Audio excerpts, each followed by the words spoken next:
Okay, what is the latency now? You can right-click stats for nerds, and I should tell you. Oh, actually, wait, I can just check. Fuck you guys.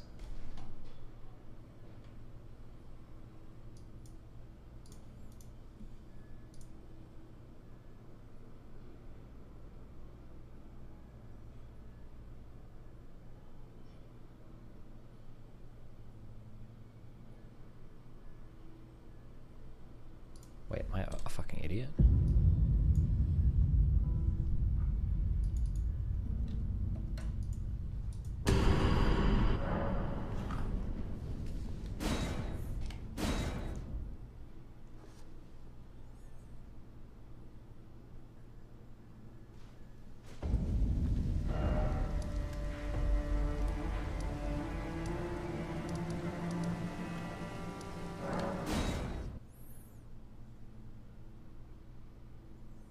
The lowest delay I'm seeing is like 4 or 5 seconds. That's not too bad. All right, August. Hold on, let me make sure I'm not stuttering here. Or whoever, does this quality still look okay, or is it kind of fucked, or?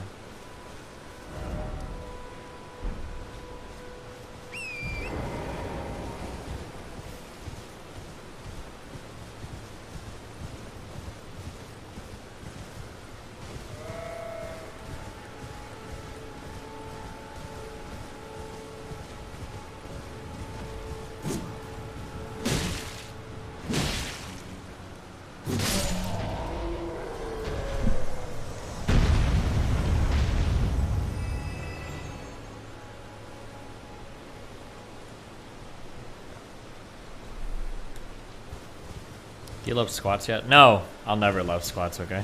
Ask me in a month.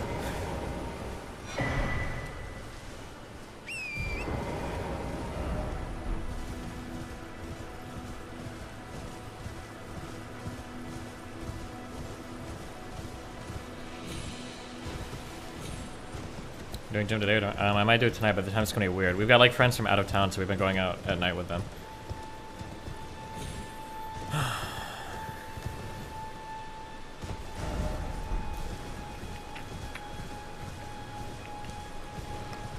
That tier is good for your physic. Wait, I almost made fun of you because the tiers don't help me. For my physic? Really?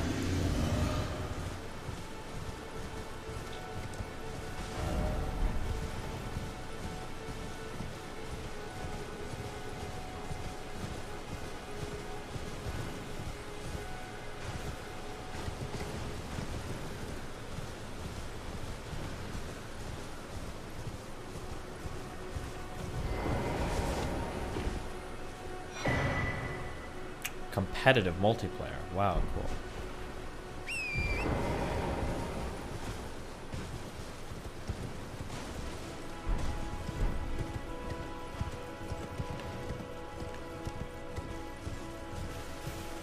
Biden is putting 20% of defaulters in good standing. Jeez. Interesting. Okay, I'm at like a... Oh, volcano? Never mind, wrong place.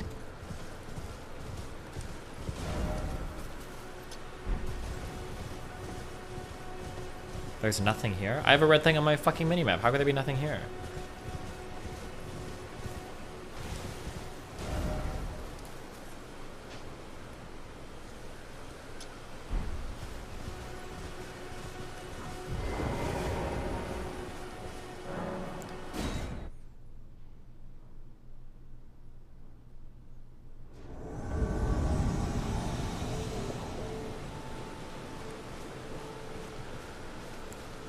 Does this guy think he honestly has a chance against me? Okay. Wow, good one, dude.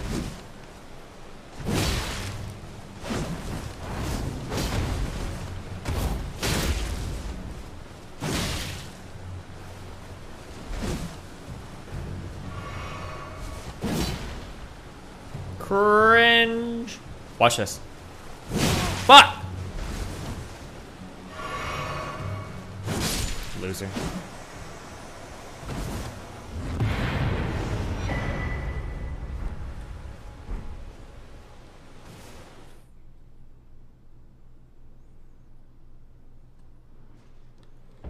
Why do you have all these debuffs every time you go back to the... Oh, scaled armor.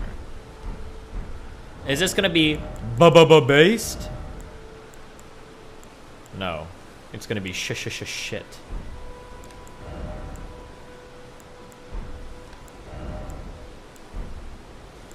Big terrorist attack in Israel again. Wait, really?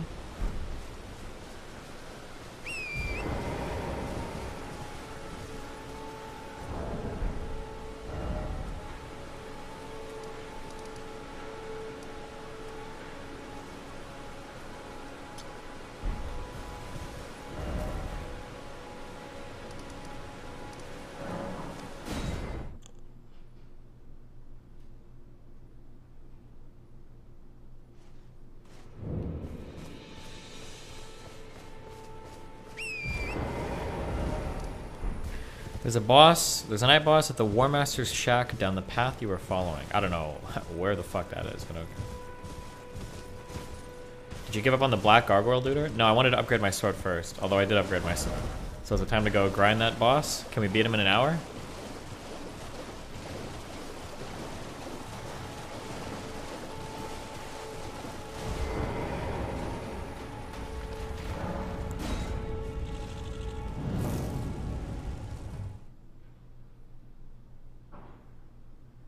You will never beat that boss? Oh, really? That armor you just got is one of the best in the game? What do you mean? My current armor is literally better. Oh, fuck. It's you again. Oh, well, we meet again. Oh, we meet again. I got the upgraded sword. Oh.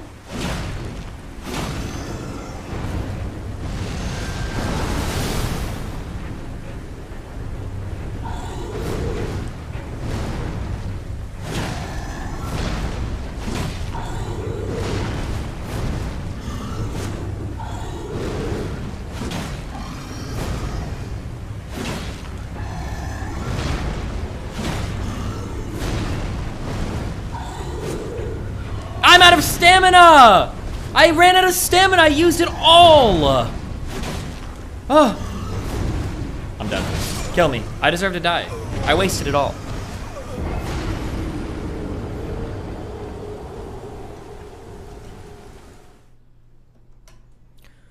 Pedestrians flee the scene of tonight's terror attack in central Tel Aviv, in which at least 5 people have been wounded. What happened? Or what was it?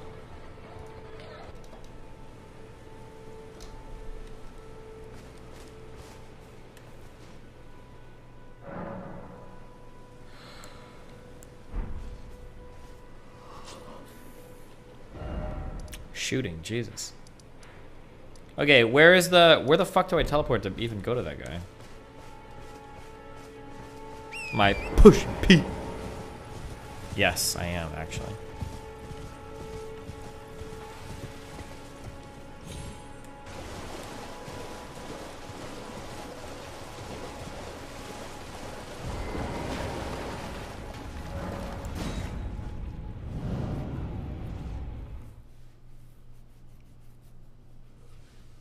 Huh.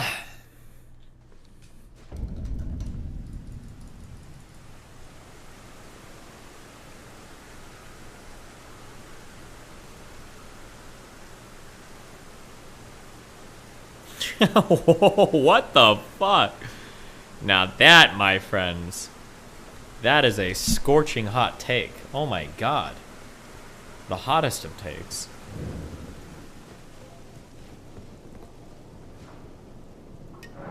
How many emotes do you have left? I'm almost caught up on everything.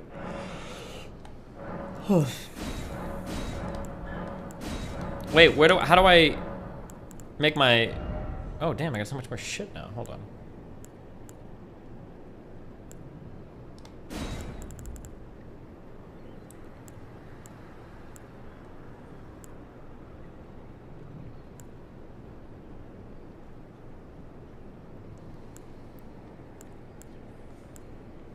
Destiny, are you going to do one of the quests that change your eye color?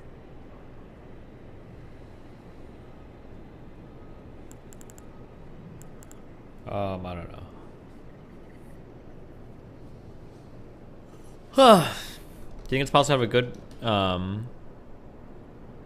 convo with Demon Mama? If you have to be very, very, very like gentle. Temporarily boost all damage negation and significantly negates damage. Wait, somebody said I got an upgrade for my physic thing. How do I upgrade it?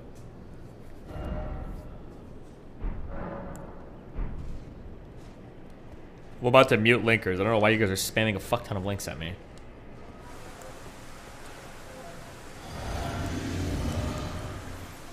Didn't say Simon Says.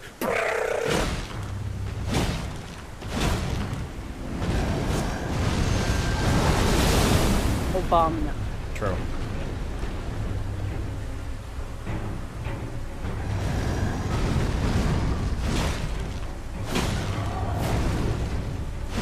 Really?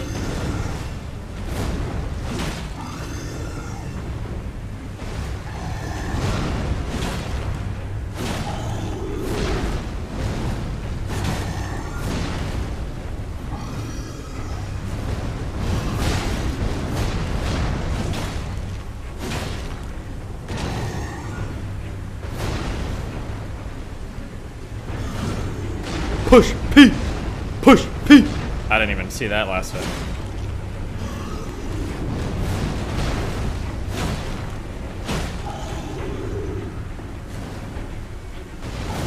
Oh, nice! Oh, ho, ho, ho.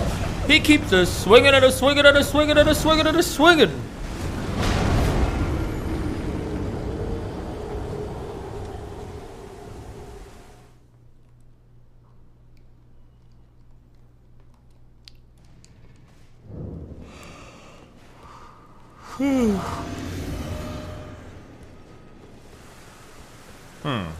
We can get him to half HP pretty easily-ish, maybe?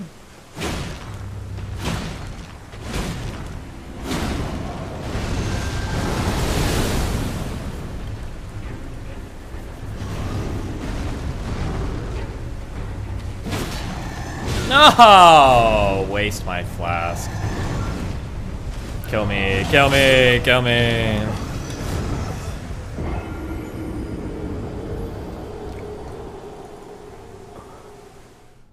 Okay, don't care.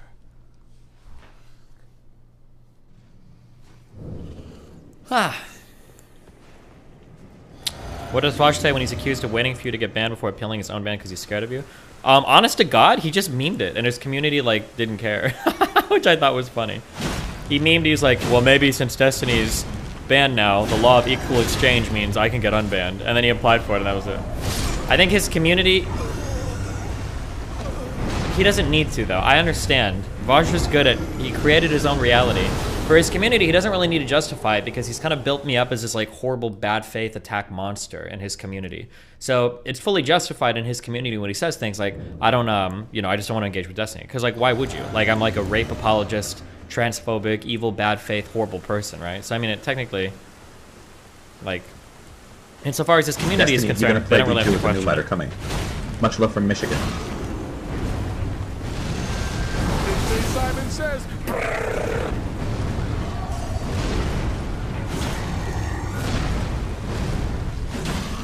Really? Wait, is that a greed attack? Have I been greeting?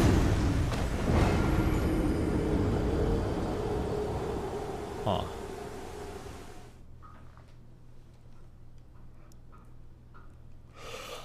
Do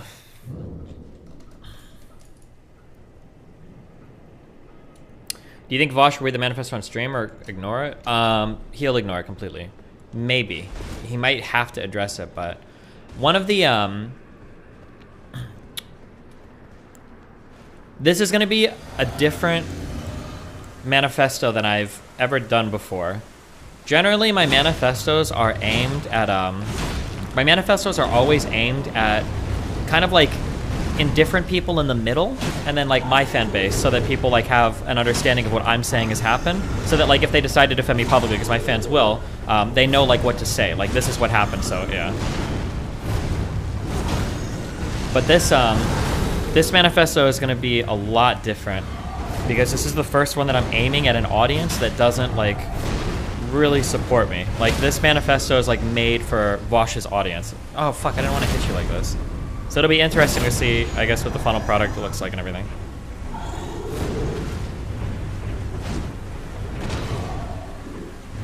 Oh dude, that attack is so fucking stupid.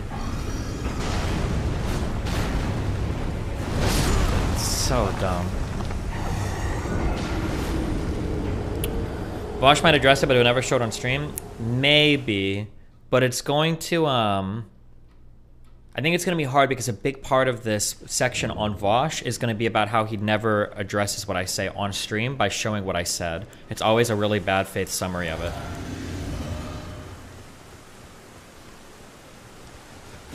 So it's going to look pretty weird if I make that accusation and then he does that same thing.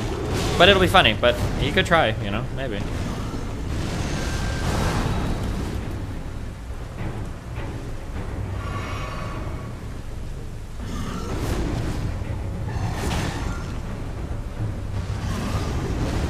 Oh, this combo, like, always fucks me. Like, I think I'm going to be the first to say it. No one likes the orange text on the YouTube channel. Use your veto power known to get rid of it. It is ugly as hell like your mom. Bosch fans can't avoid reading Dicey's manifestos, so they'll argue about this amongst themselves. Yeah, maybe, yeah.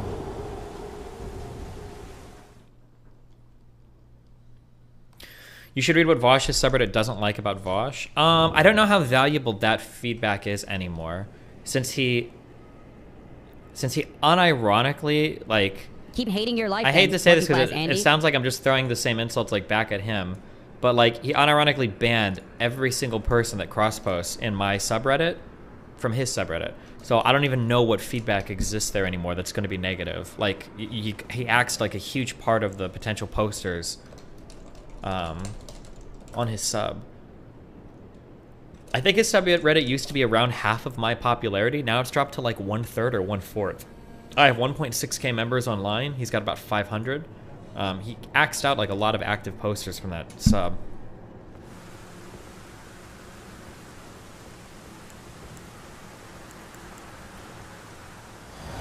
Will it be longer than the Bob 7 video? Possibly. We'll see. Dude, I just get hit for free because I'm a fucking loser.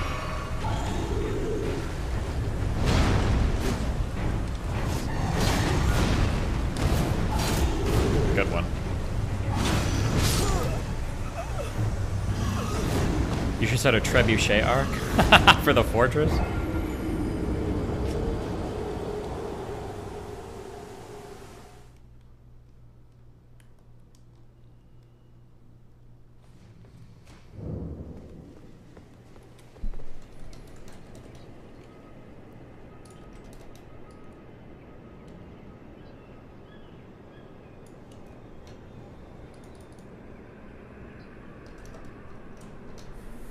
The siege arc. Oh man.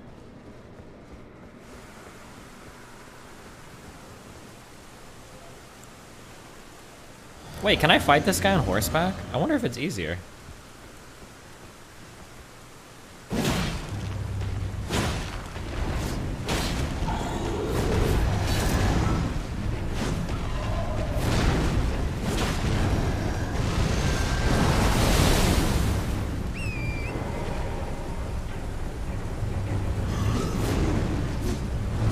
Nice, 3 misses. Let's go. Let's go.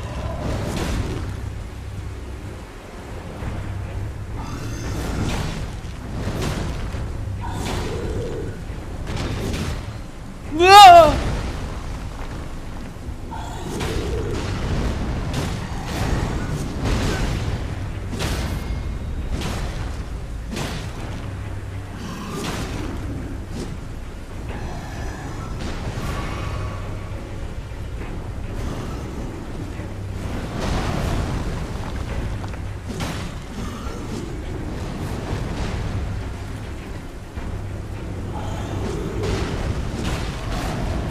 He's gonna do that thing.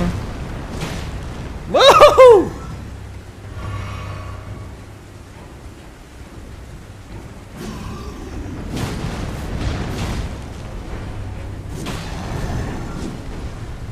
Wait, this is way easier. Wait, what the fuck?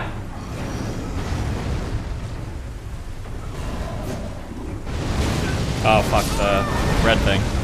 Bro, we're just gonna horseback this guy. Fuck this shit.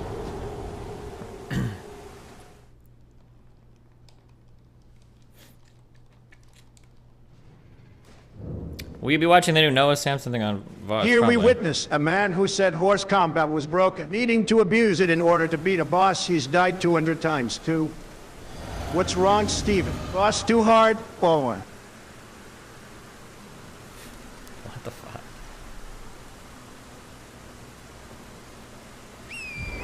Is it really a 0 vitality run when you abuse the Say horse Simon HP as well? says, That is when Run your mom... denied, please restart.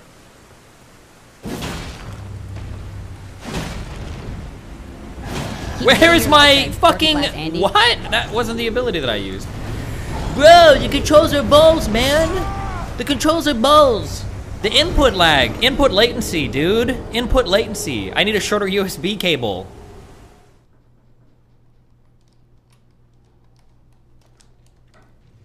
Hillshire, I think I lied the whole time about my RDLs getting better. I just realized it yesterday. I hate my life, and I hate lifting. I'm quitting. I think that I've been compromising my lumbar the entire fucking time. I just like watching the Good Mornings video. I think made me realize that.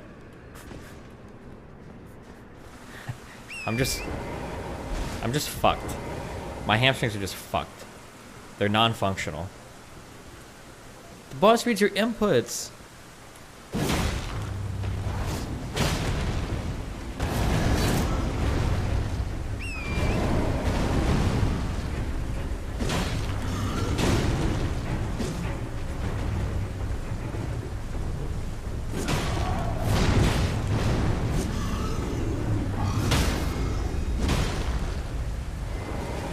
No!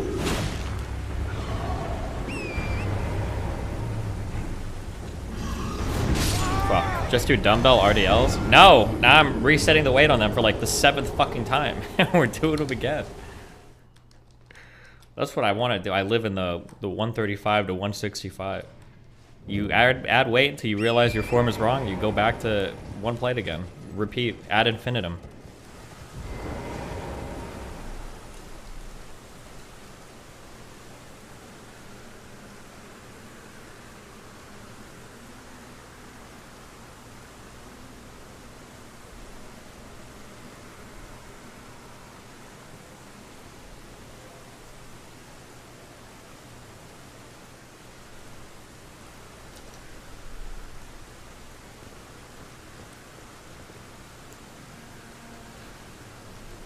Watch DSP rage at this boss.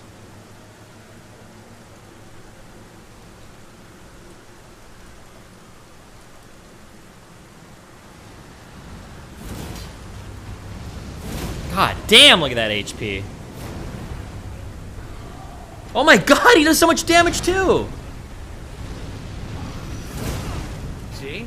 He just interrupts now. Interrupts! Everything I do, he's gonna interrupt. He's not gonna let me hit him with the black flame anymore. Oh no. No black flame anymore. That's bullshit. If you can't hit him with the black flame, what's he gonna do?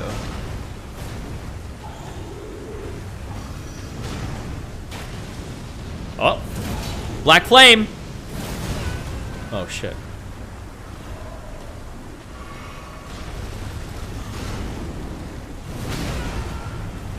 All his attacks are ridiculous follow-up attacks. What? Is he like level 150? How does he have so much HP and does so much fucking damage?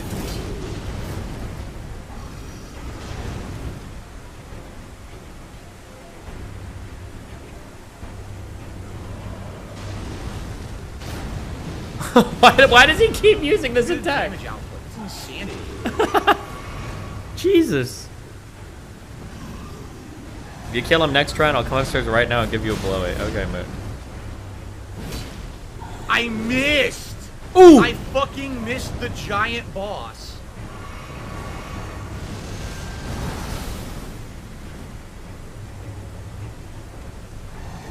Gargoyles are weak to fire. He's fighting with a weapon he's weak to. Wait, are they really weak to fire?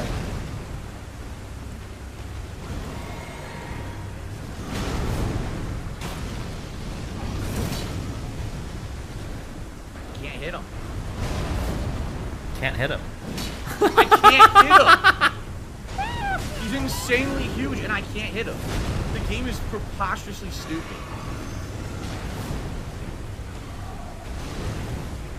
Hold on. There we go. Wait.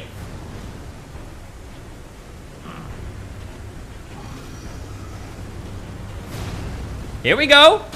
Oh, he's using the move Serious again. donation. What are your thoughts on proportional representation and making countries like USA and the UK having more than 2 parties in terms of actual political power?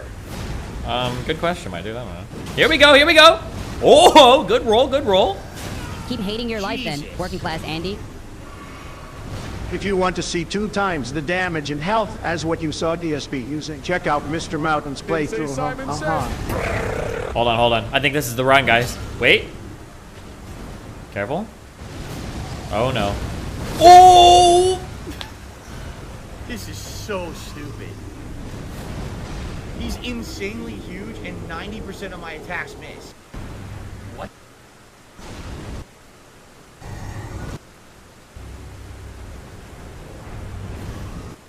Please, Stu. Really, could you maybe, like, fuck with it a little more? Can't do anything. I roll to the gold black blade.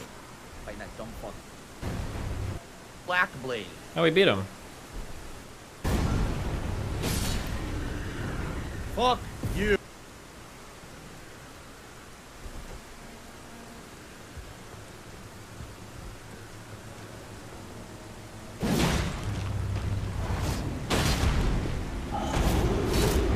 Woohoo!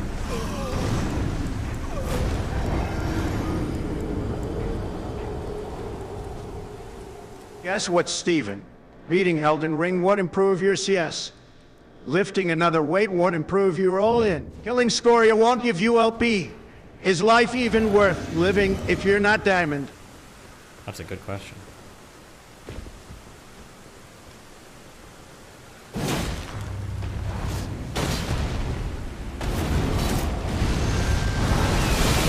Oh, are you serious? We serious?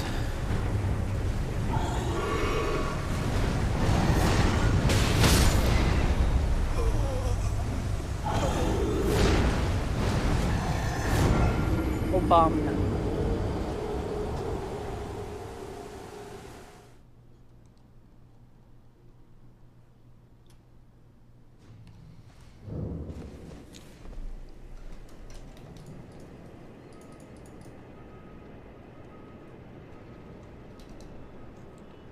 Keep hating your life then, working class Andy. This is a troll. This is a troll OP. It has to be. What do you think has the higher death counter for Destiny in average? Boss in the Elden Ring, or one of his average league matches on the wall?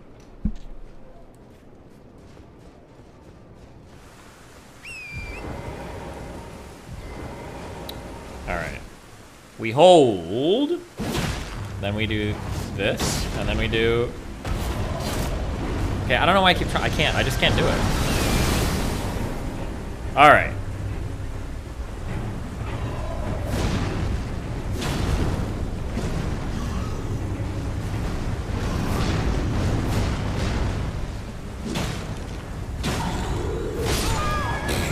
Fuck. Damn, did I just have a really lucky run one time? That though, I was getting skipped. Boy.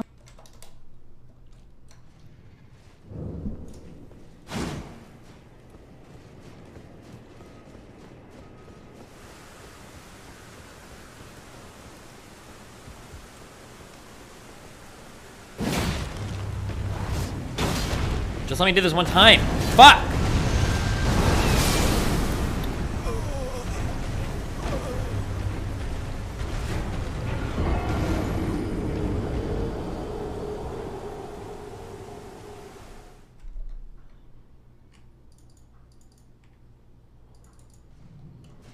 Like the fact that like you're not really making.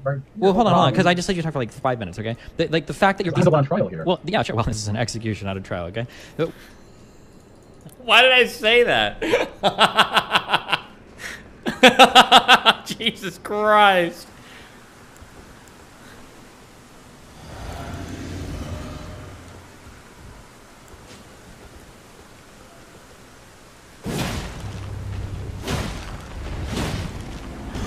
No! I'd go do your charge attack, you fucking loser!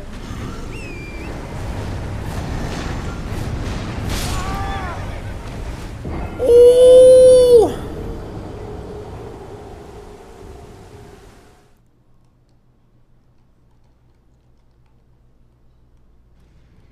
Woof woof. Meow meow meow. All right, boys. Ready for your daily walk. Meow meow meow meow. Woof woof woof. Obama.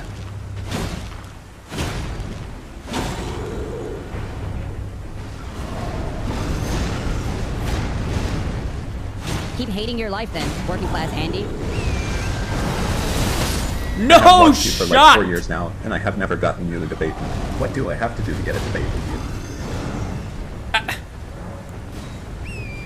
Absolutely no shot. Oh, the...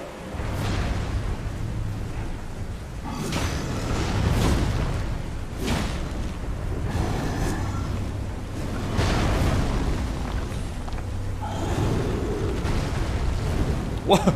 Ooh! Ooh! What? Ooh! Wahaha! Ooh! Oh, it is a red flame. How do I know when he's gonna do that and not the swing around attack?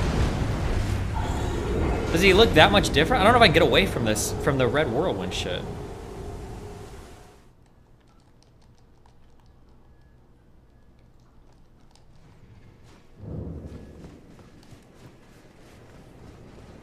Have you tried using fire grease on your weapon? It does way more damage. Does it do way more damage? It better. Otherwise, you're about to get a big old ban.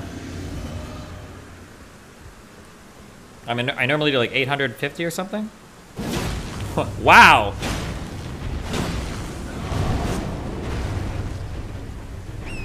I don't think it does any more damage. Thank you.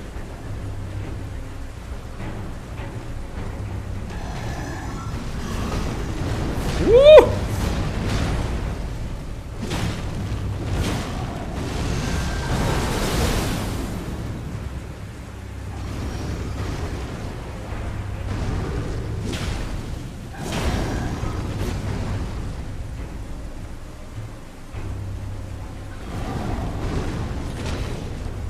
Ah! You have good chemistry with Lauren Southern? I know. She's joining the polykill. Don't worry, dude. Woohoo! There. Oh, shit. Oh, my God.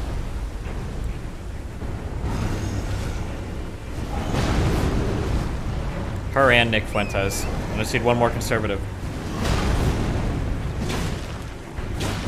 Ah!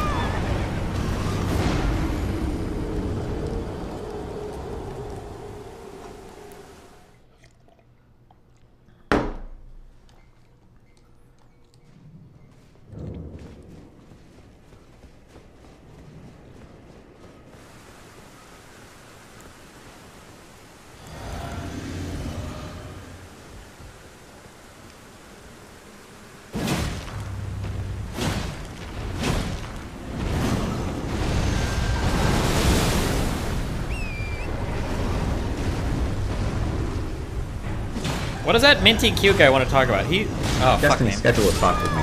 I have watched you for 4 years if I was a Make-A-Wish kid this... What? Okay, what? Hold on. What do you want to talk about? You've spammed so much in chat about this.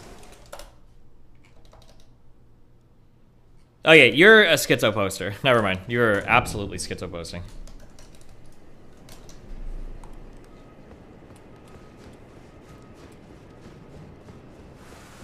Can you please stop doing random flower noises? Thanks, buddy.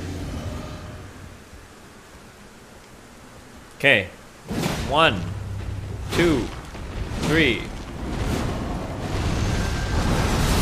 How? I rolled! 3 hits is all we can expect to get on him. Woof! Keep hating your life then, working class Andy. I do.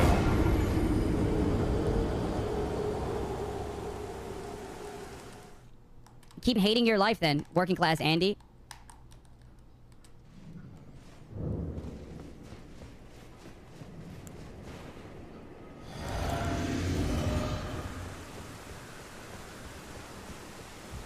Okay. 1, 2, 3.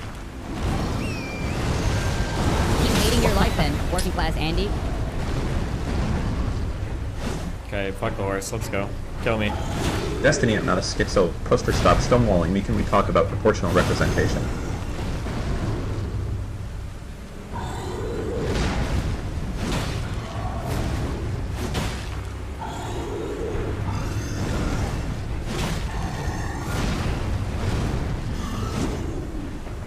Oh, I'm gonna die to this. Dude, the rolling is impossible. Like, there are like frames disappearing into the ether. I don't think I've ever successfully dodged this Folks, fucking axe the attack. transports discussion is Oh irrelevant. my god, it's so PPW. stupid. The panels discussing the Twitch ban are just dick writers hosting a recap episode Pepe W. You know what's not Pepe W? Ukraine. Seems like nobody talks about it anymore. Also, Obama.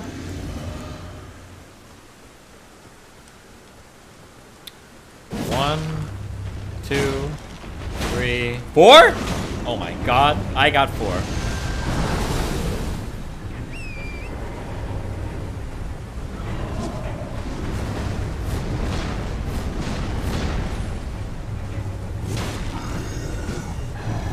Ah, I'm dead, I'm dead, I'm dead, I'm dead.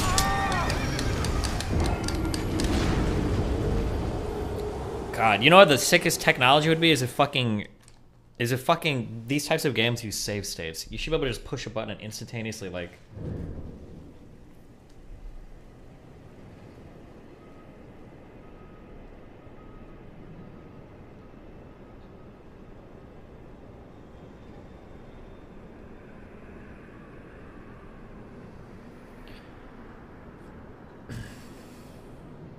I'm going hunting with my anti-globalist biological father in 2 weeks. What kind of batshit ideas do I need to prepare to listen to while we're sitting in the murder tent together? Last time he brought up the Great Reset. Help me, friends. DGGL.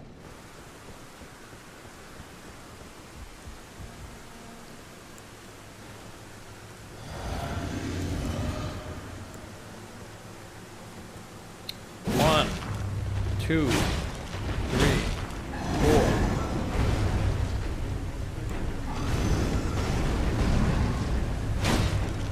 Keep hating your life then, working class Andy.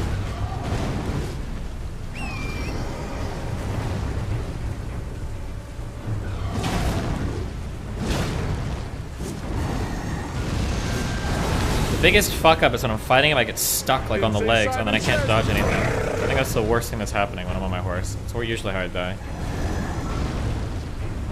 Destiny, I think someone really wants to talk about disproportionate representation with you. I'm just letting you know that. Thank you for letting me know that.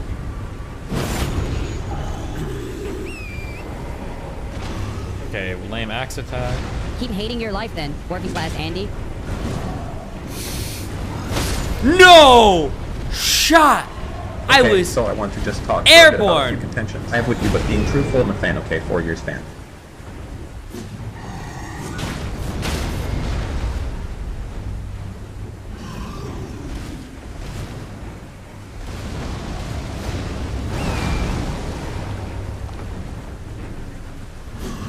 Woo! Wait, flask. Oh, what the fuck?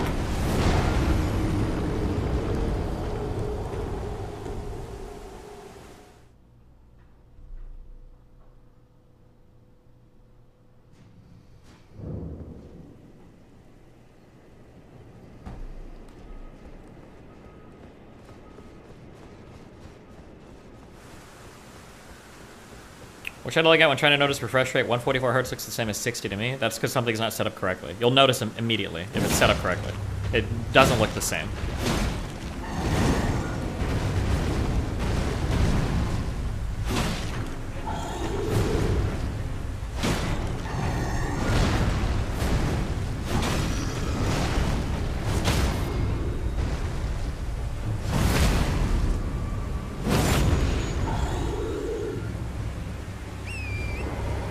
Destiny, I have been a fan of you for longer than that No! Pixel poster and been in your wall since day one. No! Let's talk instead about Hunter Biden and his rockin' body.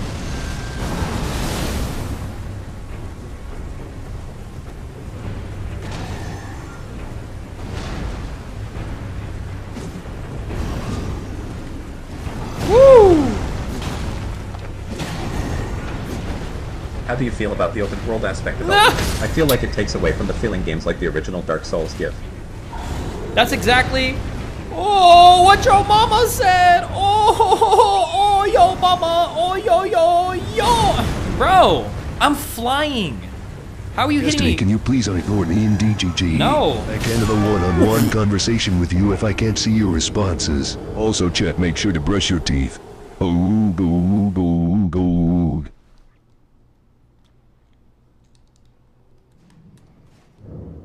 What the fuck?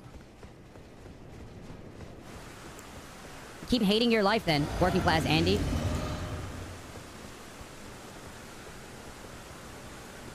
Come on, get me in a call so we can discuss some stuff for some entertainment. Stop boring everyone with death simulators. You being serious? Okay, let me prove it.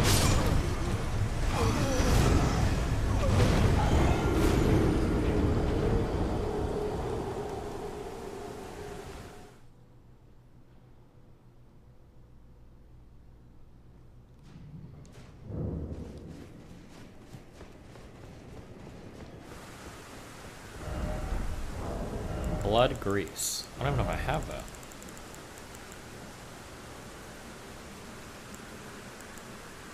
I do have it. Huh. I think if I proc a bleed on him, it'll probably be a lot of damage, huh?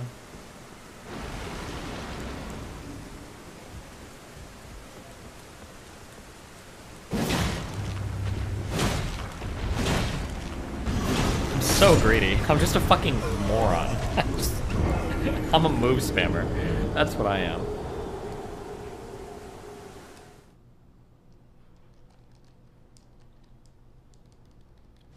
He's immune to bleed? I thought he just had high bleed resist.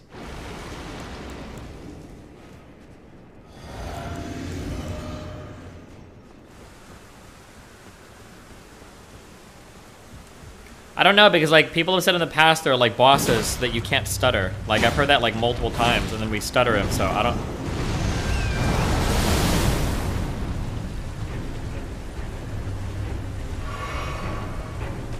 Keep hating your life then, working class Destiny, Andy. my mom Or came stagger, home not last stagger. night. Any idea where she might have been?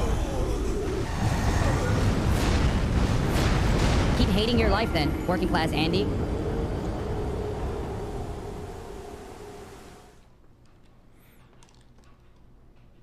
"30 minutes to DND, at least have a quick talk. Destiny, I'm a massive fan." Listening lightning grease too? Does that do anything? Is he weak to anything?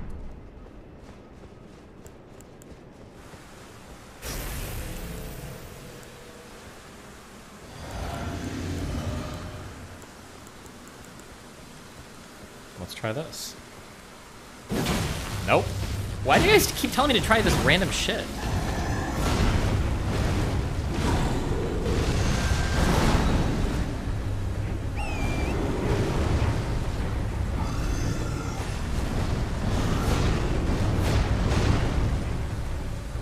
I need to do my...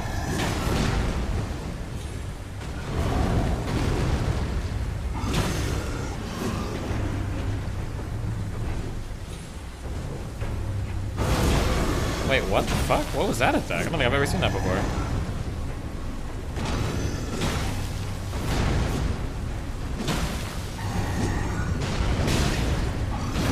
RIP!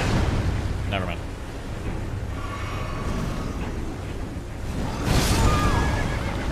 Okay.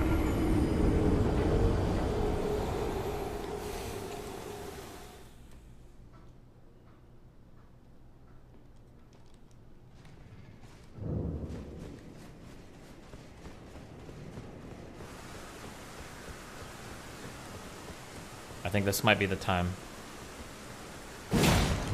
I think this might be the Destiny, run, guys. don't talk to him. Talk to me instead. hating your life I'm then, not a working fan, class but I've Andy. been living in your walls without knowing who you are for at least 2. Let's talk about your insulation. I think I know why you haven't even eaten between rooms.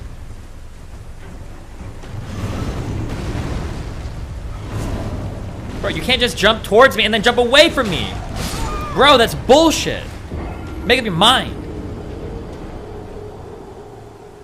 He's a fucking input reader, dude. Dude. You can do 2 R2 and a jump attack at the start to stagger him. Doubt it. 2 R2 and a jump attack. 1, 2, jump attack. No time. Thank you for my waste of a fucking run, you fucking scumfuck. Scumfuck. Scumfuck. Scumfuck. You're a scumfuck. He's immune to all status effects. He's not immune to the... I got fucking Leona on me, dog. True. He's input reading me. He's input reading. He's input reading me. It's bullshit. Real games aren't like this.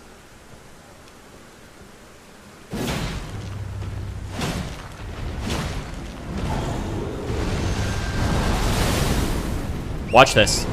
You're about to see why the horse reigns supreme. Boom, hit, free, back, away, easy, free shot. Dukin. Watch this, watch this, watch this. Whoa. Whoa, hold on. Whoa, what's he doing? Oh, he's doing his little rage combo. Okay, here we go, here we go, here we go. Free hit, boom, and another one, boom. Didn't even get hit. Didn't even get hit once. Fake news. Oh, look, if you hug him though, he can't hit you. Now look, 1, 2. Game glitched. He input read me. No possible way. My character can't beat a deck like that. He input read me.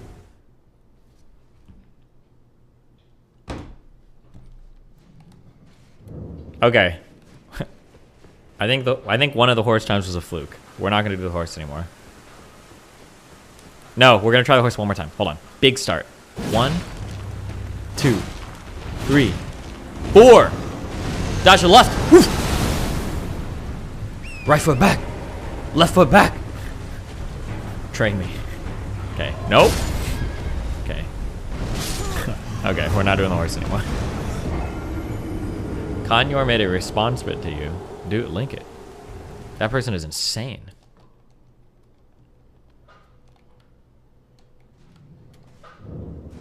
Stop linking the child porn, girl. I don't care. How many people are gonna link it in chat? Please stop.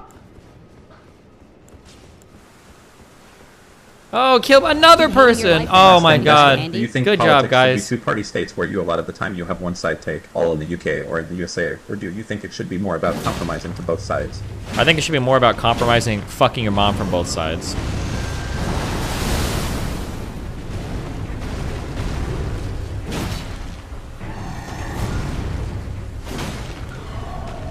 No! No! Yes, yes. Watch this, watch this, watch me die! Watch me die! I didn't die. Oh, not yet! Let's go. Destiny, check Let's Life fucking Black go, Legend. baby. His magic Let's go, absorption is baby. low, and Let's all fucking other go, effects baby. He is immune to.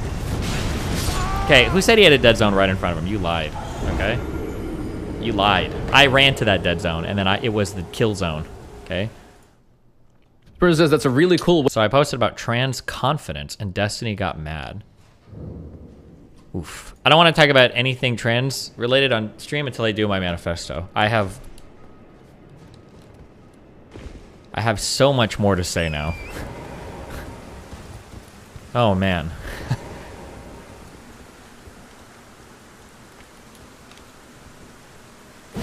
Oh, okay, I'll make one more request, okay?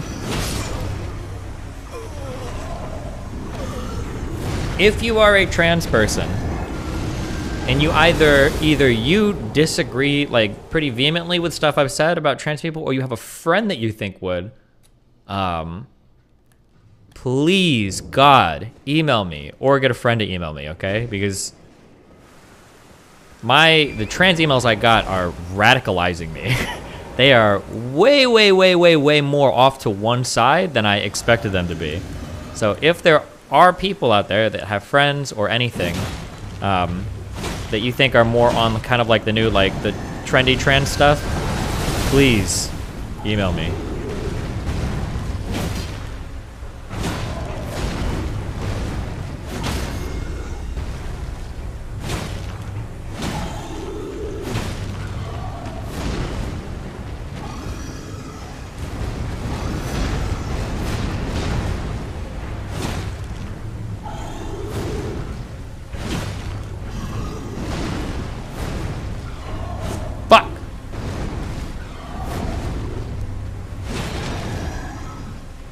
Oh my god, I dodged that attack for the first time in my life. That's Get away! And trans get me on smiley face. Woo! Oh my god, I dodged that one too.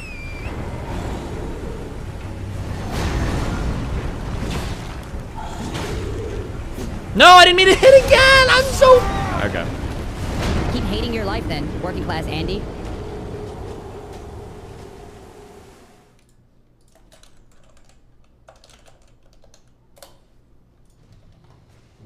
Obama.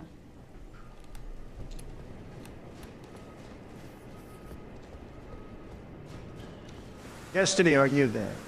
Destiny, can you hear me? I need to talk to you about something very important. It's the most important conversation of your career. I need to talk to you about being Nacer on Twitter. Do you have 3 hours? You think you're creating an echo chamber? I mean, people are gonna accuse me of that. The thing is that like I have people that watch me that disagree about like takes that I've given on things. It's why, I don't know why I'm still on my horse. It's why my opinion has changed on some stuff, but on the trans email stuff, it's like it is overwhelmingly on one side, like way more than I ever thought possible.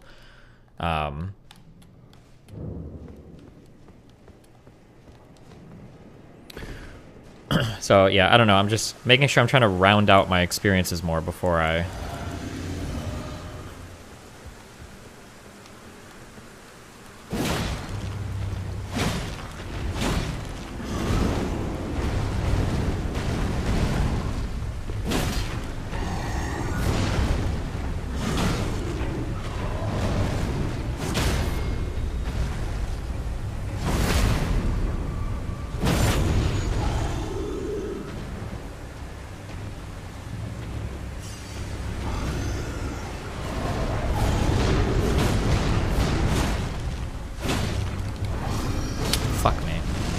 Kill me!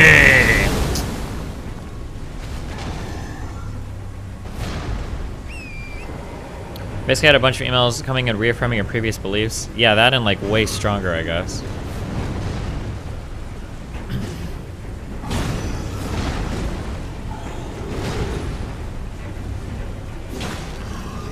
Ooh! Nope, he's... Oh, I was in the air!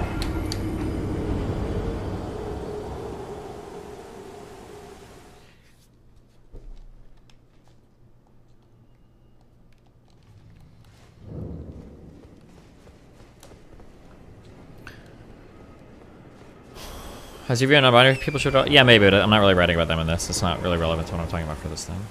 Are you worried at all about being labeled as a trans medicalist? I think, honest to God, oh fuck, I'm dead. That's kind of one of the things is that like, through reading a lot of these emails, I think I might have been radicalized into being one, unironically. Destiny thinks you're going to play I've DND never rate by ever Paladin seen that build attack only before. Paladin rate. Okay, interesting.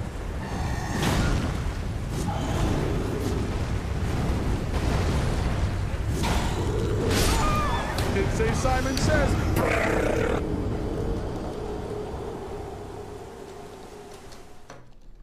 I feel like I used to, I would caveat my conversations like really carefully, but I think, I feel like, I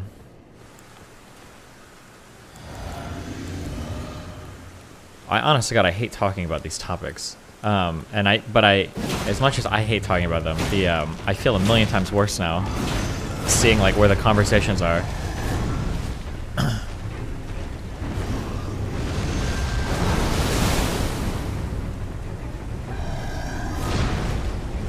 In real life.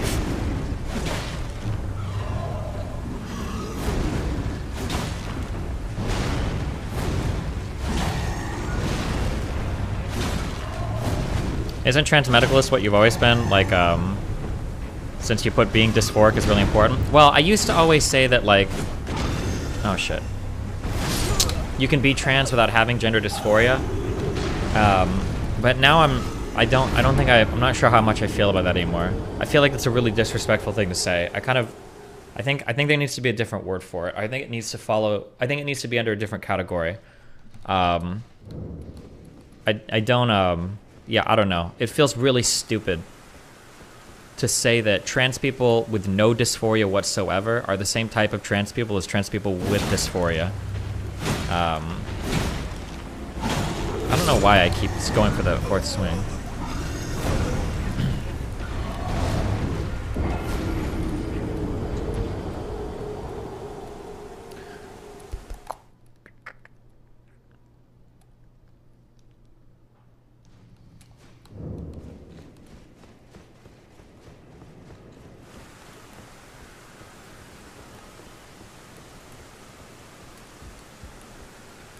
Okay, 2 hits after.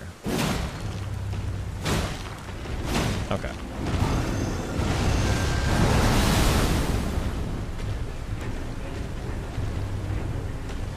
Would you say someone who enjoys cross-dressing is trans? No. What?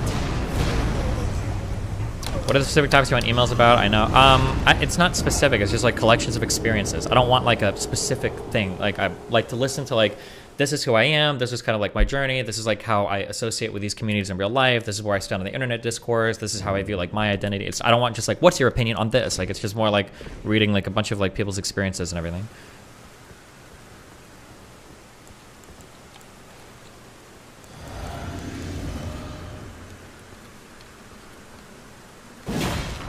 What is transmedicalism? It's the idea that basically in order to be a trans person, you have to be experiencing dysphoria that you're trying to alleviate, essentially. In the,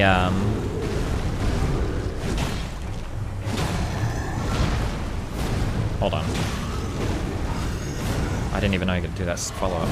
Fuck, did that really miss?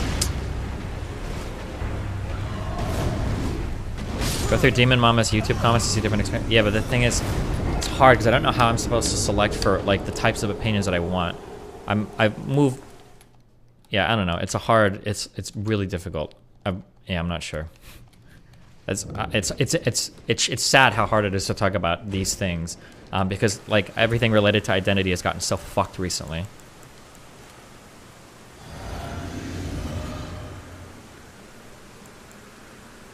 Be really careful with the D-sister stuff because it's not even about D-sisters. It's not like, see, look at like even that, like your brain is already thinking that like, oh, you talked to one D-sister, so this is why like all of your opinions. It's not like, I think I've read about 100 emails over the past like 3 days, like all of decent length. Like I'm staying up at night reading these in bed. Like I wake up and I read some of these. I'll read some of these in between like the gym shit. It's not just like 1 or 2 like D-sisters or whatever, like fake conservative people trans stories or whatever.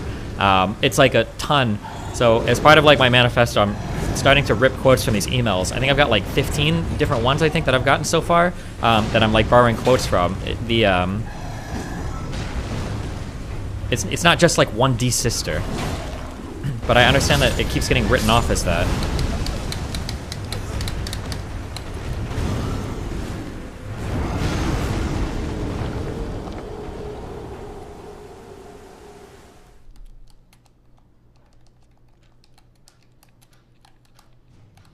Do you want an email about my experience, or you're going to people that have the same opinion? I don't think I want to get any more people with the same opinions as me. I don't think I have so many. It's too much now. But I don't know. But like for instance, like I don't value Demon Mama's experience as a trans person at all. I don't. So, but then I'm also like, am I like selecting now for only people that agree with me or something? Like I don't know. I might just have to spend a night like thinking about that now. It's kind of weird. Why am I back on my horse? Why do I keep doing this? I'm just confused on how you know if someone is legitimately trans via an email. If you're of the mindset that like every experience online is faked and everything is fake and nothing is true, like I just don't care. I don't really care about you or what you have to say about everything. Like if you think that like oh maybe 100 people all just made up huge stories and it's all fake, whatever, then fuck yourself. I don't care. Whatever. Like go, like you're a Fox News watcher. Go do that.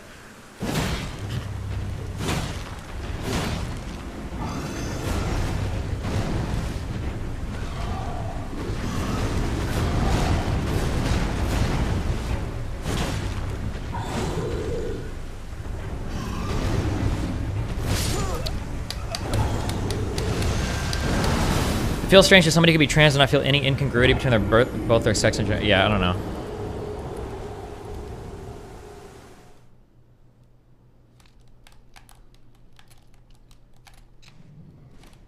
Do you think these bad shit positions fall out of the sky, or do you think you've been ignoring it and now have to huff copium about how this discourse became toxic in the last 3 months? I think it's been a thing that it seems like it's been something that's slowly changing over time. Fuck, I don't want to I don't want to read all of these off right now, because then I feel like I've covered so much stuff relating to the research for this that it's going to be like so much repetitive shit to read it on stream.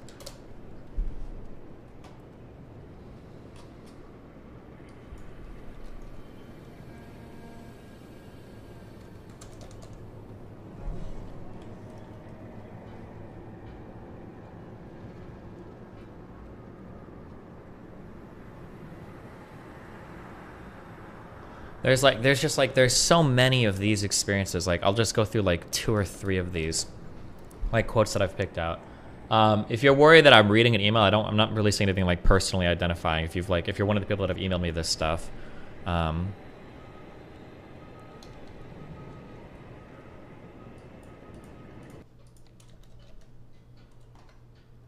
I feel like there's nothing Destiny could ever do to sway people like Demon Mama. What's the point? My first thing isn't trying to sway people. The most important thing is to understand the experience, right? I'm not a trans person, so it's understanding the experience is by far the most important thing.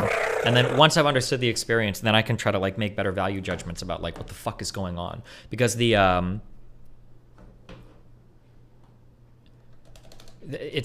a complicated topic, and now it's muddied in so much like garbage.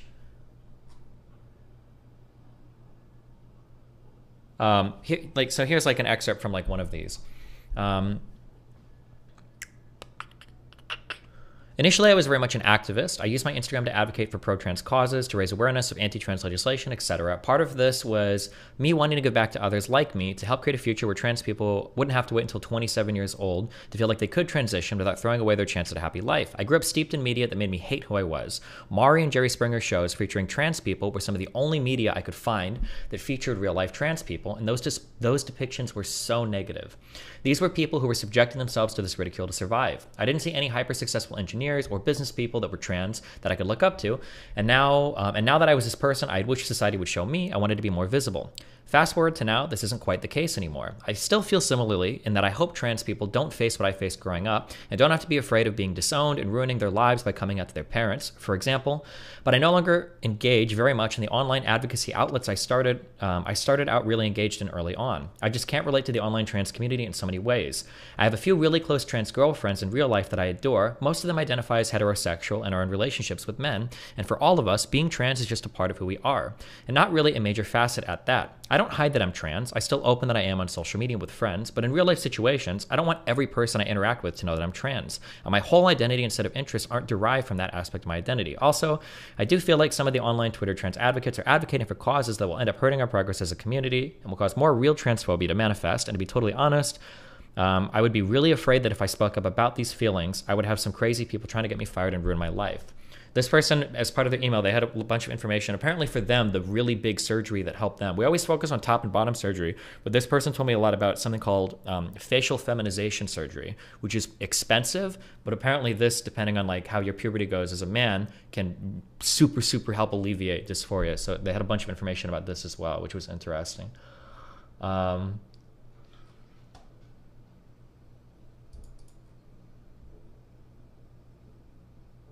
I didn't know where the true scum FFS is covered my insurance. This isn't your email, right? Oh, because they said that FFS was covered by their insurance too. At 13 months, I had FFS with arguably the best surgeon for $50,000, which my insurance fully paid for thanks to my cushy engineering job. And suddenly I started presenting as me 100% of the time. That's, jeez. It's not my email never emailed you. Oh. So I didn't know where true scum came from. Somebody emailed me the origin of these words, and I didn't even know where it came from. I know what they mean. I didn't know the origin. As I understand, wait, am I starting D&D in like 2 minutes? Oh shit.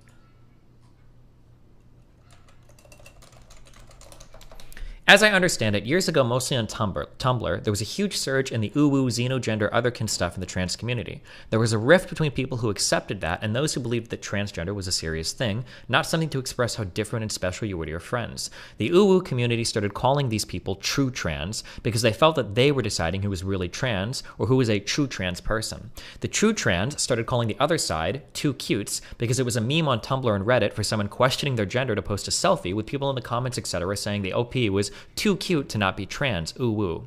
Of course, because the online trans community is toxic as fuck, the too cutes started calling the true trans, the new insult, true scum. They decided to embrace the insult, calling themselves that. The true scum community was composed of mainly hardcore trans medicalists in the beginning, i.e. not only needing dysphoria to be trans, but also needing to be in the process of transitioning physically, usually working towards eventually surgery to be legitimate. Some trans meds were not considering non-binary people to be even real at all. Oh, they talk a little bit about non-binary stuff in here as well. As time went on, more moderate people, such as myself, started to feel alienated by the general trans community because of our stances on dysphoria, too cutes, xenogenders, etc. I found true scum at some point, because I would see other posters and commenters on the subreddit Ask Transgender, MTF, Trans get threads locked, posts deleted, and users banned for saying that you need dysphoria to be trans or questioning anyone's legitimacy no matter how ridiculous they were. Things like he, him, lesbians, neo-pronouns, self-described trans men femboys with no dysphoria showing off big booba, not safe for work selfies, etc. True Scum became a pretty chill place, basically just like the other trans subs, but safe for people like me to express their opinions without a fear of a ban, which, by the way, I had to use a separate account entirely so as to not get banned on other trans subs. Obama. The community is painted as hateful bigots, transphobes, racist, right-wing, etc., etc., but for the most part, it's just a normal center-left trans community that occasionally makes fun of the cringe teenagers on Tumblr. Obama. There's other, like, people talk about... One thing that I've gotten from several emails are trans people that seem to be really upset when people call themselves trans but have no dysphoria. I've kind of been like putting dysphoria on the back burner because I don't want to sound like a trans medicalist, which is a really stupid reason in retrospect. But I try to focus more on that, like, being trans just means that you have a mismatch between like your internal gender identity and your expression. But I've gotten a lot of comments where people are like pretty upset at people that call themselves trans but have no dysphoria. Which I didn't know that, like, that. I didn't know if that anger existed in trans people or not.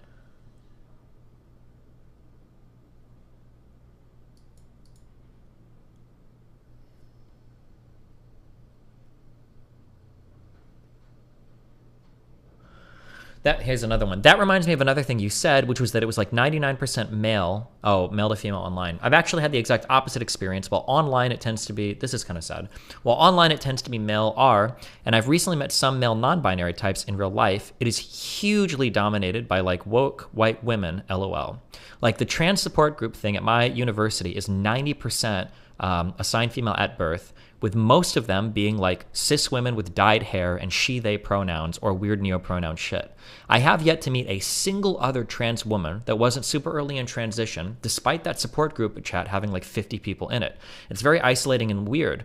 Like, why is a group supposedly about me not at all relevant to myself? This also connects to my biggest pet peeve, where people would do dumb woke things in the name of supposedly helping me that actively make my life worse. Like pronoun tags for everyone and introducing themselves with pronouns on everyone doesn't help me at all. My entire point of my transition is that I actually want to be seen as a woman by others, and now I basically can't tell if I'm actually being seen that way or if it's some woke shit. The worst offender was that a bunch of clubs at my school swapped out woman for woman identified. Like the a cappella group changed its name from the all women's a cappella group to the all women identified a cappella group. I wish I was making this up.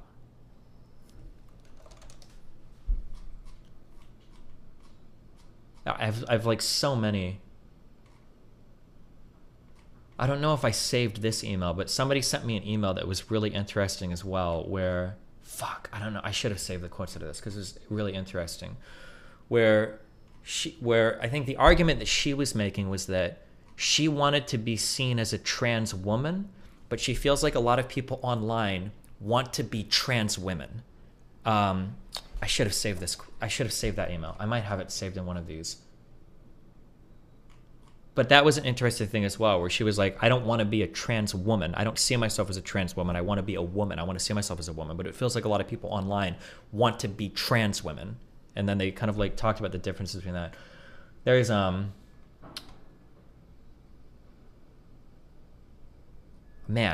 there's Jesus. There's like so much stuff. Another part of a larger email that this person sent me, I think they transitioned when they were, was it in their 20s? I think it was early 20s for this person. They were suicidal before they transitioned. I refuse to hang out in trans or LGBT plus activist type communities. There are great trans meme groups and great trans friendly spaces for other topics, but when everything becomes about how negative everything is and how rhetoric demands outrageous claims otherwise all is lost, then I'm outie. I enjoy my queer and trans friends, and I enjoy my straight cis friends, but joining LGBT plus discords and that Zoomer app Amino, I don't know what that is, was horrible. It literally rides on elitism and the proclaimed suffering. There's nothing fun about obsessing or coping with a group. It's often focused on idpol anyways. I also joined a queer app called Taimi, and there seems to be a load of clueless pre-transition trans folk. If they're all on this social/dating app trying to match with further along trans folks to ask questions like, where do I get HRT and my counselor referred me to a place that's closed, or what insurance do I need? then clearly there aren't proper spaces for them. Those communities that claim to support trans folks are dumb fucks who obsess about fuckboys online identifying as super straight, and how you should be able to change all the documents that literally declare your existence from assigned gender at birth to preferred gender at the click of a button with no mediation, not to mention the inability for allies to ever visit these communities without ever having to be programmed and set in the corner to repeat catchphrases is ridiculous.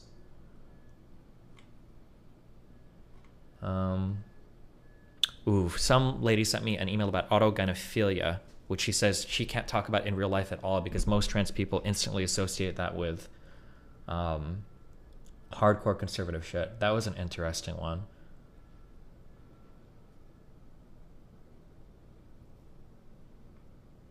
Yeah, that when I say this is what I mean when I say like these, like all of these came off as like way more extreme than I thought they would.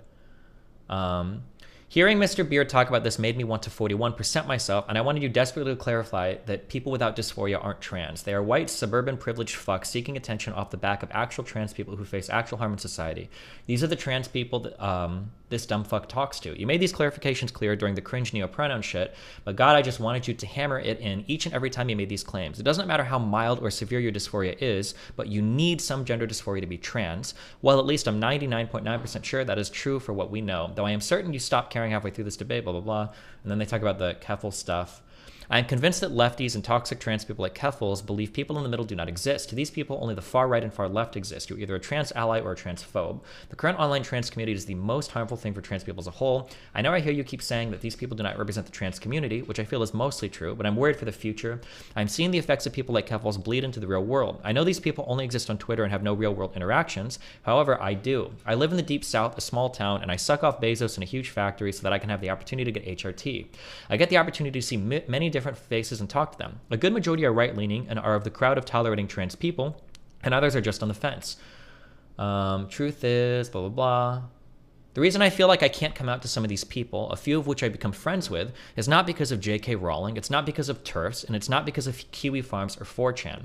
Normal, everyday people don't give a fuck about those things. It's because of these crazy fucking lefties on Twitter or IRL and the bad interactions with radicals that stick with them. When I probe some people about trans issues, I don't hear about how cool J.K. Rowling is and how based her tweets are. I hear about how they get called transphobes by some dear self because they wouldn't burn their Harry Potter wand they got at Universal Studios. The small number of people I do come out to now joke about how I will get them canceled or fired if they misgender me. It's lighthearted, but it's because of what they see from memes or TikTok. For older people, it was Facebook mom shit.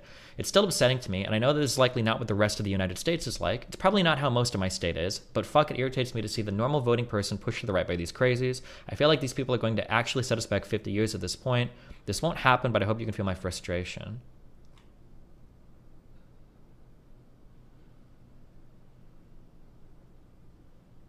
Oh, this is a different emailer. I scoffed when I heard the guy you were debating say that trans people can find realizing they're trans as freeing, because to me, it's felt like a curse that ruined my entire fucking life. By the time I made it to 20, I was going to genuinely kill myself. Oh, this person talks about their struggles with dysphoria, and then their...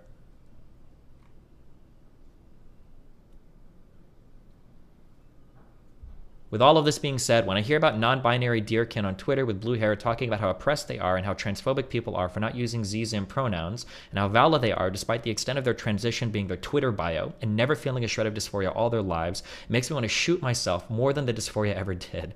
I actually hate these people. I've had friends kill themselves because they couldn't handle it anymore, and I'm supposed to pretend that these people are the same as us? Fuck that. Not only do they try to pretend that we are somehow the same, but they actively fuck things up for the rest of us. For every stupid tweet one of these dipshits make, it's yet another conversation I have to have with my religious conservative family. I have had to unravel their lunacy more times than I can count. It has evolved past frustration into genuine hatred.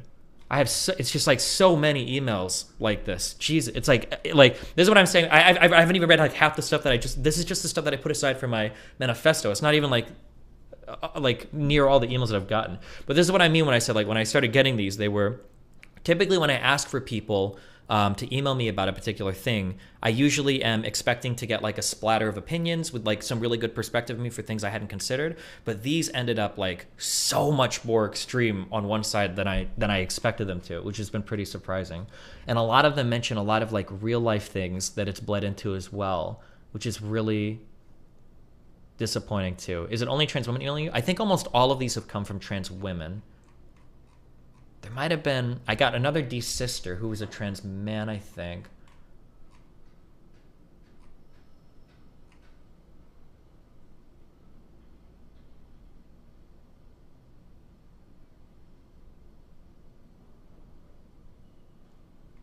This is the person emailing their partner.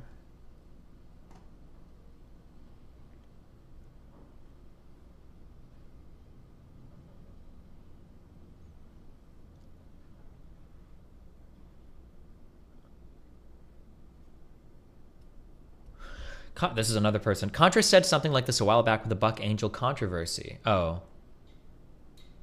This is a lot of people that email me. I'm getting the impression too that like a lot of trans people don't want to talk about being trans all the time. Like that's like really fucking annoying, especially when like a really woke person clocks you as trans. This was another email I got. We both pass, her and her partner she's talking about, but she really wants to be completely invisible, where I, on the other hand, just don't care as much if people know. However, it does feel really shitty that there's this culture in the new age trans community of like, oh my God, I can tell you're trans. I'm trans too. Let's talk about that. And I hate that shit. I had a friend of a friend clock me this way in a woke way, and I was sort of off-put by it, and my friend couldn't understand why I cared at all. Worse than just being clocked to me is when people clocked as in somebody tells you're trans. Worse than just being clocked to me is when people who do know I'm trans try to virtue signal this allyship to me. Like go out of their way to say stuff like, hey girl, when they don't normally speak to people like that, and I can tell. That shit makes me physically cringe and more othered than when somebody actually does misgender me. But some people do like that shit. I don't know. It's all my perspective. What's their thing? Keep hating your life then, working class Andy. Thank you, Hassan. Yeah, I don't know. This is like a sampling of some of the stuff I've gone about. Okay, I need to join. I gotta do the D&D shit. Love you guys. Be careful. Hey.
and welcome to Tombs of Scoria. How are we doing today? Not his favorite players this week, boys. Yeah, this is the first time. That's sad, isn't it? That's sad. Oh no. Doing alright, yeah. I'm good. Good. Good to hear. Where last we left, our party was about to go destroy a Mystrian fleet. So let's sort of recap where we are so we don't get too lost and we understand what's going on. Nick, can we hear your beautiful voice just one more time? Where is it that we are? Where are we? Well, we're on an island just off the coast of the Cronwick Peninsula, near the town of Crubin. You may ask, why are we on that island? Who are we with? Well, to answer the second question first, the three of us are there with Shine, already buffed up with a number of spells. First question, why are we there? Well, Crubin is under siege. The port is occupied by ships and by many Mystrian and Scorian soldiers. We are here to raise hell, sink the ships, kill all the men, and fly the fuck out of there. Lift the siege. And then after that, I think there's a vague plan to meet up with an army traveling south from Outlast and corner the fleeing troops. But this is the first stage. So last session, our party flew to the woods just outside of Rencore, which is now a freed city.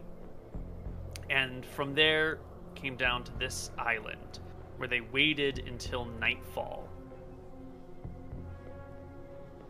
Right. At nightfall, we have cast upon each other Sacred Guardian on every single player. Sacred Guardian will alert the caster, which is Anton, to the others if they're in danger. And did you do that on the two of them and Shine, or just on the two players?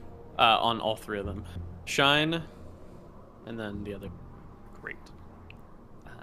We also have Unfailing Endurance. Cast on all three? Yeah, I had 3 casting, so I would have given it to Shine. Great. And we have Stone Skin. Yep, on everyone. Everyone. That's 4 Stone Skins? 4 Stone Skins and 4 Ultra Visions. What is the Stone Skin charge count these days? E4 plus 6? Plus 6? Plus for every 2 levels, isn't it? I'm asking you. I think it is, but I'll check. I mean, I'll just trust you. You say 6. Oh, that sounds good. Yeah, that's right. D4 plus 6.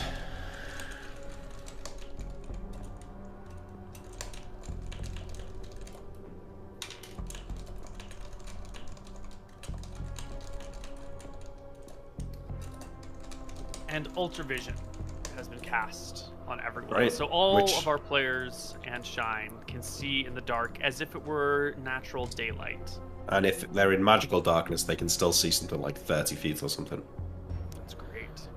Isn't it? And this is all cast while you're on this island here. Or yeah. Before you got to it. And then, Corbu, I've got can some you more spells to cast as well. Bump your mic up a little bit and then keep going. Sorry. Yeah. Sorry about that.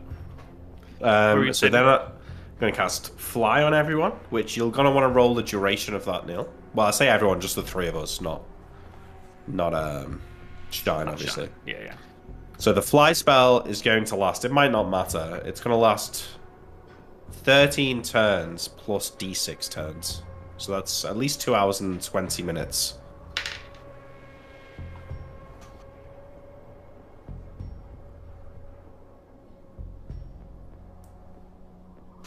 D6 plus 13. 13 turns.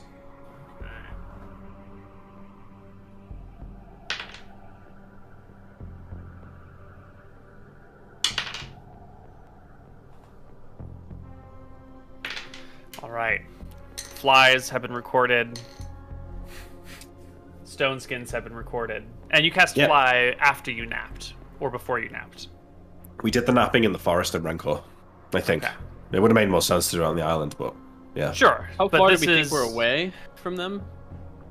From the ships and stuff? The fleet is somewhere south of Crublin. It's probably not too far from Crublin, since the whole point of the fleet is to be able to interdict any ships coming to the town, so maybe 3 or 4 miles out to sea, somewhere right around here. And how long are we expecting that to take to fly? Well, it's probably about 14 miles as the crow flies.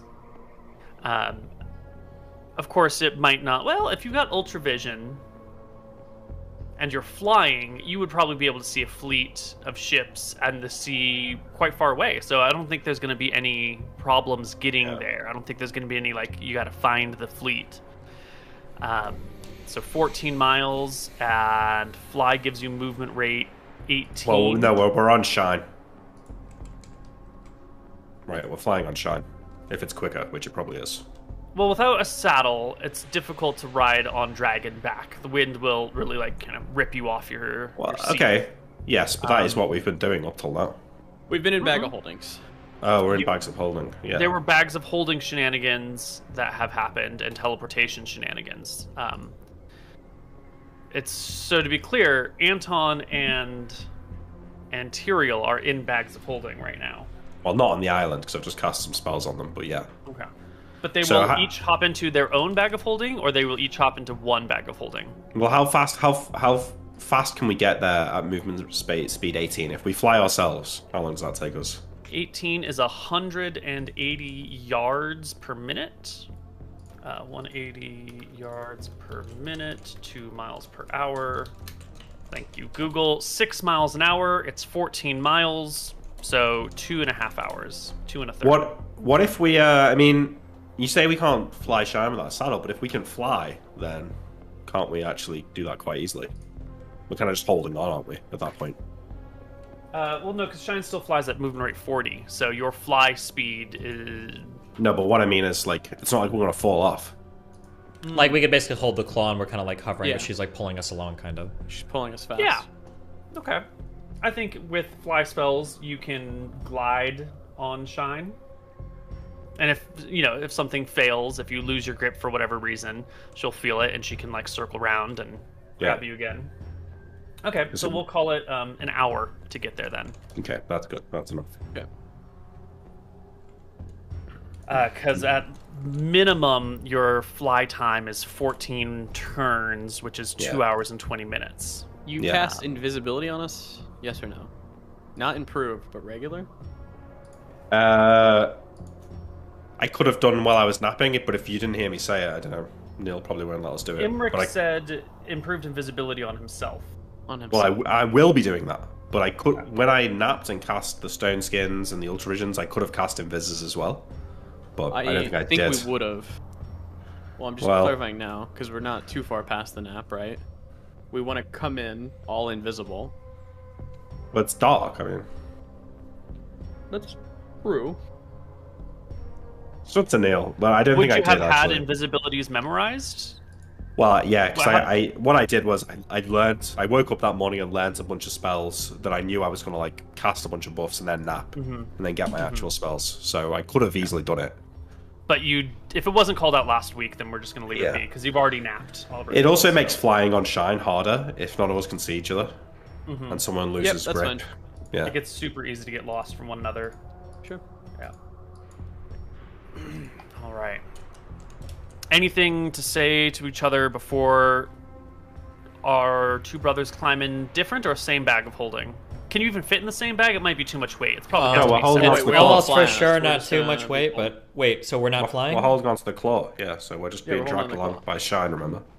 No one's going into bags of holding then. It doesn't seem like it. Neil's plan was to fire one of those weird arrows with the bags of holding, connects the arrows and blows up, and now it's not going to work. If only, Chauncey. Okay. So, as everyone hovers into the air and gets ready to grab onto Shine as she does a pass nearby, is there anything our brothers want to say or confirm or talk about before we arrive? Who's leading this operation? I think I am. Because when you're flying at high speeds in the wind with no protection, communication might be a little bit difficult. Yeah, certainly you could really try and Shine and hover near each other and talk, but upon her back with the wind whoosh in your head, it's like trying to talk. So to recap the plan, Shine and I can destroy the ships pretty easily, I think. So my thinking is that Anton and Tyrael react to anything unexpected. Like if there's a wizard that's being dangerous, or if a dragon turns up, or if something crazy happens, like that's for them to deal with. Me and Shine are destroying the ships. If that makes sense. Okay. Does that make sense, Tyrael, Anton? Makes sense to me. Makes sense, yeah.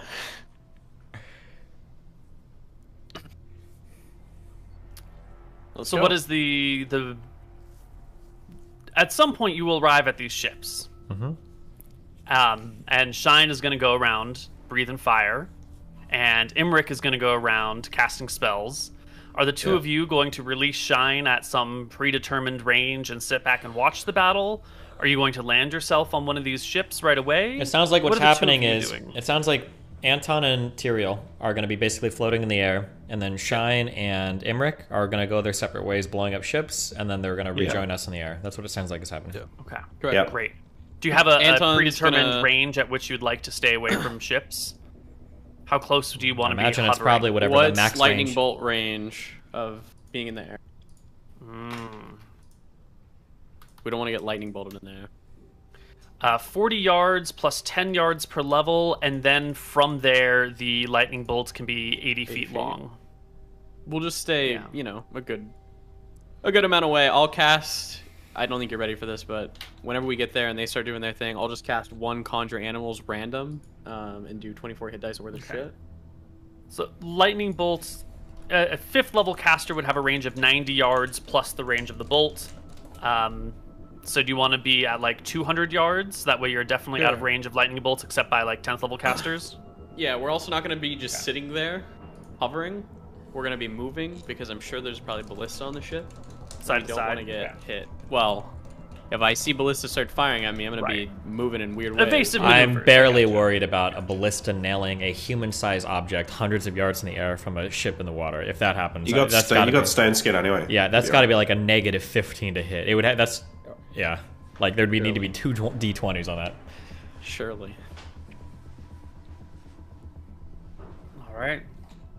Well then, our party lifts off into the air, waits for Shine to kind of circle round, and she'll do like a dipping motion to kind of slow her speed as much as possible at the bottom of the dip, giving you a chance to grab on, and away you go, flying through the night, able to see everything as bright as if it were normal daylight.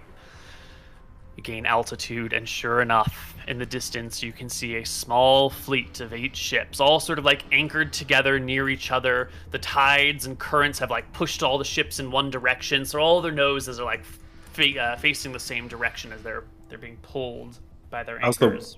When you show us the map, if there is a map, can you show me the wind direction on it as well?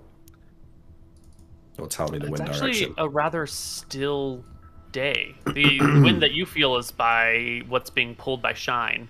But when you were sitting on the island, the wind was pretty minor. Out to sea, though, it might be a bit more windy. Yeah, that's true. Can I? 3, 4, 5, Are we all still together? Or have you guys split off yet? We're No, together. we're still we're in the air. together. Do we want to like just survey the area? Does anything seem out of place? Yeah, we use our perception. Yeah. We use our perception, Neil. I engage my perception. I hit 22. Excellent.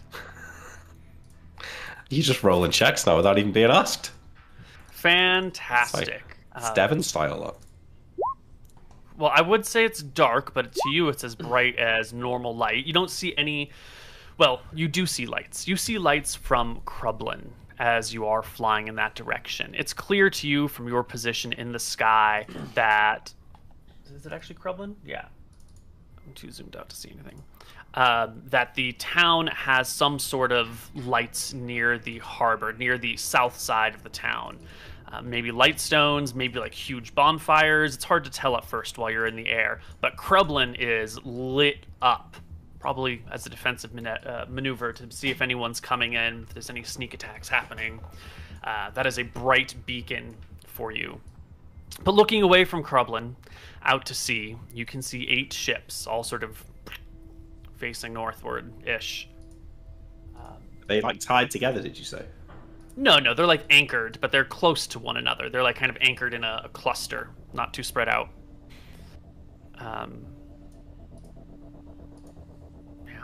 You can feel a little bit of moisture on the air as a very gentle rain falls down. Not enough to get in the way of spell casting, and not enough to reveal invisible creatures, but just, a little bit of evening rain and evening mist out here on the marine layer. Like some sad rain, if people died, be outside raining. Yeah, sure.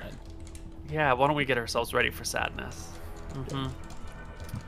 We do the things. Let me know when they split off. Well, let me know when we're above. When Anton and Tyrael leave, so 200 yards away, you said, right? Yeah. Okay, I use the ring to cast invisibility on Shine. I cast ability on Shine. I cast Conjure Animals, 24 hit dice. Can you turn such a large creature invisible? There's no weight restriction on invisibility, is there? I don't think so. You can rule against it if you'd like. Right? I think it's that's one of those things that seems a little bit off to turn something.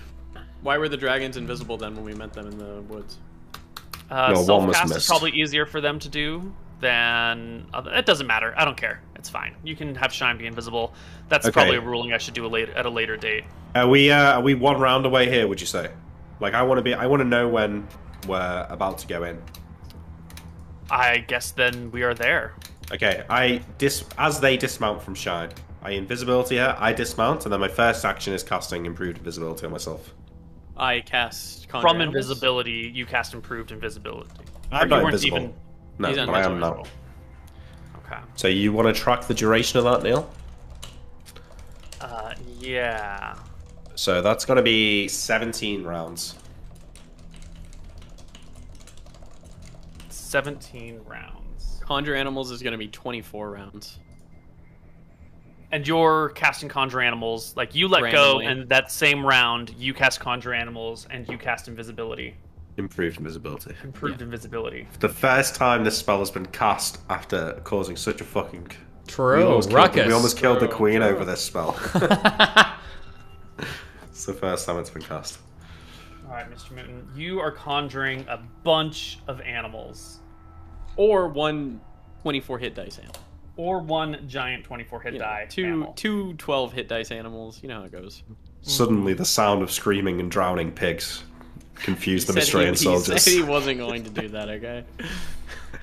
Wait, what? Is that pigs? Huh? Oh no, a dragon! It worked perfectly. Pigs can fly now. True. That was a good one. I'm just getting your giant mammals. Could be a 24 hit die whale. Could be a 12 hit die whale, or two 12 hit die whale. It's all mammals, chat. It cannot be a giant squid. I'm sorry. Wait, you said it could be a kraken last time, didn't you? I thought it could be, but it can't be. You fucking say you lied. I lied. I lied to you all. Thank you. You lied. Scammed 2.0. What's an interesting land mammal that we could get here? Your mom. Oh, right there. Ooh. That was good, to be fair. I'm sorry. No, it's fair enough. Mr. Mooten. We looked into that. How high up in the sky are you when you conjure animals? 200 yards. Oh no. In the sky? Well, that's what we said, right? We were... no, 200 yards 200 away. Yards from the boat. That's 200 yards away. If we're 200 yards away, because figure it out. Sokotoa. I will go down to the water and cast it. Down to the water's okay, cool. Okay. That's what I'm looking for. That's the right answer. Yeah. Springing from your fingers are 5 giant otters. And when I say giant otters, I mean 15-foot long giant otters that do 3d6 damage on a hit and have... How many are there? 5. 5. Well, there's 5 giant ones and then 1 adolescent that's only 4 hit die, so they can fit the hit die exactly. Hit the things, you know? Yeah, Nice. Yeah. I tell my otters to go and attack any person. Slay the Mystrians! Yeah, slay them. Go Anything forth. that falls in the water, yeah. The otters swim Like with in that South haste Park in the episode. direction of the ships. Nick, Yeah. you have cast invisibility about 200 yards out as well. Improved or invisibility. Improved invisibility. You wanted to cast it at the same range that they dropped off, so 200 yards. Yep. That'll mean 1 full round of movement to get to the ships. Because you can move 180 yards. Yeah, yeah. There's 8 ships. That's fine. Great. 16 rounds, so set 16 after this round.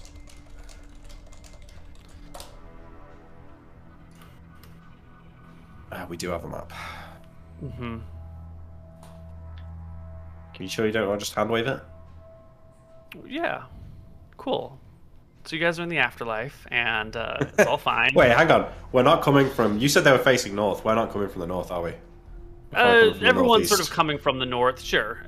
I just put things on the maps that they would be here. You can come from whatever direction you want. Whatever direction you want, Nick. That's what she said. Yeah. And even though our player characters are over here, this is more than 200. The players are actually 200 yards off screen, so it's fine. I'm just going to leave your tokens over here so that they're on the map somewhere. All right, 1 round ticks by with improved invisibility. And now I'm how far away? 20 yards? You can be 20 yards, so 30 feet from one of these ships. Check my spell. For range, just to know how far away I do need to be, because you don't know what I'm casting. Actually, I don't. Yeah. Okay, but you were right there. So Anton is going to move and go back to where Tyrael is. Mm-hmm. Yeah, just back up into the sky. Yeah. Mm-hmm. Yeah. Okay, fine. 60 feet. 60 feet. Is that... Please position yourself appropriately. I will, Neil, if you just give me a moment to find the line thing. Where is the line thing? Yeah. I can't find it. It's like hidden on the left side. I've got it now. I know. Come on. You asked to... No, this is fine. 40 feet is fine. 40 feet... You gotta be 20 yards. Oh, yeah, this is feet, though. Well, I want the lance to be able to get through the ship, right? I don't just want it to touch the edge. Got it. So it'll be 1 round to get there, and 2 rounds to get there then, and then 1 round of hovering invisible and casting. I can't even fly 20 feet and then cast a spell. Even though it would be movement rate 20 instead of 18, right? I guess it doesn't matter. It's close enough in time. It's fine. It's fine. These dogs will represent our giant otters. Nice. Look at them. Look at them go. Mm-hmm. And they will probably take a little bit longer to move into position, but they will essentially disperse themselves among the fleet and chomp any survivors. Beautiful.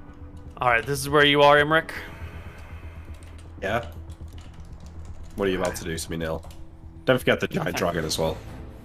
Sure, the dragon's breathing fires. Oh, yeah. Shine is probably waiting to time her attack with yours. The one wants to reveal themselves before the other. Yeah. And Shine's she's probably going for a invisible, line flying. like this. I got Shine. Okay. I got Shine. Shine just hits this one. Alright. Can I blow up a ship? You absolutely can blow up a ship, Imric. It's an illusion, Nick. No. I roll to disbelieve. No, not really. Okay, what is it? I cast Lance of Disruption. That's one of my 7 castings of it. It does 5d4 plus 26 damage. That's a lot of damage. The ship gets no saving throw. Yeah, and it smashes, like, heavy iron-wound doors and shit. Please read that line, because it's very important. Barred wooden doors can be blasted off their hinges, and even sturdy ironbound doors or heavy stonework can be seriously damaged by the Lance of Disruption. Delivers a powerful blow against inanimate objects, can easily blast light furniture, thin wooden walls, or fragile stonework to flinders. Yes. Does Shine see through illusions? I don't know if the dragon can automatically, like... 39 damage. Your spell goes off with a loud clap. A beam of light rips through the ship. Right where are you hitting it, Nick? It's just floating here. In a line, right? So it's just like this. Just right through the center of the ship. Yeah. Rip a hole for 39 points of damage. At least some of it is underwater. You know. The others So- rejoice. Do we hear any movement, or is anybody doing anything? From 200 yards out, all you see is the line of light open up around Imric's hands and zap right through the boat. Do we see like candles or fire? Because we should see that clearly if anything like. I turns immediately move, by the way. On. Okay. Do we see people on the ship too? Nick. Uh-oh. Uh-oh. As It's not my your turn, so I beam- can move. Okay, how's my No, beam? no. Stay exactly where you are. As your spell rips through the ship, you find yourself glowing. Like, you can see your arms, you can see your legs. You have improved invisibility cast, but some sort of magical effect is outlining you and making you visible to everything. Okay, wait. Did that happen Give me- over a threshold, or did it happen after I cast the spell? You cast the spell, there's a bright light, it kind of throws off your ultravision for a moment, and as your vision comes back, you see that you are outlined. And I need you to roll me a d10. Do you want low or high? Yeah, what does he need, Koibu? Fuck, he wants low. Okay. Kind of rolls I like. Alright, you roll the d10, the beam blasts through the ship's side, and immediately you hear the scurrying of feet as people begin to pour out of ships. You can see it bright as day. Soldiers running from below decks out on top of each and all of these ships in a quick hurry. Ooh. All right. Onto the deck come sailors, come archers, come defenders of all kinds across the whole fleet. You are tied in initiative with the first ship to react, which I think is going to be probably the one that you just struck yourself. Anton will nudge Tyrael, point at Imric, and kind of, chuckle slightly. He's fucking dead, isn't he? I mean, I see him lighting up. I don't know anything about what it is. Yeah. Okay. And we are going to say you did 39 points of damage to this ship. This ship is now what we would call floundering. Any sort of movement is disabled. It's not going to sink to the bottom of the ocean in 1 minute, but it is taking on water and will sink unless someone can repair it, unless people can make amazing, desperate repairs. You said in 1 minute? No, I said it's not going to sink in 1 minute, Okay, but it is going to sink soon. Shine gets the 1 on the d10, and she will open up first, doing a nice, gentle sweep coming down from this angle, unleashing a gout of flame. Shine's breath weapon 14d12 is plus 7. 90 feet long, I believe, for 14. Wait, I've still got movement though, right? We were triggering initiative based on some things, right? The world doesn't break down exactly into rounds, so we rolled into initiative when your spell went off. Okay, but I still have movement this round, so can I maybe roll into initiative to finish my turn? I don't know how. I mean, usually I feel by the rules I get to move, but if you want to change it slightly, that's something fine. happens. We're sort of not really in initiative. We're tracking time, but we're not really in initiative. It's not like But it doesn't make sense that they can come out of the ship, like come out of the inside of the ship and shoot me before I can just finish my move. I have prepared everything for this session. Okay, fine. Shine's breath weapon is 90 feet long.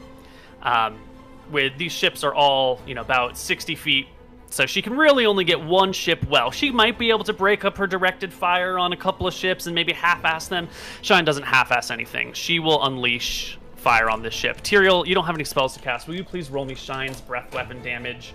14d12 plus 7.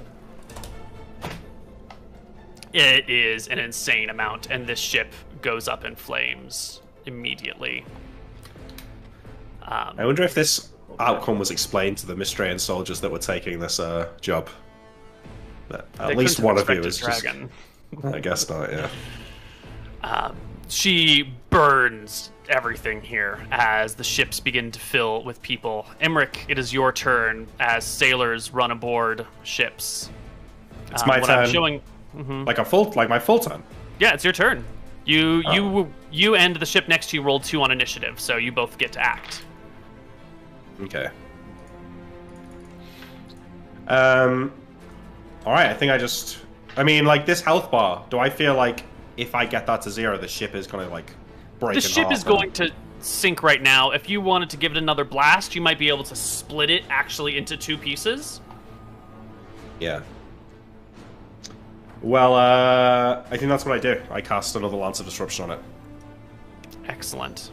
The ship will get its round of fire off on you.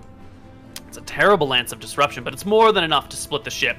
The archers on board will only get 1 volley. They're not going to get their second shot because the ship is going to go down. But the 20 basic bitch archers on this ship will make attacks against you. What's your AC? 23. And they have +2 to hit, so they still need a natural 20 to hit you. Mm-hmm. None of those will strike. Can I then finish my move? The leaders will get attacks against you as well, and they have slightly better attacks. Yep. With their bows. They have +4, so they will need a 19 to hit you. Neither of them do. And the ship just begins to fall apart. But also on the ship is a mage who casts a spell. 1d... Tyrael, would you roll me a 1d100? You want to roll low. Gotcha. Easy. And roll me another 1d100. Okay. Well, you know, you win some, you lose some. It's fine. All things go off according to plan. What was your movement here, Imric? My movement? I'm flying, Yeah, so... Oh, you mean, like, what do I want to do? Yeah, with the rest of your turn, because you blast I the go ship, under the it water. begins to split in twain. You go under the water? Yep. Ooh. Ring of free action, so can I fly? I don't know. How does that work? You cannot fly underwater. So, okay. Yeah, so I'm going to go Can on you the water swim? and, like... I can swim, yeah. Do you have a swimming proficiency? I do have a swimming proficiency, right? We all took that. Yep. Sure, Yeah, we all did. Sure. It's a Koibu campaign, of course we did. Absolutely. Anton's gonna make his otters, seeing like people aren't going as fast enough. He's gonna make them attack this boat. Probably You can't. 3. You got to and then- issue commands to the otters. You got to be able to talk to them. You could have told them what to do Is when it they not fell in the water. telepathic? Let me read. But yeah, unless you're good it to go. says you have long distance telepathic communication. Normally, you just issue verbal orders. Conjure animals. Unfailingly attack the priest's opponents following the caster's verbal commands. Nope. Yeah, you're good. verbal commands. Okay. Whoosh.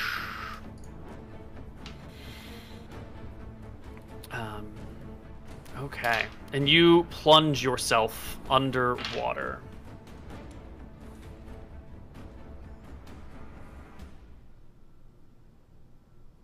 Okay. We will have in the rest of the round. There are still 1, 2, 3, 4, 5, 6 ships. So we're gonna get what's 20 times 6? 120 D20s against Shine. 1, 2, 3, 4, 5, 6 hits against her will knock off 6 stone skins, but none of these blows really matter because they can't even get through her stuff. Actually, they get 2 shots per round, so another bunch. 1, 2, 3 20s. Shine still has stone skins. Is and there... then Hang on. 2, 4, Is 6, there- 8, 10. There's no long range penalty? Oh, you're just looking for 20s anyway. We're looking for 20s, yeah. And then 10, actually there's going to be, they get 2 shots, so 20 D20 again for the higher level people who all miss. This is how we get And scoring then- stone skin gone, guys. 40 Well, good what? archers. Yeah.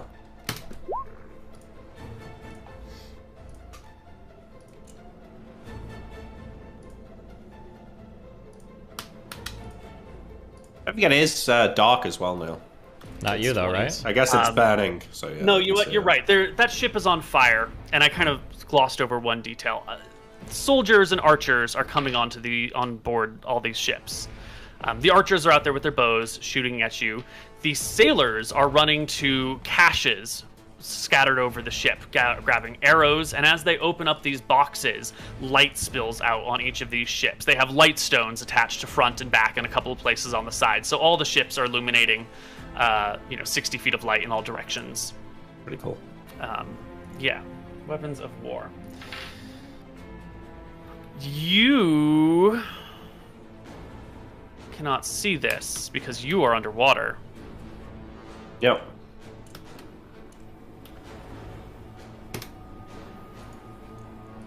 Which way is the wind going, by the way? Or is it The perfectly wind still? is going this way ever so slightly. Okay.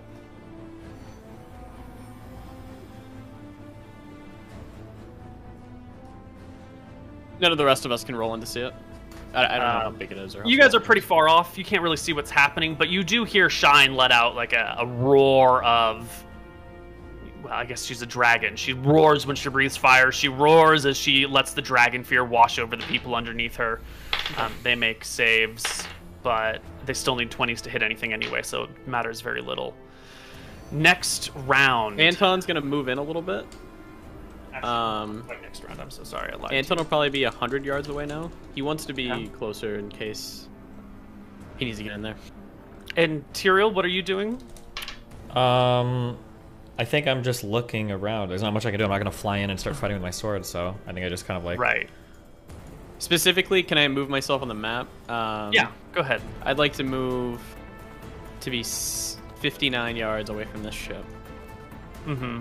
Can I move over here just to be behind Shine?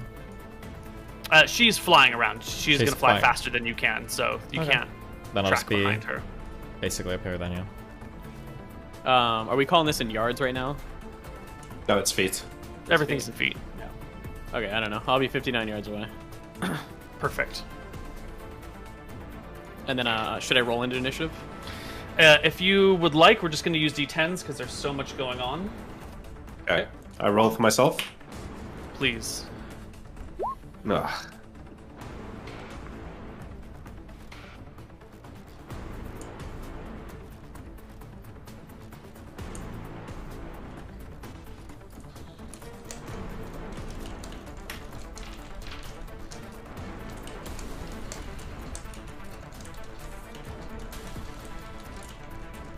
Okay.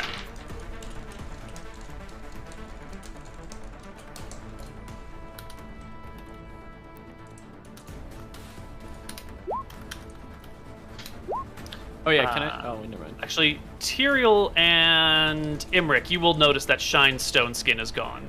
Okay. Okay. Sorry, Tyrael and Anton, not Tyrael and Imric. Imric is underwater. Okay, Mr. Mutin, you flew close on this round, right? Is that what you're doing? Is that what this I one would is? have flew close last round. Last round, okay. And then this round is casting a spell. Excellent. And what spell are you casting? Because you go first. Flame Strike. It's a vertical column of fire. My goal is to probably cast it on the masts. Wherever I think is best to disable, like or I want to get a flame spread on the ship. Wherever I think that is. So it's 68 points of damage. Otherwise, the damage is halved. They do get saves. 19 Excellent. damage for all the people. Even if they pass their saves, that will kill a whole bunch of people. And Flame Strike has a 5-foot radius? 30-foot column. Okay, so like a... So I want to cast it on the inside to get the fire as Yeah, you can wrap it around the mast, and it'll just like burn up the entire mast and all the way down to the ground and hit the people nearby. Okay. That's and which ship? Upon which ship are you doing this? That's gonna be this one. Okay. And I'm gonna call out if you'll let me. Mm-hmm. I don't know if they can hear me, but I'll call out for the seals to attack the ship. Mm-hmm. All right. Also on a 1 is this ship over here.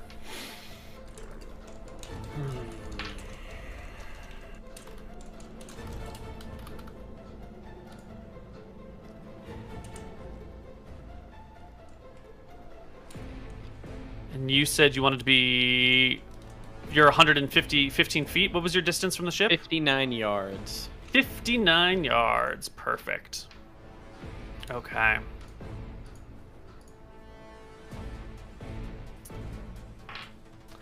I guess we're going to go with... From this position, Anton, you can see actually, now that you're close enough, that Shine is not insignificantly injured. The next boat will go take their archery fire at Shine. Doesn't matter if they hit or not. Stone skin charges are gone, and their arrows cannot pierce her thick hide. All the arrows are wasted. Did we see what injured her? I mean, I know I didn't. You can't.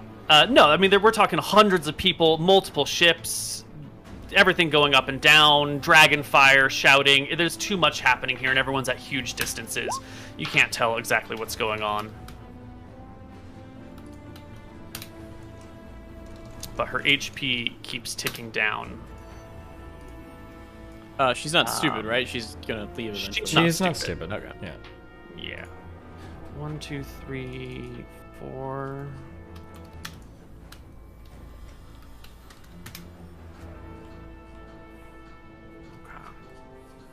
The next person, where's my initiative rolls? Next goes at 3, 4, 6, 6. Oh, Imric, you're going at 10, aren't you? You're going dead last, and Shine is going right before you. So, we've had this ship go. We have 1, 2, 3, 4, 5 more ships to go. What? Yeah. Would Shine not have like flew like away? Is she not like sweeping across the ship? She's not stopping, right? Yeah. No. I can't just keep moving the token every couple of seconds to indicate that she's flying, but she is swooping and doing passes. All right. People only hitting her on like nat 20s, right? Well, the archers can't even hit her. Okay. You need to go and kill the mages, maybe? I don't know.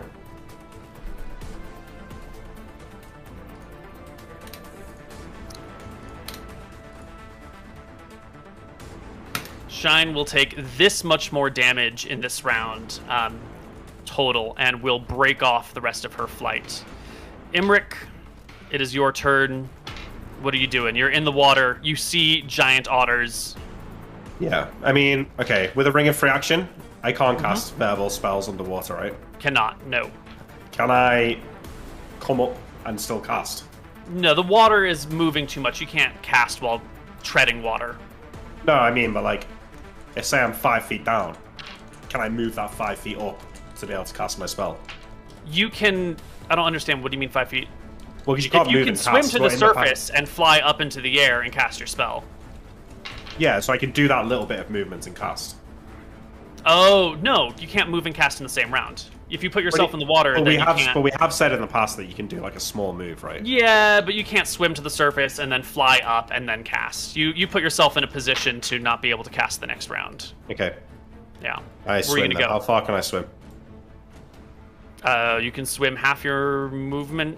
Your movement rate in tens of feet, 120 feet in a round. Yeah. And where are you? Are you swimming on the surface of the water? Are you you trying know, to like, be underwater and hold your breath? What are you? Well, Tell me what you're doing. Describe your actions. Yeah, I'm just holding my breath under the water. Maybe like 3 or 4 feet, something like that. This is why I feel like I can still get back above the surface to cast. So last round you dove below the water, and now you are swimming in the ocean, underwater, without breaching. Okay, cool. Well, Move no, yourself I mean, wherever. Yeah, okay.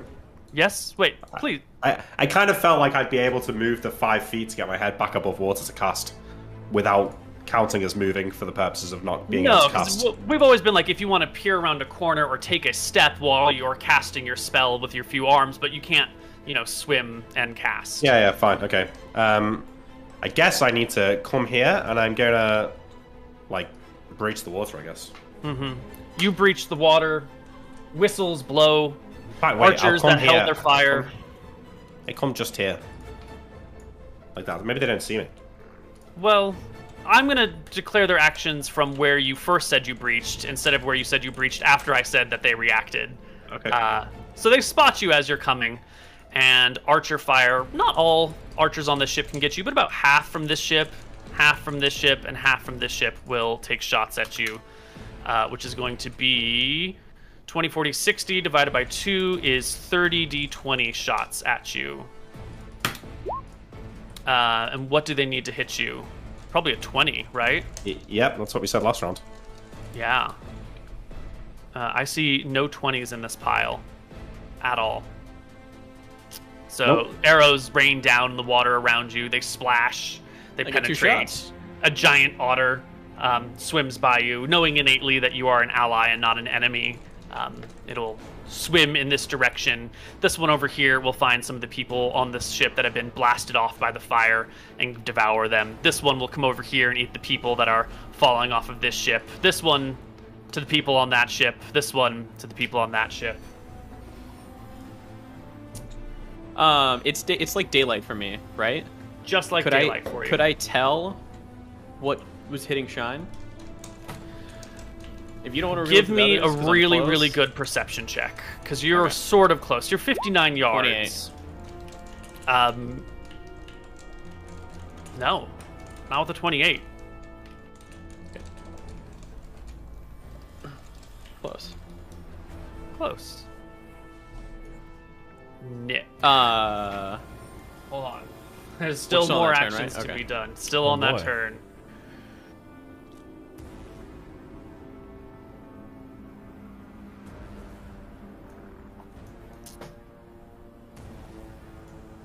Where is it? 60 yards. Oh, perfect. Right? Yeah, perfect. We have a spell being cast in Imric's direction.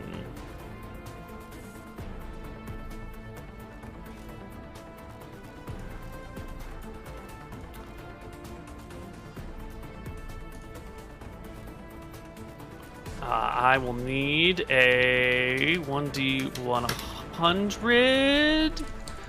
Excellent. No, I've rolled it. It's fine. As you are getting to the surface and preparing your move, you see a swarm of bats floods in your direction. It's just a huge swarm of bats, and they come at you, Imric. They dive bomb you. They grab your hair. They put their little claws into your shoulders. They beat around you. You are swarmed by bats. The swarms cannot be fought effectively with weapons, but fire and area effects can force it to disperse by inflicting damage. Wait, he has protection from evil on his cloak, no? Protection from vermin. And protection from evil. From vermin. You have protection from evil on your cloak? And vermin? My robes. Yeah. A protection from evil spell keeps the swarm at bay and certain area. So the swarm tries to get to you but cannot make it. They beat around you, dive bombing at you, and being turned back at each and every moment. Got you now. Right. Thanks, buddy.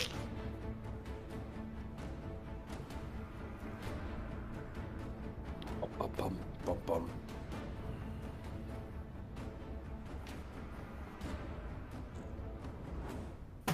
And this is what I think it is. Yep.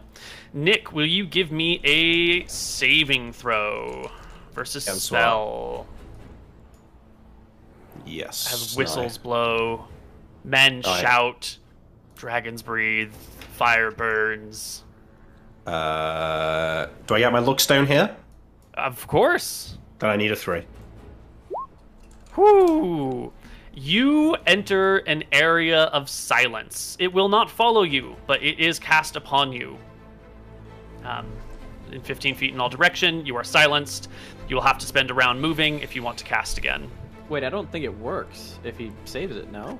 No, he saved so it doesn't locked on him. Oh, it is now centered 1 foot behind the position, the creature. That makes it way better. Yes. It's bullshit is what it is. I know. Such bullshit. Next round. Everybody, roll me initiative. Do I think I'm going to be able to catch up to Shine to heal her? No, she's way too fast. She's got movement rate 40. You've got movement rate 18.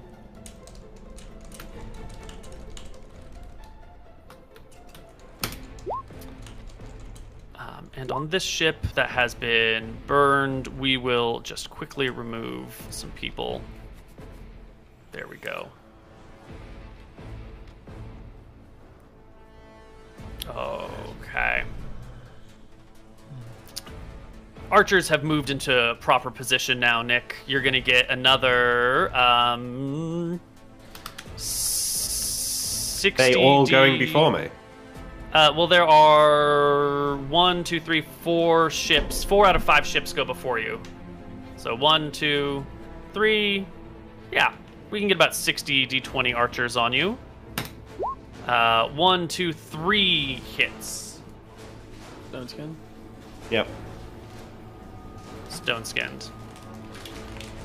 And I don't have any idea what this spell is that's on me. I mean, I can look at myself in my classes. It's like fairy fire, no? I didn't get a save, or they can't see me to cast it. Oh. I don't know. I'm not a magician. Did my bats not tank some of the shots here, Neil? The arrow shots? Yeah. They're surrounding me, right? I'm surrounded by a swarm of bats. Swarm bats keeps them at bay. They're flying around. How would you rule that? I want to roll a d3 for each of the 20s, and on a 5 or a 6, it doesn't hit me. On a d3? On a 5 or a 6? On a d3? Oh, d6, sorry. Roll 3d6. You want to say that the bats have a 66% chance. 33%. Yeah. Of intercepting? 1 to 4, it hits me. 5 to 6, it hits a bat. That's fair. That's generous. Get fucked. One slot. Wow. One slot. But does that kill all the bats now, I assume? No. No, but it's they, a they huge fired swarm. like 60 arrows at me. They gave That's you gonna kill armor, a lot of Nick. bats. The bats fine, can keep the it. bats have to be destroyed by AoE weapons or whatever. Yeah. Sweet, yeah. Bat shot. Nick, you will recognize this as they strike you. You will take 45 damage from magic missiles that Hang rip on, magic through missiles your are D4, body. not D5. I'm so sorry. I'll re-roll those 2 5s. I know. Reroll the D. That's bullshit. Everything else is within the range of 1 to 5, 1 to 4, right? They all would essentially argue roll D4s. this, yeah. So you will take, what is that? 4 points less damage, 41, and your stone skins are gone. Didn't they see me to target me? Absolutely. You are illuminated. There is light coming off the side of the boat in a huge aura, and there's a swarm of bats to help draw your attention. Plus, as we mentioned, in addition to archers, there's sailors whose jobs are specifically to look and help people direct fire. I get that. But I'm saying, is there not a chance the magic missiles can't target me because of the bats? No, I think even with the swarm of bats, especially since they're being kept at bay by your Protect Evil, that they're going to be able to see you well enough. You're the only thing in the water, right? And that will bring us to... Actually, that's only the soldiers that can fire at Imric. Anton, you are not invisible. And the remaining soldiers that can't target Nick can target Anton because he's a little bit upper in the air. Right. So Keep in mind, this ship is on fire. Yes, this ship is on fire. The archers, not worrying about it. There's 20 archers on the ship. There's 60... There's 40 sailors on the ship. The sailors are dealing with the fire. The archers are taking their shots at you. There's nothing else they can do. If you could see them now, Anton, you would see a grim determination in their eyes. No one goes up against the McGarry brothers and has any opportunity to survive other than fight to the bitter, bitter end. These Mystrian soldiers have been in war for generation upon generation. They knew coming out here and an assault on the Dracissian homeland might be a one-way trip, and the archers are resigned to their duties. There were 60 that already fired at Imric, so the other half will go at you. Roll 60d20. 1, 2, 3, 4 hits on you will peel off 4 charges of stone skin, Anton.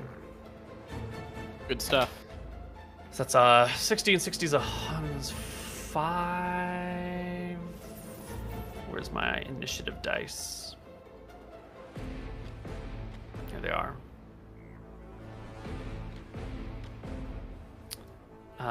Right, and then there's the leader. I think we actually roped the leaders into that one. Imric, it's your turn. Initiative 4. Okay. You are in an area of silence. You can't cast spells. You have to move if you want to cast anything. Bats are surrounding you and sort of like pointing out your location. You're furthermore illuminated and lined with light, drawing everyone's attention to you. I got a question that's going to be a bit awkward for me to ask at this point. But the staves that I have on me, one of them can cast a bunch of spells. Is one of them shield? Because that's kind of it. But if I can cast shield now, it's definitely. Is that one of the things on one of your staves? That's what I'm. I don't think it's written down anywhere. Well, hold on. No, we absolutely wrote down every spell. I don't know where to find it. You have the saves on you? Yeah. Well, bag of holding. Let me look. I don't believe so. You've got the straight staff. You've got, or a straight staff that reveals doors and stuff. You've got a gem staff. It can cast light, mending, cantrip, unseen servant, ignite, cut. Is what I've got written. Okay. You've got a staff of thunder and a staff of lightning, or a staff of thunder and lightning. Sorry. Mm-hmm. Okay. I will go back under the water, Neil. Move like 15 feet over here, and then can I drink a potion underwater? No. Okay. Because if you open your bag of holding underwater, it fills with water and explodes. I can't take another round of magic missiles and still be safe. So in fact, I'm just gonna fly. I'm gonna swim like 120 feet north. You just swim underwater? Yeah. Okay, what's your con? That determines how many rounds you can swim while holding your breath. Okay, well, yeah, it's only been one round. Okay, I've got 18 con because of the amulet. Okay. So you can hold your breath for 1/3 your con. If you're active, it's half that again. So 1/3, 18 so 3 divided rounds. by 3 rounds? Okay, perfect. The next ship will go. And that will do...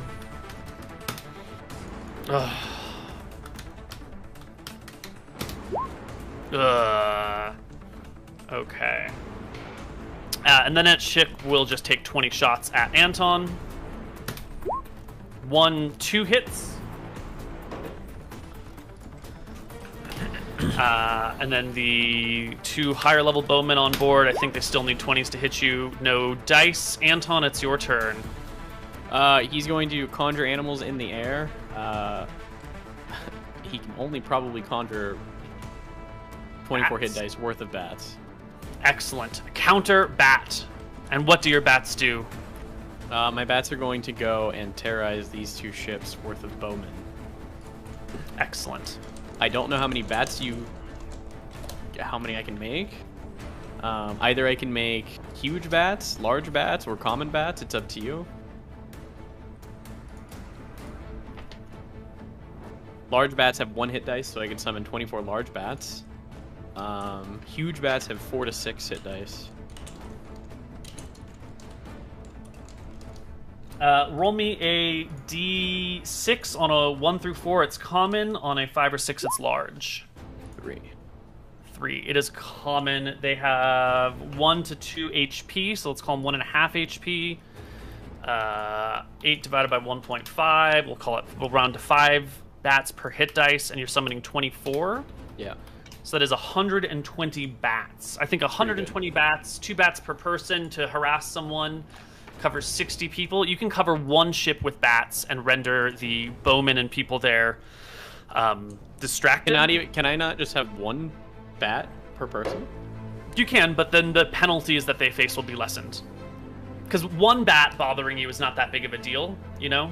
It's annoying, and it might give you penalties or distractions, but it's definitely not as bad as, like, 5 bats on you, right? Okay. I look around. Do I see people casting magic missiles when I saw Imric? There's a lot. Earlier, you know? Yeah, there's a lot of shit happening. Give me another perception check. Oh, it's not gonna get much better, but I'll try. Might. 26. Yeah.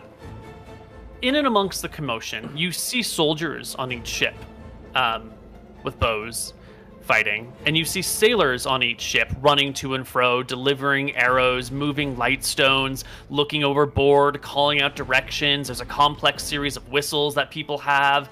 There's people in the bow and in the breach, all over the ship, right? But in and amongst all the commotion, you will notice that there are a couple of spellcasters who are sort of stationed near the masts. or sometimes on the back side of these ships, or sometimes on the front side of these ships, near like a stable, steady location with a good field of view. I'll send the bats to the spellcasters then. Okay. 26. Got it. All right. With the goal of annoying them and killing them. There can't be 100 spellcasters, so I assume like 5 bats a spellcaster, and yeah. All right, the bats spread out and go for the spellcasters.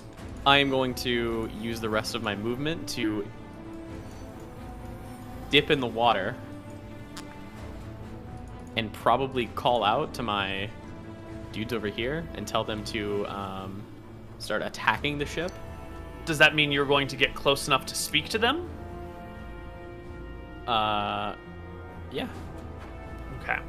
So you come right up close to the ship so that you can go and like talk to your giant otters. I don't So know they if I follow need verbal. to be within like 5 feet, but yeah, you know, as close as I can be.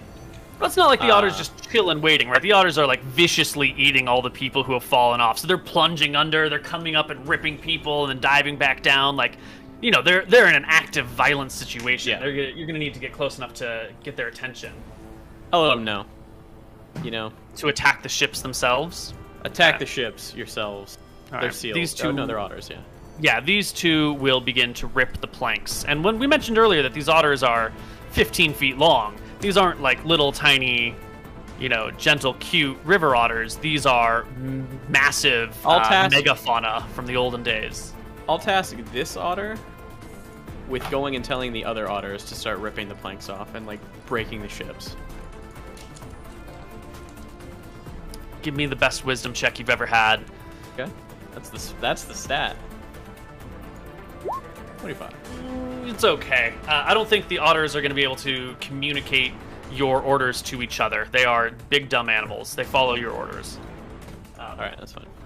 Yeah. These summon spells are usually pretty set and forget. That's fair.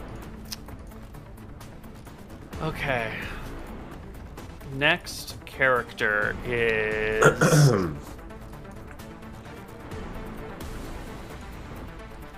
one more boat. No casters on it.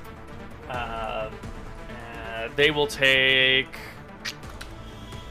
Ooh, let's just do a quick 1, 2, 3, 4, 5, 6. Quick question. We had 2 of those 100-pound rings of telekinesis, right? I think so. Yep, I have one. You have one, Nick. Do you have the other? No. I think you get. Did we not give one to the queen? Otherwise, I think you guys have. We never did it. She mentioned, but she didn't get it. Can you use a ring of telekinesis to pick up water?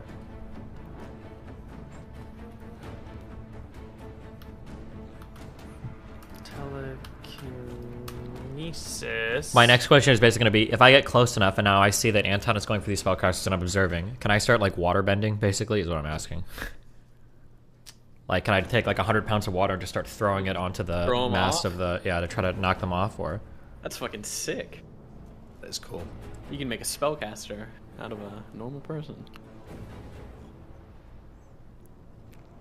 I think you can create a force. Like, you probably couldn't lift up like a giant block of water and drop it on something, but you could like make a wave splash onto a ship, perhaps. Okay, I don't think that would be much then. Okay, never mind.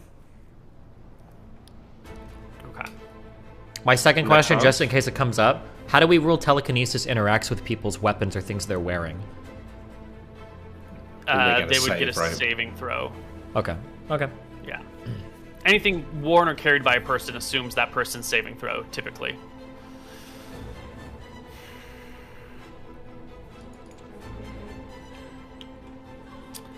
All right, Mr. Mooten. Ooh, wait, we already did this. I'm in the water right now. You are in the water. Right, you came over and you talked to the creature, the giant otters. Yeah. Excellent. Well, I suppose this is it. We are going to get a Dispel Magic going off on Mr. Mooten. Which caster? Because they should have bats on them.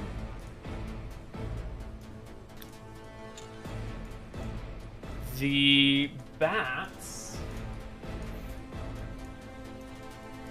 have a pretty good fly speed. Let's talk about ordering bats to attack things. You summon these creatures, you tell them what to do. If you see a target, you can say, like, if you see a group of people, you can say harass those people. If you see a specific person, you say harass that person, but you can't give them orders like go find James and fuck up James, right? So you can see the casters on this ship, this ship, and sorry, you can't see my pings. On these 3 ships, fuck, you still can't see that. These 3 ships, you can see the casters on them. So you can't see the casters on this ship, or this ship. I don't think I can see it, but can you just mark them? Doesn't matter. These 3 ships, if these are the ones that I could have saw, I shouldn't be getting a Dispel Magic cast on me, because the only ships that should be able to see me are these 3 ships. Because I'm in the water. Ish, is what I'm going to say. Okay. Yeah. Yeah. It's not this caster. Yeah. Yeah. I can't show the enemy's whole hand to you. Does the Dispel Magic happen? Well, it's going to affect all the things that are on you right now. Do you have any potions that are outside of bags of holding? Any that are like in pockets? I think or on your person? everything is literally in my like backpack. Okay. So your Stone Skin spell is going to be affected. That was cast by Imric, which is a level what caster? 13. And this is being cast by a level 6 caster. So they have 6, 7, penalty of 7. And they need an 18? They need an 18 or higher to dispel your Stone Skin. Not a success. What other effects do you... Your fly spell. Fly, Unfailing Endurance. Unfailing Endurance? Do you mind? You'll need a 17 on that, because it's moves 1 level lower. Okay. What other spells do you have active? Ultravision? Ultravision. Nope. Okay. Unfailing Sacred Guard. That's not on you. That's not on me. I think it's it right now. And it's not cast against...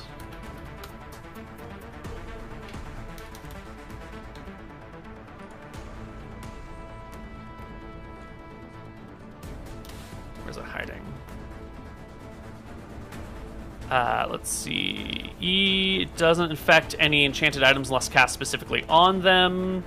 So any effects happening in the area... Your 1 otter that you're near? Nope. So that Dispel Magic goes nowhere. And the next spell coming up is Evard's Black Tentacles, which comes out at the end of this round, which we are effectively at right now. This spell creates many rubbery black tentacles in the area of effect. These waving members seem to spring forth from the earth, floor, or whatever surface is underfoot, including water. Each tentacle is 10 feet long, AC 16, and requires as many points of damage to destroy as the level of the wizard who casts the spell. There are D4 tentacles, plus 1 per experience level of the caster. So we will have...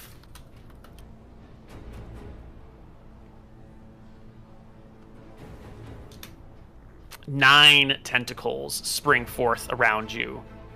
Around who? Any creature around Mr. Mutin. Any creature within range of the withering tentacles is subject to attack. The tentacles don't discern friend from foe, so they just attack anything and everything in that area. 1 or 2 are going to go after your giant otter. A couple are going to go after you. The remainder are going to go after the ship and the nearby sailors on board. Since there are 9, I'm going to say, and it's being centered on, right off the side of the ship, but close to the ship. So I'm going to say most of them are going to go on you and the otter. So let's call it we said 9. At least 4 of them go for the 2 of you. So we'll say D5 plus 4 target you and the otter. 1D5 plus 4. 6 will go after you and the otter. 1D6 go after the otter. 2 go after the otter. 4 go after you. Any creature within the range is subject. Must roll a saving throw versus spell. If it succeeds, The subject suffers d4 points of damage from contact with the tentacle, and the tentacle is destroyed. Failure to save indicates that damage is 2d4, and the ebon member is wrapped around the subject, and damage will be 3d4 points on second and succeeding rounds. So give me 4 saving throws versus spell. And that person was not affected by the bats. Correct. Okay. I need 4 saving throws versus spell? 4 saving throws. 1. That's a fail. 7, 8. Wait, are you sure? Even with all the protection and shit? Bring up protection +2, any cloak? Okay.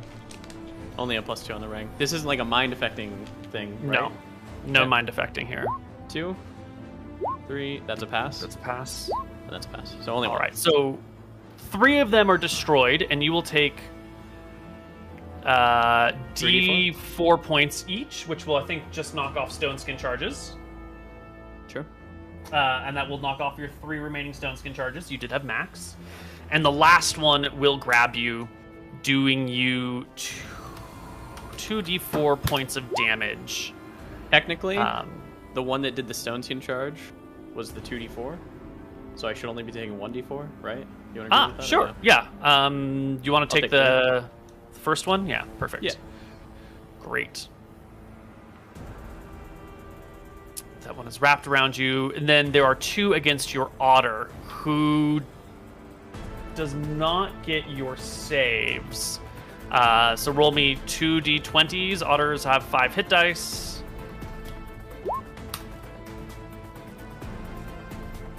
Those will not pass. The otter will take 44 I don't points know of if damage. this tentacle can wrap around this huge ass otter, though, yeah? It's what they do. How long? The tentacles are 10 feet long against a 15-foot otter? They can wrap around, like a 10-foot tentacle could wrap around a crocodile's body, I would say. Yeah. Okay, and that leaves us with 3 tentacles to grab random sailors off the ship. So 3d20. Don't even pass the save. One of them passes the save, destroying a tentacle and taking 1d6 damage in the process. Not quite killing a person. The others will grab people. 5 and 5. And those people are just dragged off the ship. All of them are sort of dragged off the ship and into the water, including one of the leaders. Now just sort of floating there, grabbed by big black tentacles. And did I get... I think I got the other Vardsbach tentacles and Dispel Magic. Yes. So it is initiative time. What HP do these have? Consolidate the dead. Yes. Yeah, it doesn't say anything on HP or anything on saving They have throws. the HP of the caster. Oh, damn. Okay.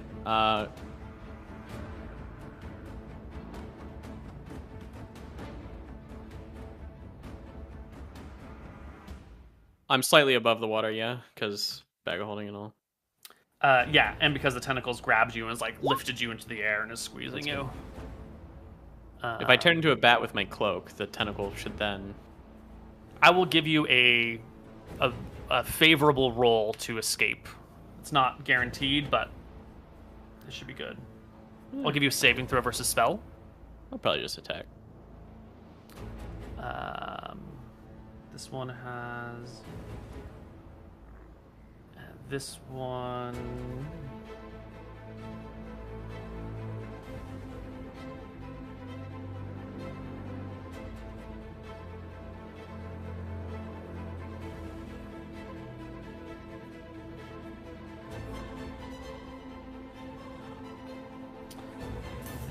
ship number 4 is swarmed with bats. This one is clearly affected. And requires many points of damage to destroy as the level of the wizard. Oh, is the level? Okay. So 7 HP each. Cool. Thank you.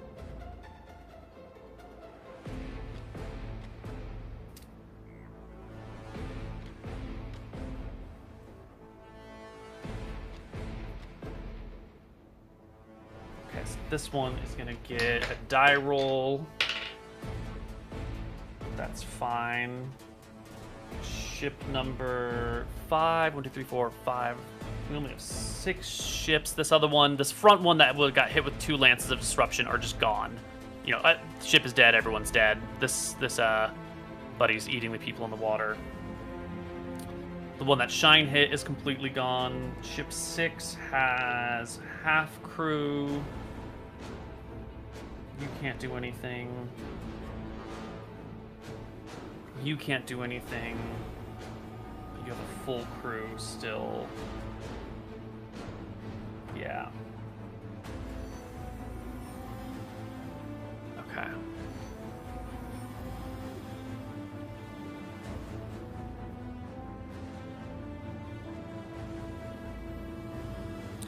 Okay. Roll me initiative. Oh, you did. Perfect.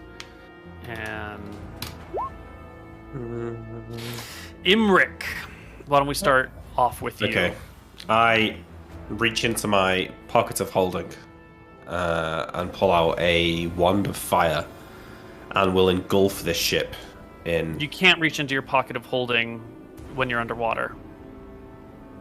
Why not? It's extra dimensional It'll space. fill It'll with fill with water. water. Okay, fine, yeah, I come out. Okay.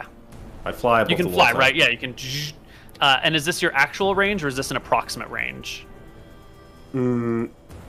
Approximate. Okay. It's probably like you 100 were feet.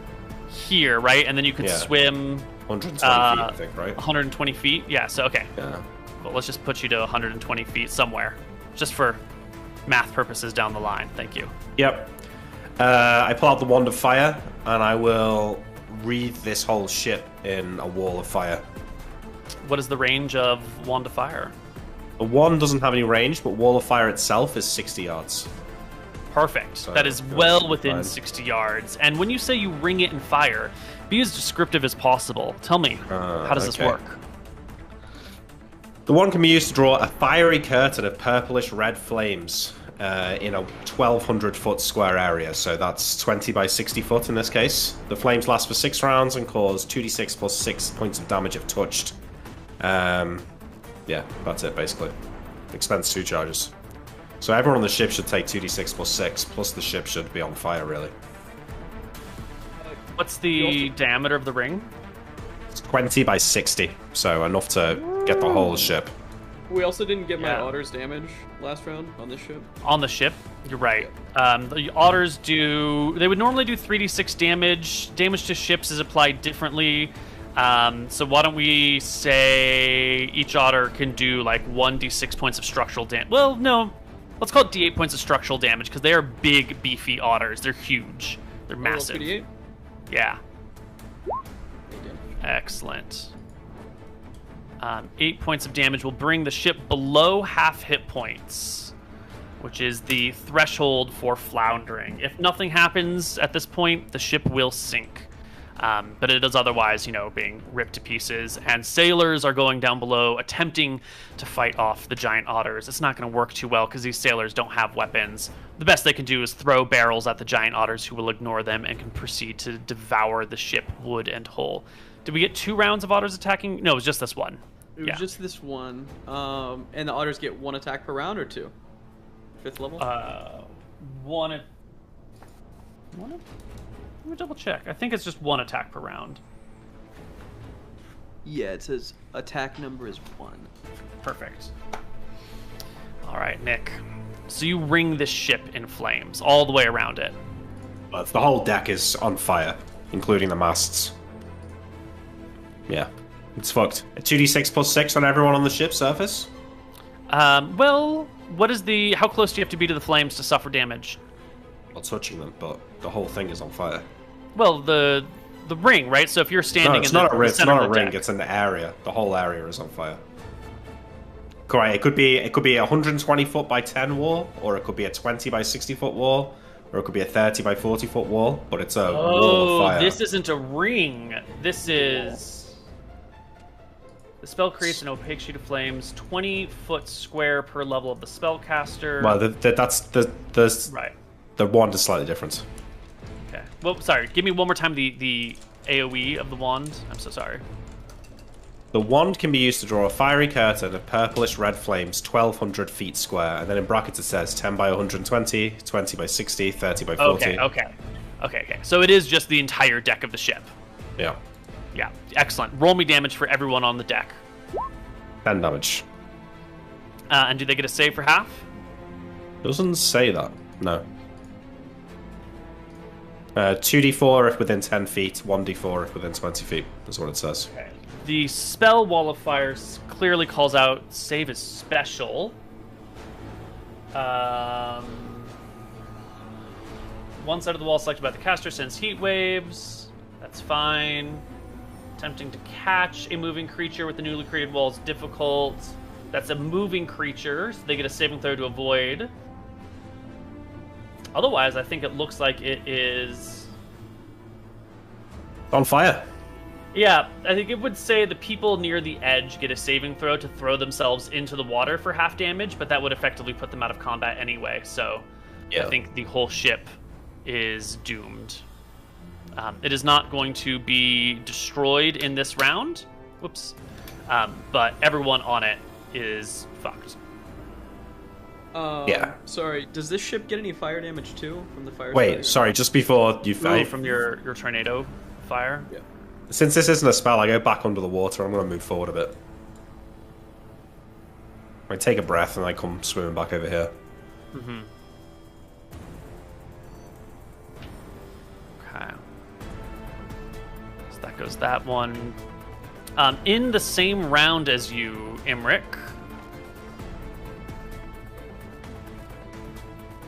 you were how far? You were over here-ish, right? Yeah. You were, it was 120, you were like there. Yeah.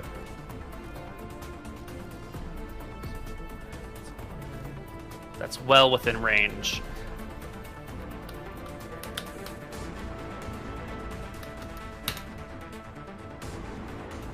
You will take another 16 magic missile damage. I was underwater. You had the same initiative as... This is getting to a really awkward question about movement and spell casting. It brings up the old 5e question of can I stand, fire my arrows, and drop prone, and remain untargetable because my round all sort of happens simultaneously. You went at the same initiative as someone who was casting magic missile, so I'm going to rule that they could see you at some point and take shots and with their magic missiles at you. Even movement, like if you start over here... if you start over here and you fly over here and you're on like initiative something and then like you pop out of the water, fly, cast some spells and plop back down, I would say that you are still available for targeting during a section of your turn. You can't just say I roll 1 on initiative so I get a full minute of action and then are hidden before anyone can do anything. I do agree. I agree that it's kind of fucked up, but at the same time, when he was declaring his action, he couldn't see me to target me with a magic missile spell. He started casting magic missile. And you were in vision during the casting of that spell and targeted you. Pick a target? You can't just... Initiative 1 for both of them. Yeah, I guess it's the same initiative, it's fine. It's the same initiative, yeah. It is a bit fucky. But it does bring up a weird question. If you had rolled initiative 10, would that mean nobody can target you ever? If you roll initiative 1 and you end your turn underwater, does that mean you're completely untargetable? You can't just say... I run across the field of battle, but like duck down under cover so no one can shoot me during my run. Yeah. No, I agree. And that cover is a mess. But now that I've got the wand, I don't need to break the surface again, so I'm alright. Are you fine on HP? Well, not really, but I can... As long as they can't target me with more magic missiles, I'm okay. This is on fire, and everyone here is dead. Has Shine flown back yet, or do we hear her, see her or anything? No, Shine is at super low HP. She is circling at a great distance. She is too vulnerable to come in. And... As a reminder about Shine, she can swim, though, since she is more than capable of destroying ships from below the sea. Yeah, but if she's low HP, she's probably smart enough to... in there, though. Yeah, that's fine. It's her decision to make. Yeah. Mm-hmm. Did she get magic missile down? Is that what happened? Yes. Yes. Her magic resistance did prevent her from being killed very quickly, but she did get magic missile down.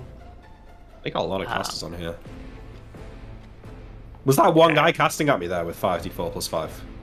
So I would have seen him if he saw me. You took 5d4 plus 5 damage. Well, it's 5 missiles from one dude.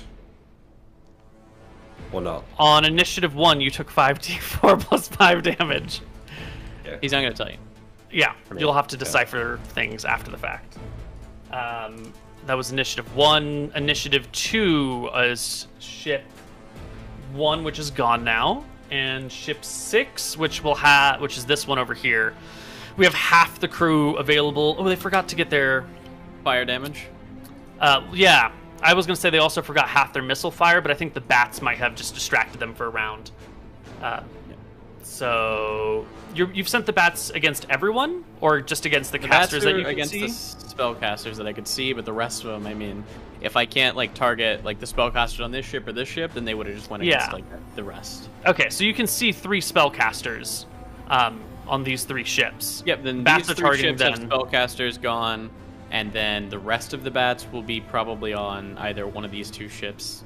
Okay, and did you send how many bats per spellcaster? 5. 5 bats per spellcaster? Perfect.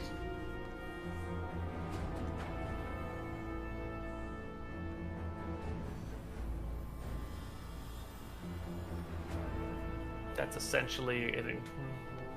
Oh, that's not great for them.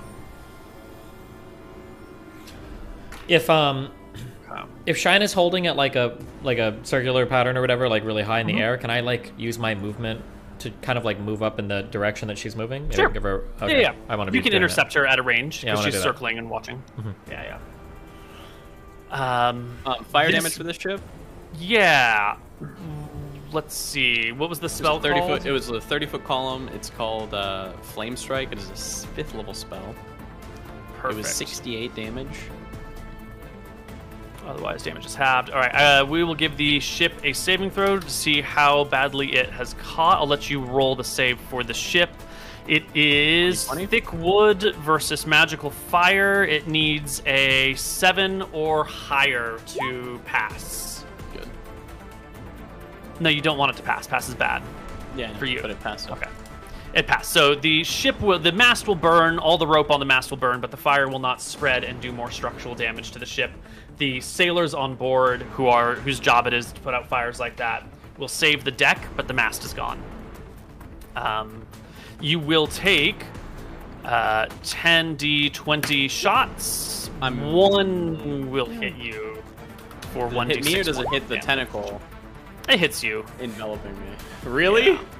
Yeah. The tentacle that has me grabbed? All right, on a 1 on a 1d20. 1d6, it'll hit you. All right, Alright, hit the tentacle. Alright, hit the tentacle. On a 1, yeah. Okay. Roll it. You want me to roll it? Yeah, I want you to choose your fate. Hits me. 2 points of damage to Anton. I take it. No mages on that ship. Initiative 3. Anton, you're at initiative 9? Okay, so everyone Should else be gets 5? to go, essentially. 5? I'm at Perfect. Where's my initiative order? One more ship. That is going to be ship number 5. We'll take shots. Ooh, we can get maybe a quarter of those people on the ship can actually target Anton. The rest cannot. So 5d20, and they will hold shots and ready for later. They don't hit you. The caster on that ship is going to have to make the greatest saving throw of their life in order to get their spell off. They have 5. They have 5 bats on them. Actually, I'm just going to reduce their 1d100. 5 is 25, 65, 75.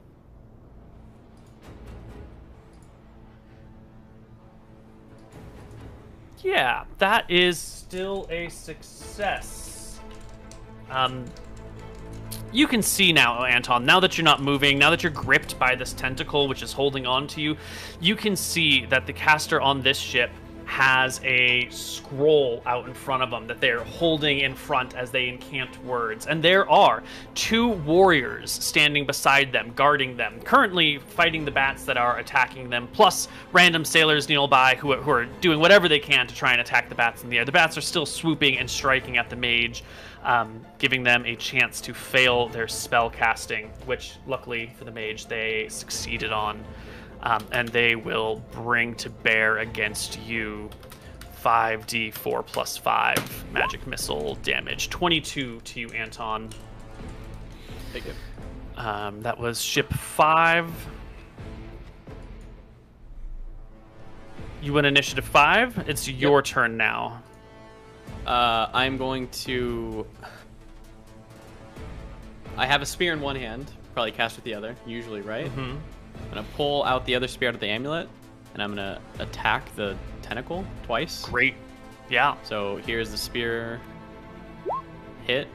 Hits. That's exactly the damage you needed to do. The tentacle disappears. You are freed. Cool. I fly away. Where do you fly? Probably towards Shine and Tyrael. Okay, so you can go half movement, 90 yards. Should be far enough away, I feel like, right?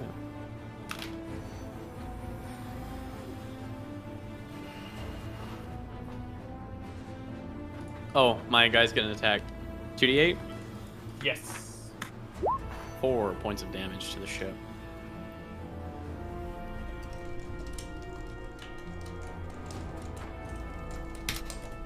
Whoops. -4.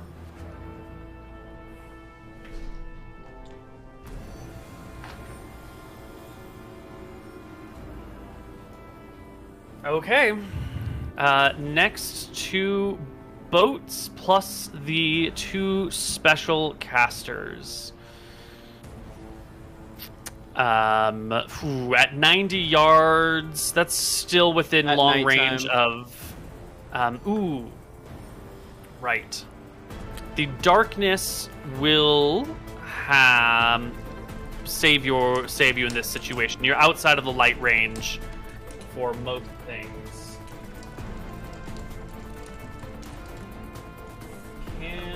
What is the range of this spell?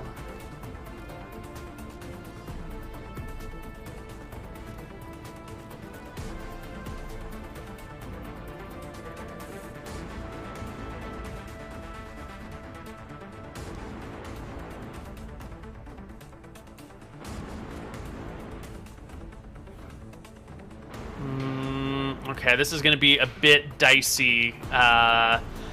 We're going to need... What is the chance of them getting you in the zone when casting?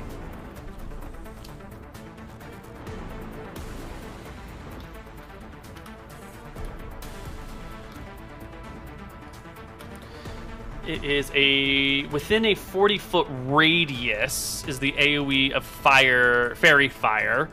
So that is within 80 feet, which is within 20 yards. You're moving a distance of 90 yards on your round. 90 out of 20. It's like 1/4. Their accuracy is better than completely random. So I'm going to give them a 50-50 chance of catching you within the fairy fire zone as you speed away into the darkness. And D100, 49%, because I have Luckstone. Luckstone gives you 5% bonus, yeah. Oh, so 45% lower, and you are within the fairy fire. Whew. You are within the fairy fire. You are illuminated. And that will allow our last 3 casters to target you with magic missile. How does that work now? Because now we're being a little weird in the order of operations of spells. Because they are casting magic missile, and if they don't see you, they pick a separate target. They are dedicated to casting this spell, and they are focusing, and if their target that they want is not there, then they just target something. You know, they're casting the spell. I don't think we've run that in the past. It's a little bit casting magic missile. Well, I think I've gotten fucked on this, actually. If Have you're you? casting as Nilrim, I did, yeah. If you're casting magic missile, you need to be able to see the target, and you need to be able to pick it at the start of your initiative. Otherwise... For example, let's say we're fighting 2 people, and I want to cast magic missile at one of them, and then Tyrael kills him. Can I then target my magic missile at the other one? Absolutely not. You I can't don't think hold so. spells. You can't hold spells. You cannot say, I'm going to hold the spell until something happens like that. Blink is an interesting situation where it means someone that wants to target you, you will blink out of the way and they will automatically miss. But with magic missile, imagine there's a field of like 1,000 people and everyone's fighting. you can cast Magic Missile and sort of target someone in that field.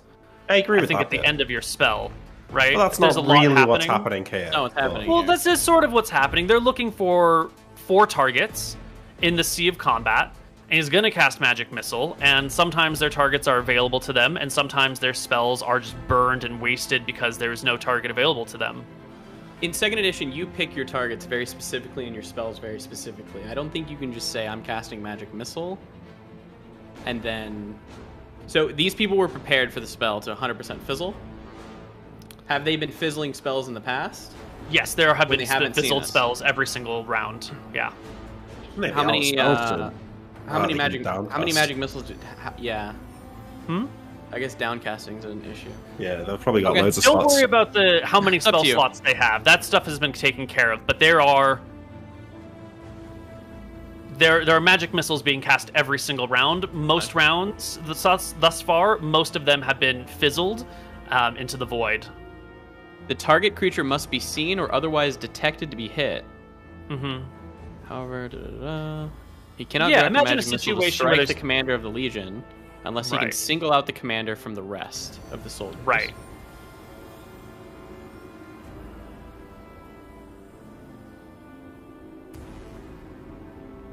It's already happened, mate.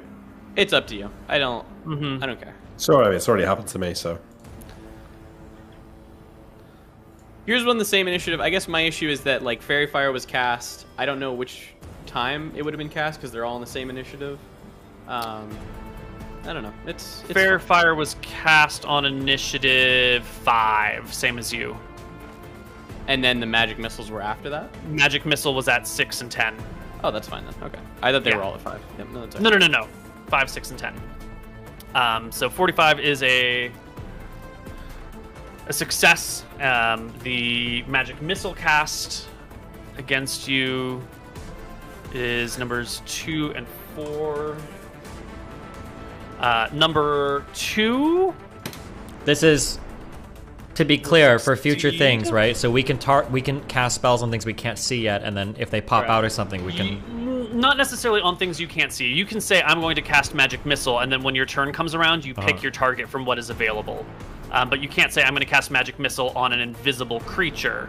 But you could say, I'm going to cast Magic Missile, and then right before your Magic Missile plays out, Imric, materializes Can we give someone them who was perception invisible, checks and you can... or something here.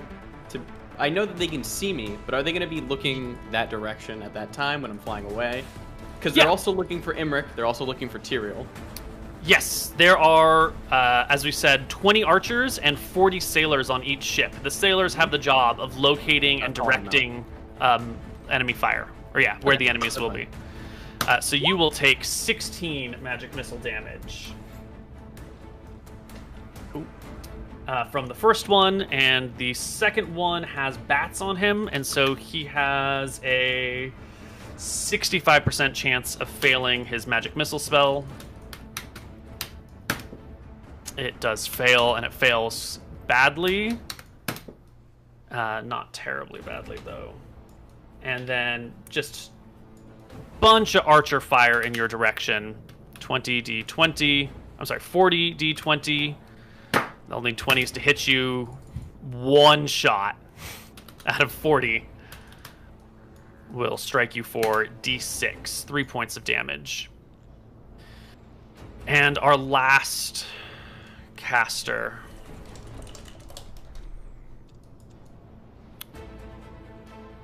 Oops, wrong one.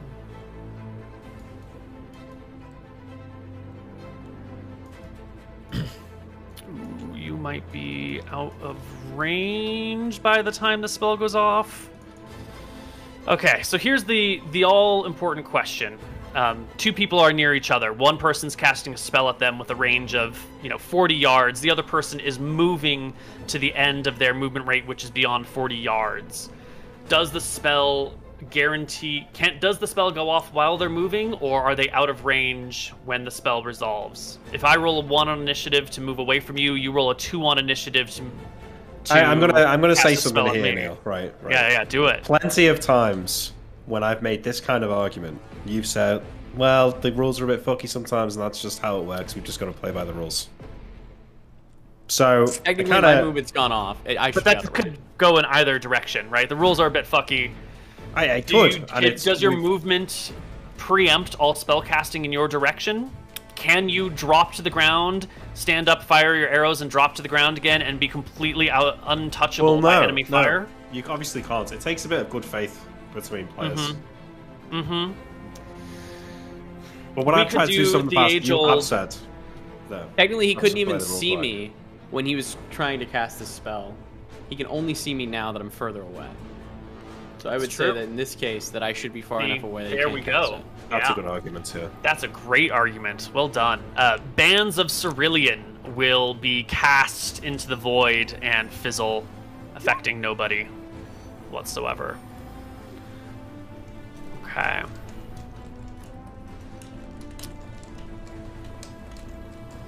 And I do believe we're at the next round of initiative. I'm gonna be moving and casting withdrawal. Casting withdrawal and then moving? I'm just going to use the bathroom. I'm gonna be moving as far as I can. You cast before you move, right? No, I actually am not gonna cast. I'm gonna turn into a bat and I'm gonna move. You're just gonna fuck off as a bat? Okay. Yeah. Well then, it sounds like the whole party is pulling out and retreating, right? Or is Imric still wanding? Yeah, Imric's still doing shit. All right. 1, 2, 3, 4, 5. Yeah, Anton's just gonna keep going because he knows that magic missiles can probably go. Okay. 3 is next. Archers hold fire. Mage on board. Succeeds and burns.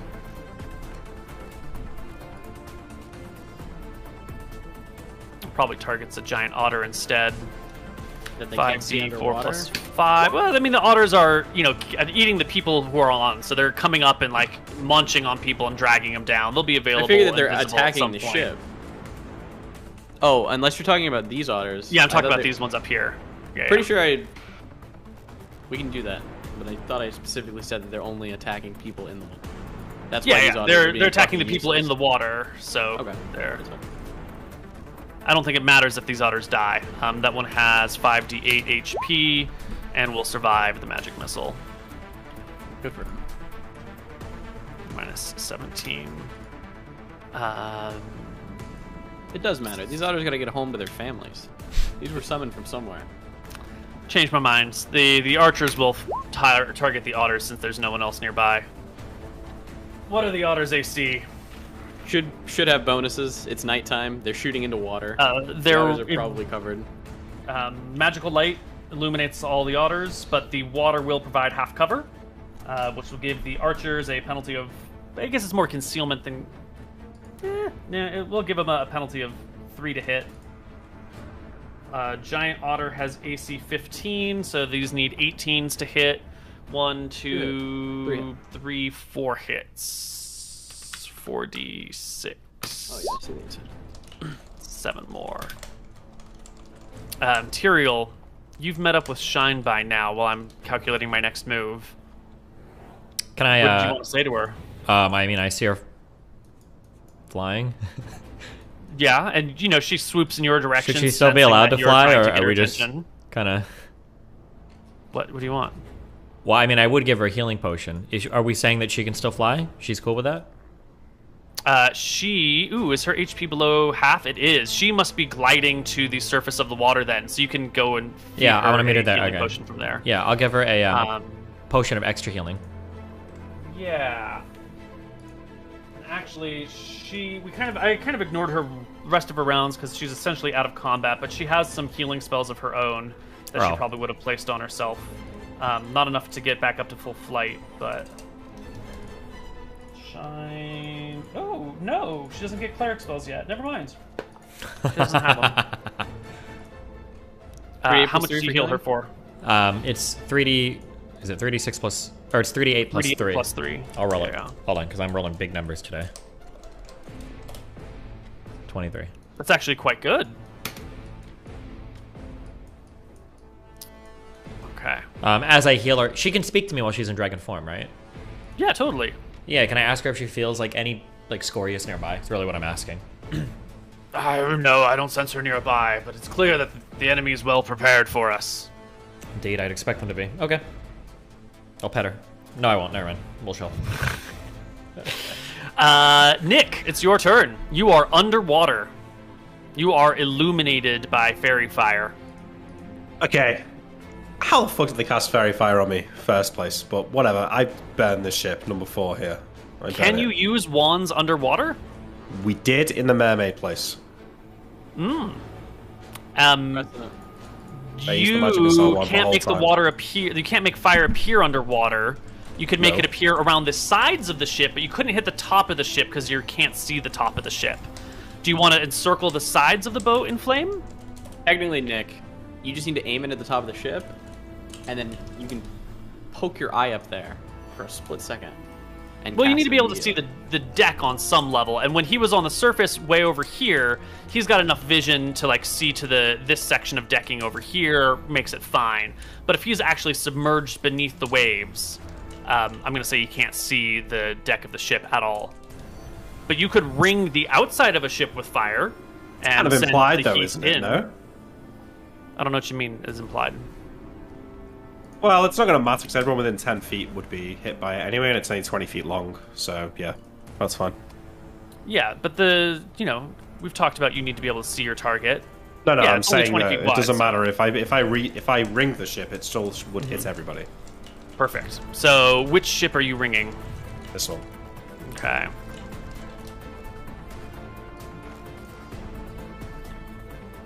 So That ship 2d6 is plus up 6? in flames. Yeah. 12 damage. And how long does the wall last? 6 rounds. Enough to set the ship on fire. I mean, because the mast Certainly. should take 2d6 as well. Yes. And how tall are the flames? It doesn't say on the wand. Let me have a look at Wall of Fire. Because since they're on sea level, if they're only like 5-foot flames, they wouldn't even hit people. But I think their wall of fire is 20 feet high. Okay, Yeah. perfect. That's definitely enough to reach above the sides of the ship and blanket the people on the deck with flames.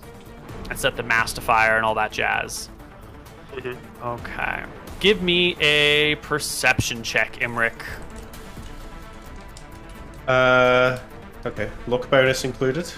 No. 15. It's fine.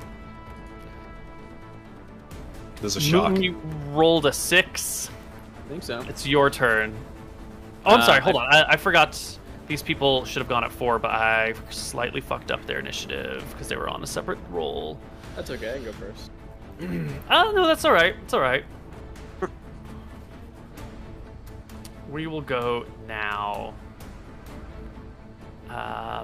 Oops, the wrong person. This person will go right as the flames are beginning to circle them. Oh. There's a bat on that ship, too. There is.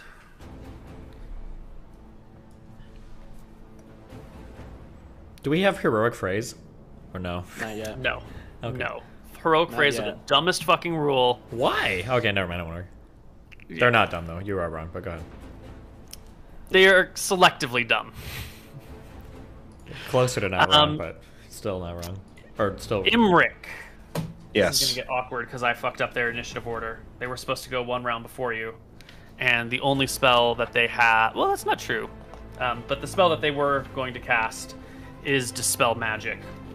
They can't, which does not disrupt wands, does it? No, it'd have to be targeted. On the wand. They can see you in the water. You're illuminated. You're outlined. Well, am I though, or is there just a glow where I am? That's enough for them to be able to hit your area with a Dispel Magic spell. But it's not enough for me to hit the deck of the ship, even though I can see the outskirts of it. No, so you must... Detect Magic is not a point-targeted spell. It's an AoE spell. It gives you a block of territory. Yeah, 30-foot cube. So they can get to within a 30-foot cube of you. Fine, it's going to dispel your fairy fire. Big. Yeah, that's true. It's most likely to dispel that. Yeah. Good for Bitcoin.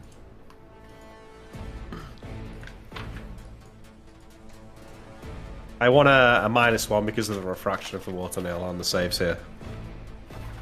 On the rolls. Fair. No, it's not. It's AoE, so it doesn't matter. Has a chance to neutralize, negate magic when the following. Has a chance to remove spells and spell-like effects, including device effects and innate abilities from creatures and objects. It disrupts the casting or use of these in the area of effect the instant a spell is cast. Third, it destroys magical potions. Each effect or potion in the spell's area is checked. Caster can always dispel his own magic, otherwise the chance depends on the difference in level. It can only dispel items if specifically cast against them. Oh, okay. Also, I mean, there's 2 burning ships right near me. Is that not messing with their ability to see the glow of my fairy fire? I think you're the only glowing thing underwater. You are outlined with light. Fairy fire cancels invisibility, essentially, so I think they can still spot you. It disrupts the casting or use of these magical devices in the area the instant the dispel is cast. So I think the dispel will actually interrupt, since they go slightly before you, your wand, but it won't destroy your wand. No, it wouldn't interrupt the using of it. It would interrupt, like, if I had a ring of invisibility cast on me or something like that. But I don't think it would. It doesn't stop you using it in the round. Chance to remove spells and spell-like effects, including device effects and innate abilities from creatures or objects. It may disrupt the casting or use of these in the area of effect when the instant the dispel is cast. In the instant. But Not if you cast a later spell in the magic at round. someone who's casting a spell, you interrupt their spell. Right? Yeah, but this, well... But like, it doesn't you can interrupt the interrupt use of your wand while the dispel magic is going off? You could interpret it like that. I think that's okay. I think it's a little bit unclear in the. Yeah. Can you even roll if it's on this? Is it on one of these 3 ships?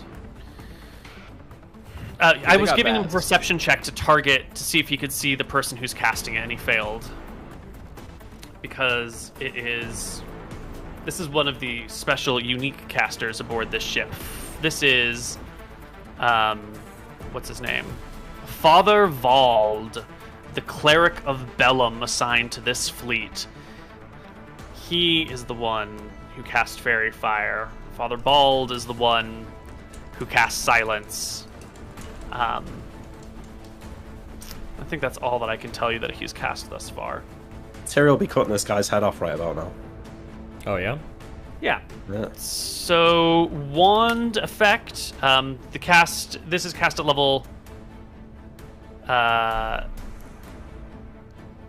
6. Ooh, no, I'm sorry. Father Vald doesn't have Dispel Magic. He casted that on Anton. I forgot to mark it off. Well then, sounds like he flubs his round.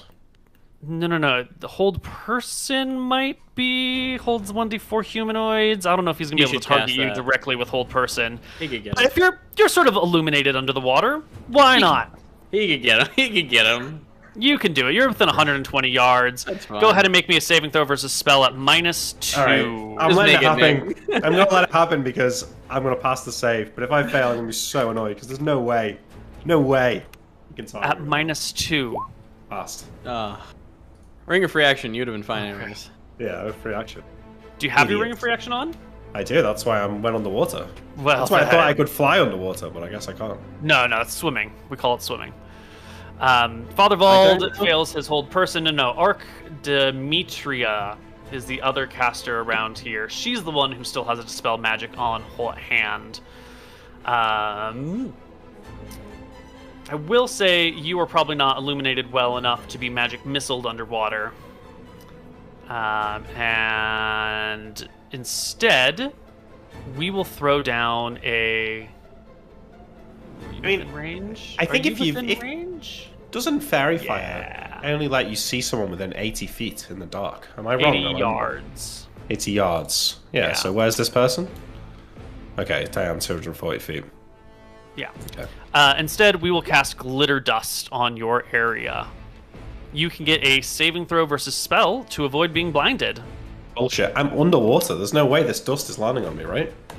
I rolled save, but just as like pass. a random thing, it's kind of crazy that like I don't know if you could see anything in this water at all. Like we have You could see something glowing underwater with ships on fire. And with like the water getting fucked up, there's going to be wreckage strewn everywhere. There's going to be reflecting the fire from the ships.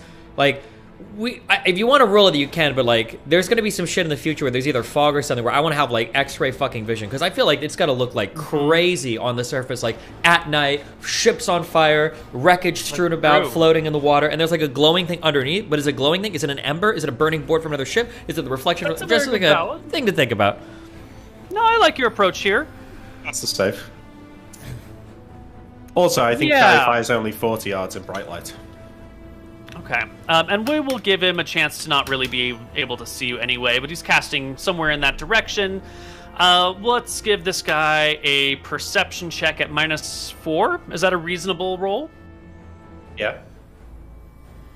Fairy passes save. Yeah, so he was able to target. Glitter dust might not even work underwater because it creates a cloud of glittering golden particles. They might just like be sitting on the surface or sort of like in the air above the water in which you are swimming in. But it won't target you or render you visible. My wand still went off then, right? Just for charges. Then your wand did go off, yes, and the thing is on fire and everyone is burning. Nobody can see me anymore, right? Fairy fired because I'm 90 You are pretty far out of there. You can see yourself. Okay. Metagaming, yes, no one else can see you. I don't know how much you know about Fairy Fire. Is it in your spell list? I don't think so. If it's not on your spell list, then you probably don't know much about it. Okay. Can I heal? You went at 6. Yes, it's your turn. I will. Since I kept running this round, I'm going to drink a 3d6 or 3d8 plus 3 potion. Mm-hmm. All right. Ship. 20 HP coming to me. That's good HP. Ship 2, 3, and 6 still have to go. Ship 2 will shoot otters. Why are the otters not fucking things? Oh, they're just eating people. This is useless. Yeah, they were told to just eat people. So these two over here are these eating otters people. attack as well. Hold on. These otters are attacking this ship. 2d8. This otter is eating people and the sailors in the water. 16 damage to the ship. So they have ripped apart the ship, and it is, breaking across its back, splitting into water. I think everyone here is in the abandoned ship phase, so we're going to call the ship dead. Ship 6 will not get its turn. My otters are going to move ships then. Arrows will... That is not how you do it.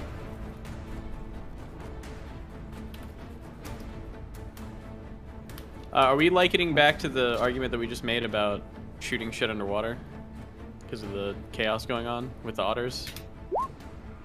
The otters are... These ones over here are sort of like on the surface swimming around, so all of these attacks have penalties to hit them. They need 18s or higher to hit the otters, but the otters aren't like underwater. They're on the surface, so the light only helps spot them, I think. 1, 2, 3, 4, 5, 6, 7, 8, 9 shots against the one otter. The first otter will die. Sorry, my friend. How many ships we got left? We got 3 ships left? 19. Nick, you got them, right? I think so. Okay. Next ship has 20 shots at one of these otters. Actually, it should be 22 D2 for 1, 2, 3, 4 you said they needed hits. 18 to hit last time? Yeah. 11 points to this otter. And that will leave us with, actually, those ships 2 and 3. And we will burn magic missiles on otters, which is a waste. So 5d4 plus 5. 5d4 plus 5. They will kill another otter. That was a really good 5d4. Yeah, it's great. And I think that is everything. Emmerich's turn? Or, well, sorry, Emmerich already went. Yeah, it's initiative round. We have 3 ships remaining.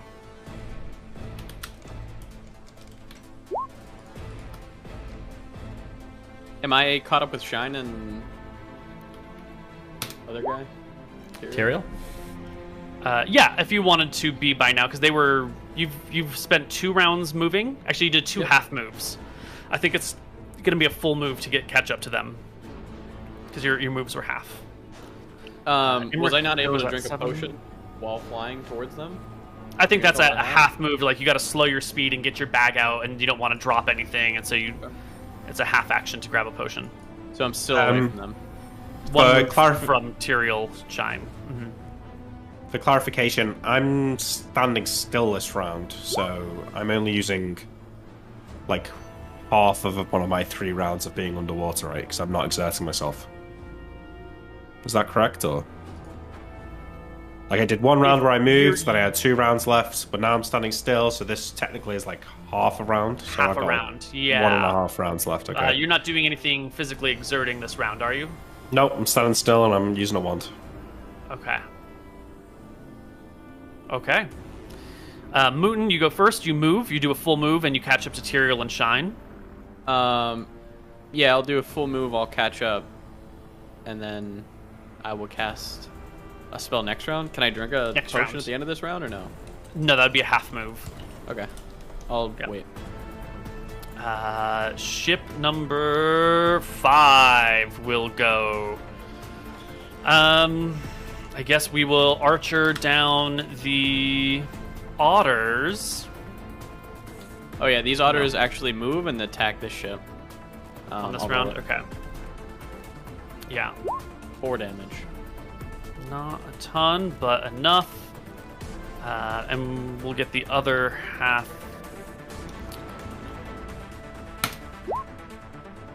One, two, 3, 4. 4 d6. The bats are still fucking with people, right? Because 5 bats were sent for casters. So everyone gets 2 attacks per round, and rather than trying to do math, I was just going to give all of them 1 attack per round. Yeah, it's just simplicity's sake. This otter has 24 HP and takes 18 damage from excellent archer fire this round.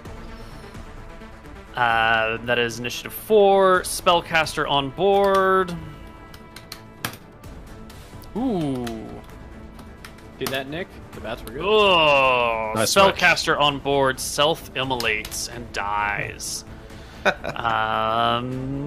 Nick's turn. Does that mean they're casting using scrolls at higher level than they can do? Interesting. Have they really made a bunch of like level 9 magic missile scrolls and then handed them out to all these people? That is the cheapest of cheap tricks, Neil. I burn this ship. What else would Scoria do? Not as cheap as staying underwater and using a wand to kill all the ships, though. Yeah, that seems a little OP. Can you really do this? Can you just sit underwater and burn an entire fleet with a wand of fire? Okay, right. Fair. Here's my rebuttal, okay? Where else have you seen a wand of fire? I had to travel to far distant magical lands and draw this from the palms of men who've been dead in a normal circumstances, they could send people down there after him, but... This is incredible. I think you found a huge hole in their defenses. I have. So, should we just hand wave it then and kill them all? No, of course not. Okay, Giga Chad Nick comes in. Yeah, I am going to torpedo this campaign. I burn this ship, Neil. Same as before. It's in What's range. the range of your wand? 180. 180 yards? Feet. Okay. Yep. Well, this ship is well within range. You set it on fire. 12 damage. How is he holding his breath right now? I'm just holding my breath. I've got 18 cons, so I can hold my breath. For how long? He's got another 2.5 rounds. 1.5 rounds after this. That's another 2 charges on the one. Gone. It's alright, Neil. Only 93 charges left. You got a lot more ships, or...? Okay. I need to move this round, though. Why? I think. Well, how does does the whole ship have to be within 180, or does just the center of the casting have to be within 180? The center of the casting. Okay, so I don't need to move this round. You need to move. You do need I'll move for the next one, but I think by the time this ship's on fire, I think even if I come out of the water, they're not going to be able to see me easily. Sure. I mean, they probably will, but.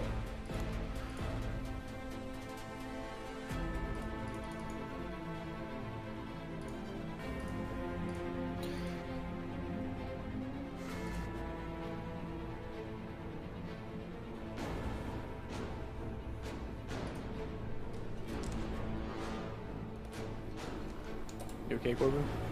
Yep. I am just looking at our actions that are available to us, and they are limited, are they? They are super limited. They gotta be running short by now. And Arc Demetria are in serious trouble.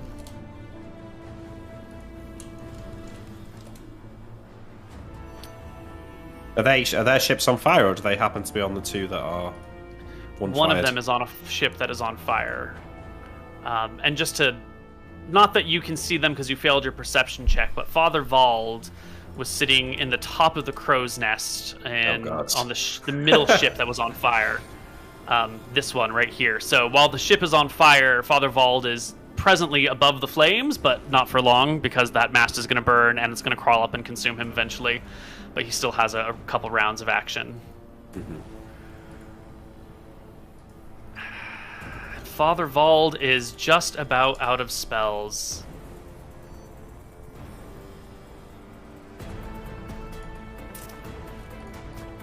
This is a lot of people that Imric's killed here. Do you think we're going to be able to, like, go into the ships when they've sunk and get all the scrolls? I didn't think There might be a lot of level 9... I don't know. I don't know if they get ruined, but if they don't, then yeah, we should be... That's a lot of... go down. We have water-breathing spells. Free action rings. All right. Is there a movement speed on this? I don't think so. Okay, Father Vald will cast Spiritual Hammer. Dog shit spell. He's kind of running out of things. And Arc Demetria. He isn't Pret Bellum, you know, for some godly action from him. That's what I'd do. That is what you do. That's how I would do it. I might do it now. Arc Demetria. Oh, buddy. They could always surrender and beg for mercy. Good. Of course not. Now, the real question here is how good is the assistance from the sailors and the people, the 40 people on each ship whose job it is to find the enemy? How good are they? They know this is the end of their life and that these last few minutes are the only things that matter anymore. Well, are these people really out here to die? What do you mean? They're like, soldiers in war. There's no morale checks and stuff. No, there's no morale checks for these people. Yeah, this is it, and they're aware of it. I think Arc Demetria is just fucked. All right, how much damage does your Wall of Fire do? 86 plus 6 for 6 rounds. Can you roll the latest Wall of Fire damage? For the whole 6 rounds, or?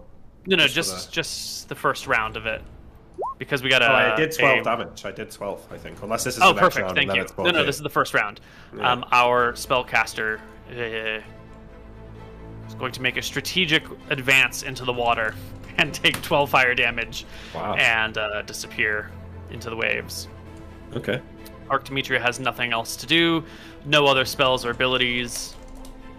She's gone. Father Vald casts his Spiritual Hammer.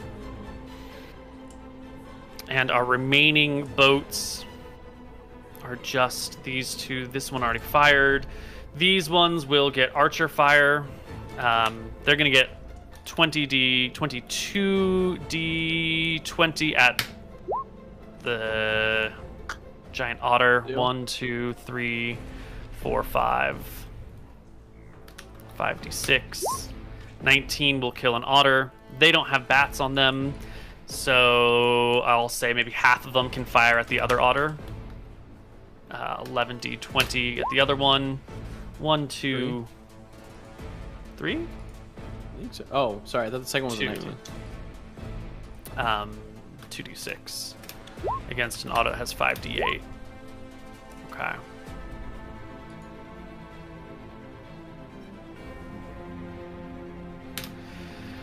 And the mage on that ship will Immolate. All right, we'll fizzle a spell, and I think that's it for the enemy players. Initiative? Initiative? It's initiative. Yep. 6.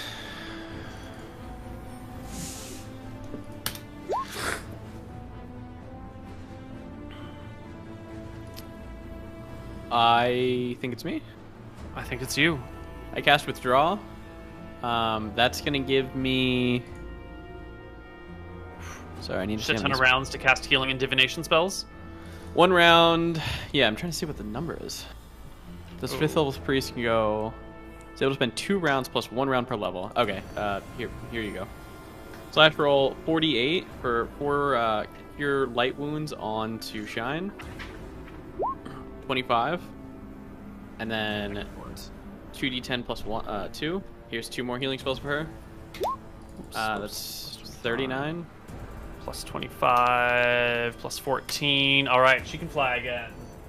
And I'm also going to... Oh, wait, no, these healing spells can only be cast on you. Is it only me? Draw. Yeah, Withdraw is only, I think. Okay, I'll cast them on all me then. Okay. 39, so I will get back to full HP. And the last one is going to break the spell. It's going to be me giving a potion. Can I give a potion to Shine orally? And it breaks it? Does it? Because I know you've let it to do on myself the... before. Yeah, so this is a great question, and I will let you come up with the answer on your own. Withdraw says the spell only works to do these specific things. If you break the spell by doing another action, do you break it at the beginning of the action or at the end of the action? Like, can you withdraw, heal, and then like fireball somebody and get your heals and the fireball off, or would the fireball go on like your next turn? Since a priest can't do fireball, they could technically do flame strike. Sure. Some I would say spell. that it. I'm going to say they can't. So you can't withdraw, heal, offensive spell all in the same round? No, but you have let me, in the past, withdraw, heal, and then use a healing potion on myself. That seems fair. That seems in the same round. Like healing potion, healing spell, those seem comparable. Okay. Yeah. So will you let me give someone else a healing potion, or is that like an offensive action that gets? I think that falls into the same as like an offensive action. You can't cast a healing spell on someone else. You can't give someone else a potion. It sort of breaks the localized time dilation. Okay. Cool. Yeah. So next round you can. I don't have any other weird spells to cast, so yeah. Okay. Initiative 5. Sorry, this is a kind of a boring combat session for you, Tyrael. No, that's fine. I'm just chilling. Seeing if anything pops out. Ooh, that ship already has lost its caster, so they just have missile fire. 22 D20 at the otter. Here's 1d8 damage from the ship. 2, 3, 4. 12 to the otter. Everyone else is fighting bats and distracted by bats.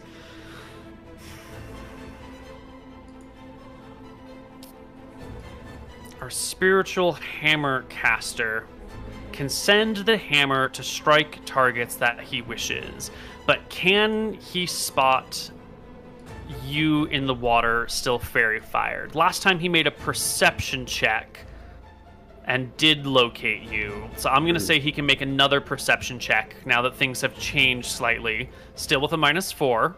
Yeah. To see if he can locate you again.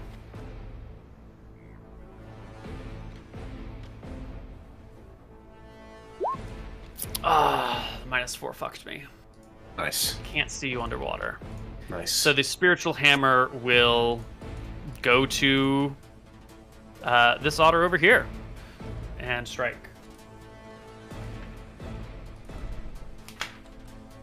Just for future reference, then, I can be casting offensive spells, and for example, if Scoria's General doesn't appear, I can cast it on someone else.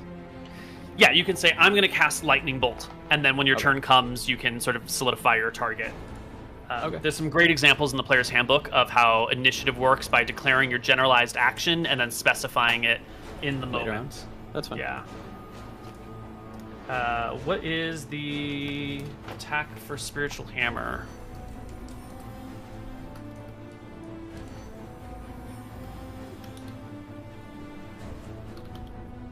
$24. Is it really that bad? It's really bad. Well, it's magical bonuses. He gets a +1 for every 6 levels. Or fraction, so it's probably a +2. Great. So he strikes... He's 6th level, exactly. Oh, +1 then. +1 on top of his normal +2 to hit. So he gets 1d20 +3 to hit the otter and misses. Is that really it?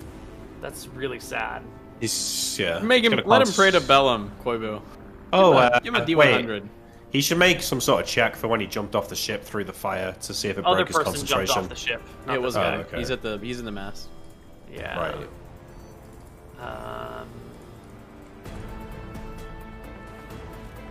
I would be praying.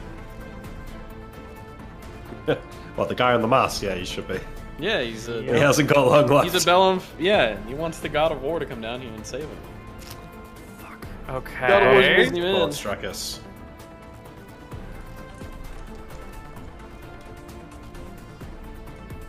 Where's the initiative table? I'm next on 6. You're on 6. Yep, it's your turn. This ship next. Can I take the roll that I rolled, or do you want me to roll it again? You can just roll it now. It doesn't matter much because then it'll send. What are they gonna do, huh? 16. Yeah. The ship is Okay. surrounded by flames. I have 1 round of breath left. 1 round of strenuous breath left. Right. Last ship. Initiative, is it? Well, Has that ship no, already no, been? whatever rolled initiative 8 goes now. And that's the ship on the far left. It doesn't really have much more fire. I guess they could be able to get this otter. I'm not sure where it is. Now that the wall of flame is up, it's probably a little bit back. Maybe the otter is pulled off looking for something. It's not going to go into fire on its own. Let him go home to his family, Koibu.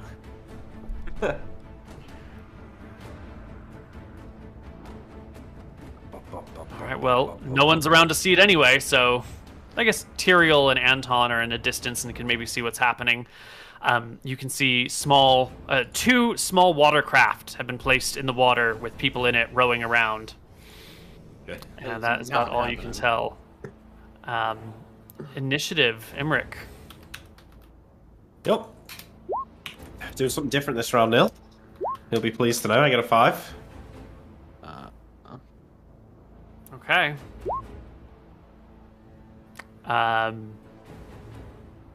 The spiritual hammer will try to strike an otter again. Wait, I rolled a 1?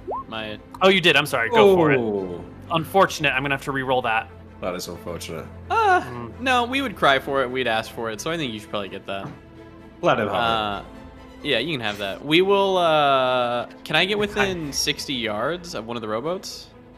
No way. You've spent a full round moving away from them, Okay. and then another 2 half rounds away moving away from them.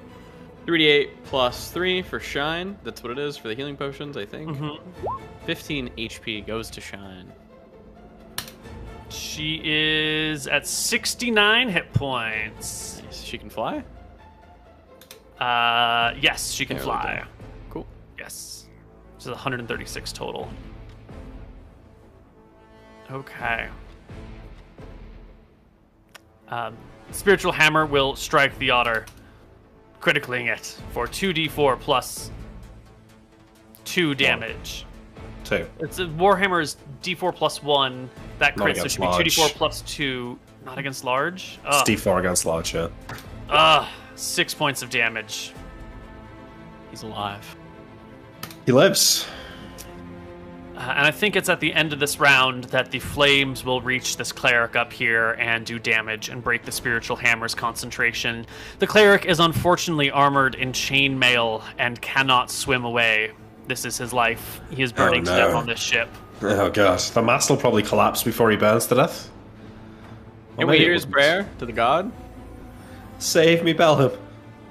No, it's not save me, it's this is how I've always wanted to die. Thank you, Bellum, for giving me a glorious death in combat against the enemy. Thank you, Bellum, for answering my prayer. Oh my god, it's hot! Oh, save me! Or something like that. Okay. Imric? My turn? I switch the rings on my finger, and I use my ring of spell storing to cast Polymorph Self.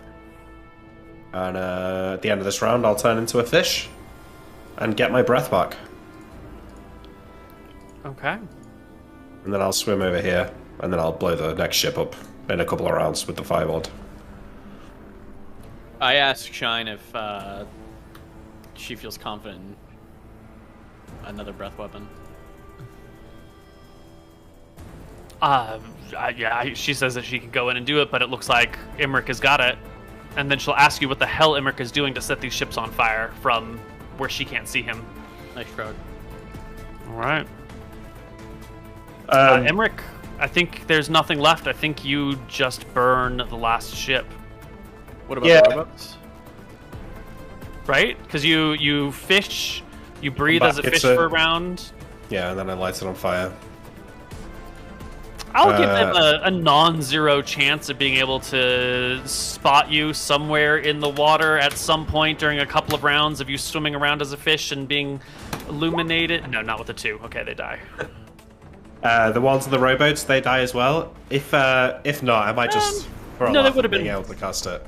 Yeah, they would have. They're a little bit further out from the boat. So they're the ones trying in to. the robots, I think Anton will probably go after too. Yeah, I can like blast them out of the water as well. And once the big ships are dead, I'll feel more confident flying around and cloud kill them or lance of disruption the little rowboats. I think that Anton's going to try to get there and see if we can get them as Capture them. prisoners. Okay. Information, you know. It's going to be hard to transport them back. Well, maybe not. They're on a boat. Well, what's it going to be?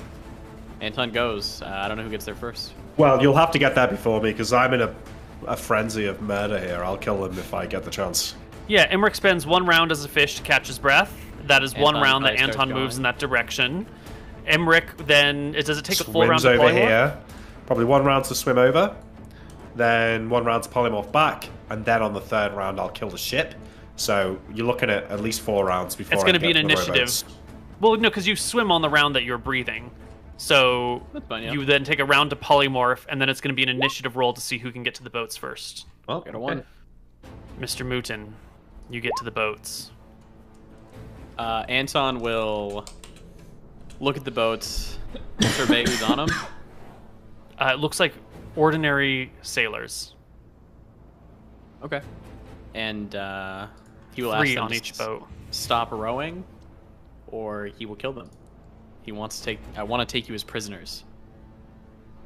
You will see them reach for the harpoons on the side, on the sides and the deck of the rowboats. Anton will fly down and attack. Go ahead. Here is a Spear of Rahana on one of the rowboats. That is going to also be 2d6 damage to all of them. They all die. Okay, he's going to look at the other rowboat and hold initiative. If they want to get an attack off, they can. He's going to give them a chance to surrender them. The 3 of them will throw harpoons at you. None hit. 18's pretty good. Doesn't Not hit good a 30 enough. AC. Anton is going to go over and... I mean, they're disarmed, right? There's nothing else in their ship? Oh, there's ropes and there's other things. They could pick up small sticks and hit you with them. They've got belaying pins. Someone's got an anchor. It might be a little bit too heavy. Someone's got a rope, and there's some oars. They could beat you with oars. I'm gonna cast Hold Person on 1d4. Well, that'll be next round. That's a full separate round. action. Imric, then. What? It's my turn to fuck someone You up. see Anton hovering in front of a ship where people are grabbing oars, and someone's making a lasso out of some rope. There's 3 sailors on this boat. It's sort of teetering. Okay. I don't want to hit Anton with the cloud kill, so I'll just Lance of Disruption it. The boat is gone, and the people is are it? gone. 5d4 plus 26. Hit him for 35 damage.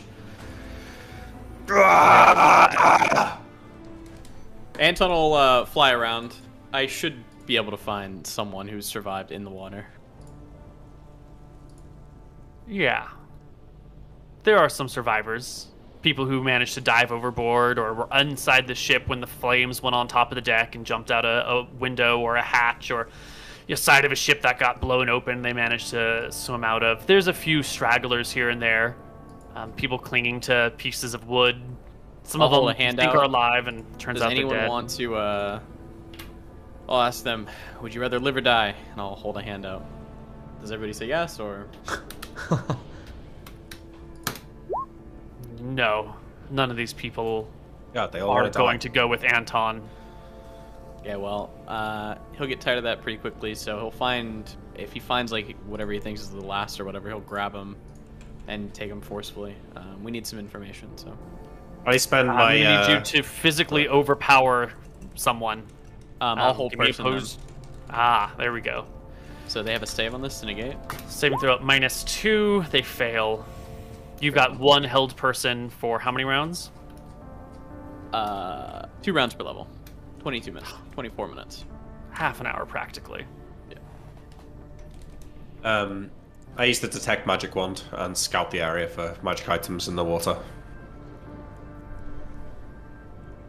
Probably everything's been destroyed, but if something gets There's floating... probably something. There is a magic spear floating on the water somewhere. Yep, Go, yep. baby. Grab it. Nice. Nice. Is there anything under the water? If it sinks, it's going to be on the range Yeah, of be detect gone. magic. But can't Imric turn into a fish? Hey, what am I going to do? Scout to the bottom of the ocean? Yeah, Imric. There's probably useful magic down there. I would, I can't if we swim want to that take far, this though. very It's too seriously, dangerous. also I would say that like we're not that far out from port, right? Because these are relatively close to shore. So I mean, like 3 miles. 3 miles. Oh, okay. Well, I don't know how deep it would be, but Water is probably a mile or 2 deep here. I don't have water breathing ready, so I don't think We I can can. come back tomorrow and search the ocean if we want. We need to go in free Rancor. I mean, Serial's still full health. I think we should go there and demand their surrender. I mean, they'll see this in the ocean, right? The sun's probably coming up soon. well, we've only been here Actually, for what, like 20 you're minutes? right. Yeah. An 20 hour, minutes, yeah. maybe. Yeah. We can heal Shine up and go to Rencor then. I asked Shine. Yes, she will I go can with you. Fly my side. Do you have healing spells for me, Anton? Or I'm should out. I use a potion? Okay, I use a potion now. Use a potion. Was it Shine- 3d8 Shine plus will- 3?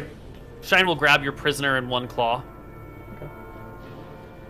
I assume, Imric, if they had this here, that in Rencor it's going to be much of the same. They're going to fight to the bitter end. They're not going to surrender. And Shine's going to get a magic missile just the same, no? Could they really have this much resource again in Rencor? Maybe alright. Don't forget to what Shine said. She said that, what else does Scoria have to do with her time? Scoria can't make these scrolls. What else does her wizard have to do? I don't know. I've got better things to do than make scrolls all day, but maybe their wizard doesn't. You're right. maybe Wait, it's hold too on. dangerous. Why are we talking about going to Rencor? Am I crazy? No, Yeah, they're he saying may the be- wrong name. You guys mean He meant Cronwick or Cronwick. Crublin? Or Whalers Bay. Cronwick. Okay, gotcha. Crublin, yeah. Oh, you meant Crublin? Yeah, well, Yeah, right next to it. Crublin is free, right? Crublin Is should be nobody there? pretty empty now, right? I imagine this was most of the troops they had on these ships. Yeah. Because he's That's what I mean. boastful. I think we should go to Crublin, kill anyone that's there, and then Sure. rest. Let's go to Crublin and check it out. Tonight? Yeah, right now. All right. With your fly spells intact and with hold on. Shine with you, yeah? 68 plus 6 for Shine. I'm going to give her 2 extra healing potions, I think. Can she heal herself, or what did we decide on that? She doesn't have those spells? She doesn't have healing spells. Okay. She will gladly accept another 31 points of healing. Taking them off my sheet. I go as a bird. I'll fly. Okay. We'll let Imric scout it out. You get to Crumblin before everyone else, and Rickshine will, fly in circles to slow her path. And as a bird, you can zip over. Clearly, the defenders of Crumblin have seen what's happening out here, and there are plenty of men ready with bows, standing near the port, near the docks. Soldiers armed up and ready, fear in their eyes. Mistrayan men. Yeah. No, Dracissians. Oh. Yeah, they hadn't taken this. They just cut off supplies. Glorious. Okay. I shall loop back to Shine, and I'll turn into myself and say to the other two, like, Crublin's still defended by Dracissians. It looks safe there. We can go and rest and ponder our next move. No? Okay. If Crublin's safe, shouldn't we go to Outlast tonight and rest there, since that's where we're going to be moving from? How long is it going to take us to fly all the way up there? You can't fly all the way there. You only have like another hour on flight, and you move about 6 miles per hour. Yeah, we could fly with Shine technically in the bags of holding. I don't think we've been to Outlast, so I don't think I can teleport us there. I think we can just chill here for the night. It should be okay, right? Fine. Yeah. At the end of the polymorph self, I heal for another 10. Sure. The defenders of Crublin might not know who you are arriving. Yeah, so I think they'll know. Well, I think I'll go ahead of them. I'll circle around the dock as a bird, and then I'll land on the pier or whatever behind them. Right? They're all looking out to the sea, right? So I'm behind them. And then I shall turn back into myself. And I'll say, Holla! Dracissian soldiers. It's I, Imric Magari. We've defeated the blockade, and we seek shelter. My brothers are forthcoming. The person who you appear behind looks stunned at you. And then you can see their face tighten and narrow as they attempt to disbelieve the illusion. They get a natural 20, and they realize it's really you. They reach out and touch you. I put a hand out for them to grab. My God. The ships? The whole fleet? They're see all the gone. flames. Is that you? It is. Burnt asunder. Why would Scoria attack her own ship? Her own fleet? It was not Scoria. It was me. Oh, there was a dragon in the sky. I saw it. Yes, it's coming now. Its name is Shine. It's gold. It's allied with us. I'm with all of Drekis. And they will sound the horns of standing down, and the brothers will arrive safe and sound to a warm welcome of cheers and shouts. They would throw you a feast under normal circumstances, but food is limited, and you'll have to do with just shouts and praises and banners being flown. We could use that rod to make a giant tent with a huge feast, but it's probably not worth it. It's only got 10 castings. Probably not. Yeah. And here, 3 hours into our first session, why don't we take our first break? We will be back.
Hello, everybody, and welcome back to Tombs of Scoria. Our party arrives in Crublin, watching the ships burn in the distance, fairly certain that there are no survivors. Yeah. We land on the shore of Crublin. We walk in, 3 brothers and our dragon. We hear the roar of applause. Right? There are trumpets, there's Drakissian flags being waved, there's local flags of Crublin and of Cronwick being waved. People come out of their homes, pats on your backs, but at the same time you can survey the damage of the town. Well, no, I don't let people get near us, though. Oh, okay. We don't want them touching us, because if there is a spy or something, right? At least Anton will. I can't speak for the others. There's a spy and they come in with a dagger that's poisoned. That's annoying. Because then I'm going to have to waste a scroll on it. You know, it's annoying. I don't like that.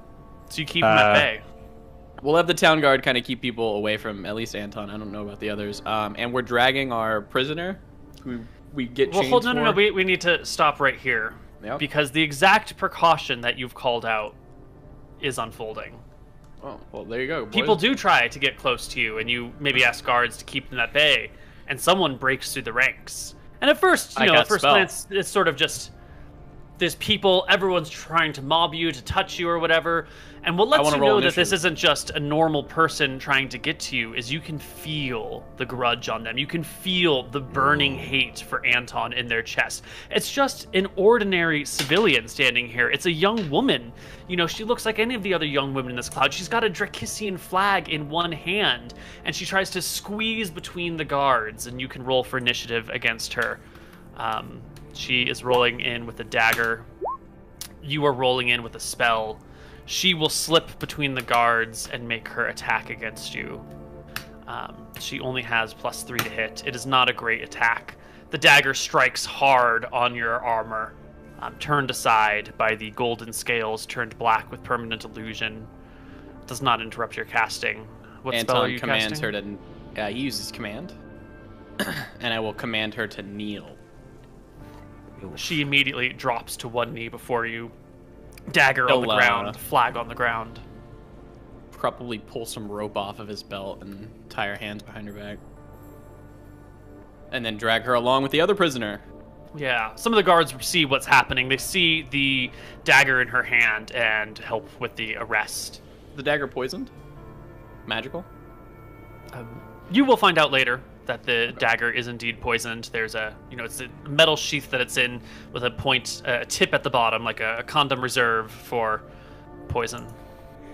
Okay. We're gonna take her with us and probably question her along with the other person. Yeah. Okay. So I think we get one of the taverns, right? We can probably just. Most of the above-ground buildings in Crublin have been burned. Some of the buildings here are built into the hillside and have underground areas, and those are still intact. Housing is in short supply and high demand at this point in time.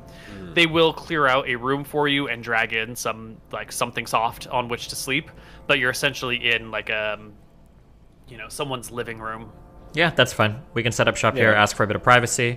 I'm sure there's going to be some sort of city guard or somebody that's been deputized or people that are still in charge of the general defense of the city. We'll tell them that if they see anything strange to come to us immediately. Yeah, and then I guess we'll ask for privacy and we'll begin questioning the 2 people. We've got the prisoner of war and then the lady. Absolutely. You have them tied up before you. With disarmed, checked, stripped of gear. Sorry. Can I check or what? Sorry, I stand behind the guy when he's not looking, and then I'm going to cast Charm Person on him. I'm not going to go and speak to him straight away, but I cast on him. Okay. Can I? I'll have the dagger and the sheath. Am I able to identify the poison or anything? Having a roguish background and being involved in this, do I notice anything? Yeah. Absolutely. My questions are going to be basically, the thing I'm most concerned about is where does it seem to come from? Like, is it a poison that I would expect to be traded pretty commonly here? Are they all traded everywhere? Is this exclusive to, like, miscreant creatures or something? I'm just kind of curious.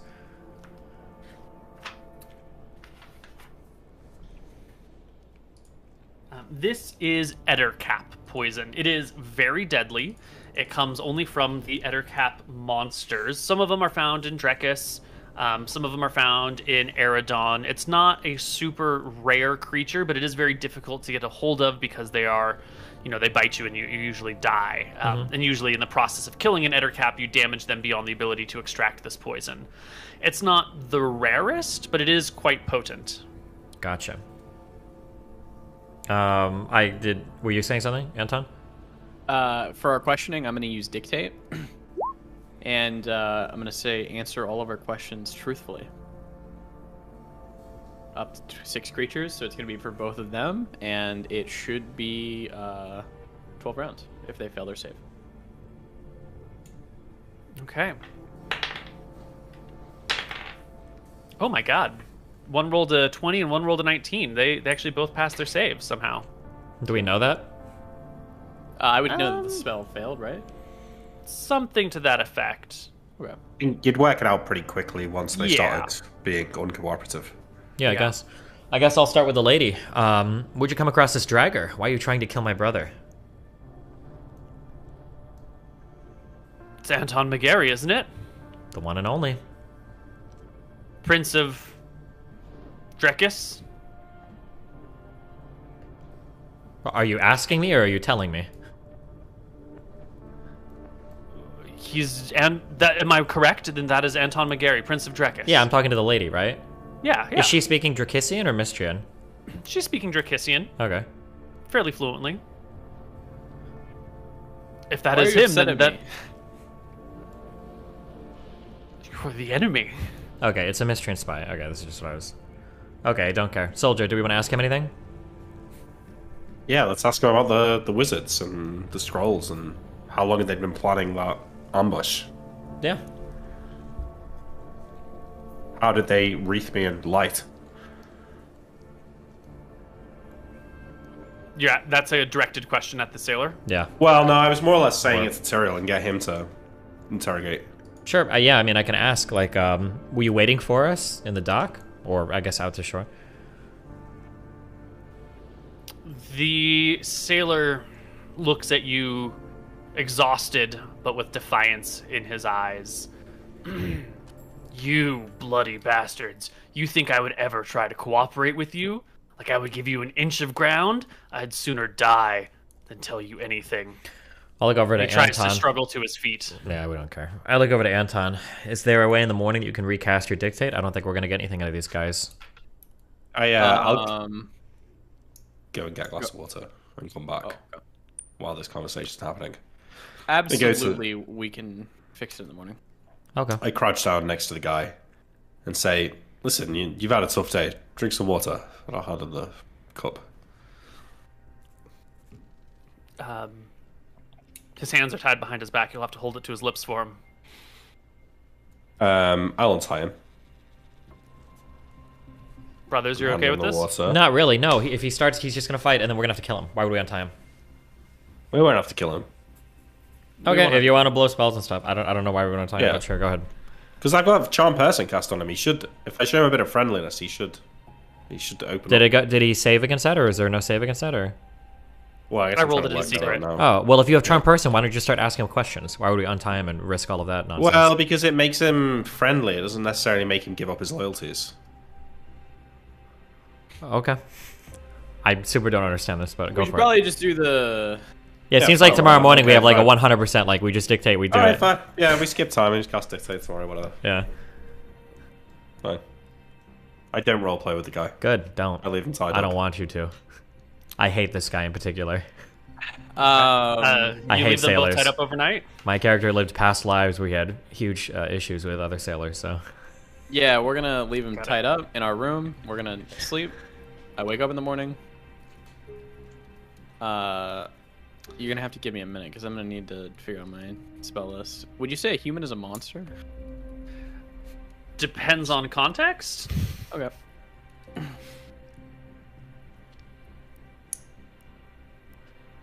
Are you ready for my spells? Yeah.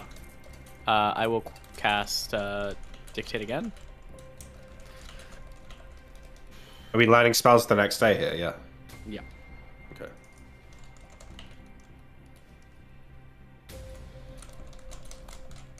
Doesn't roll. Who fail their saving throws? Attempt to obey the caster's instructions.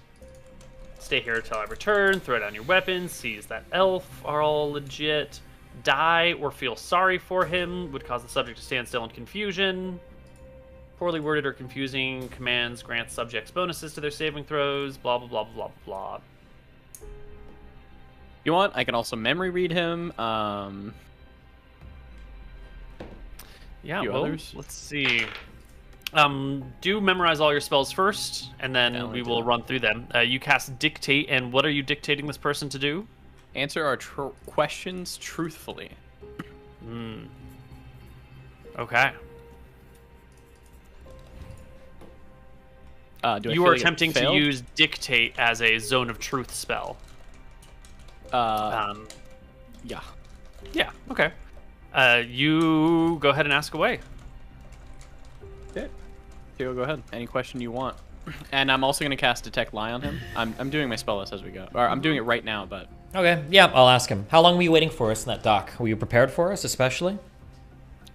You hear the person opens his mouth and laughs at you, and you can see that through the night he has chewed through his tongue. He made a saving throw to not die. Jesus Christ. That's actually going to be fine. Power injury, bitch. I have read memory and I have telepathy. So read memory. Mind read we'll use first. I grab 2 of those. Here you can read it. Can you read the memory of a dead person or no? No, but you can speak with dead. Okay. So if he won't actually tell us, we can probably speak with dead him and get easier answers. Or just read memory. Fuck it. Read. Yeah, I mind read him. I think I need to mind read something in particular.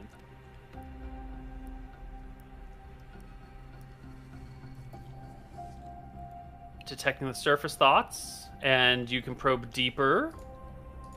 They get a saving throw if you're probing deeper, I think. Yeah, I'll probe deep. Sure. He gets a saving throw. He's wary, so saving throw at +2. And you read deep into this person's mind as Tyrael asks, what was your question, or what do you rephrase again? How long were you preparing for us? Were you prepared for us? Externally, he laughs, but Anton, you're able to quickly scour the thoughts that come to mind, and you'll realize that this guy he didn't know, he wasn't prepared for you.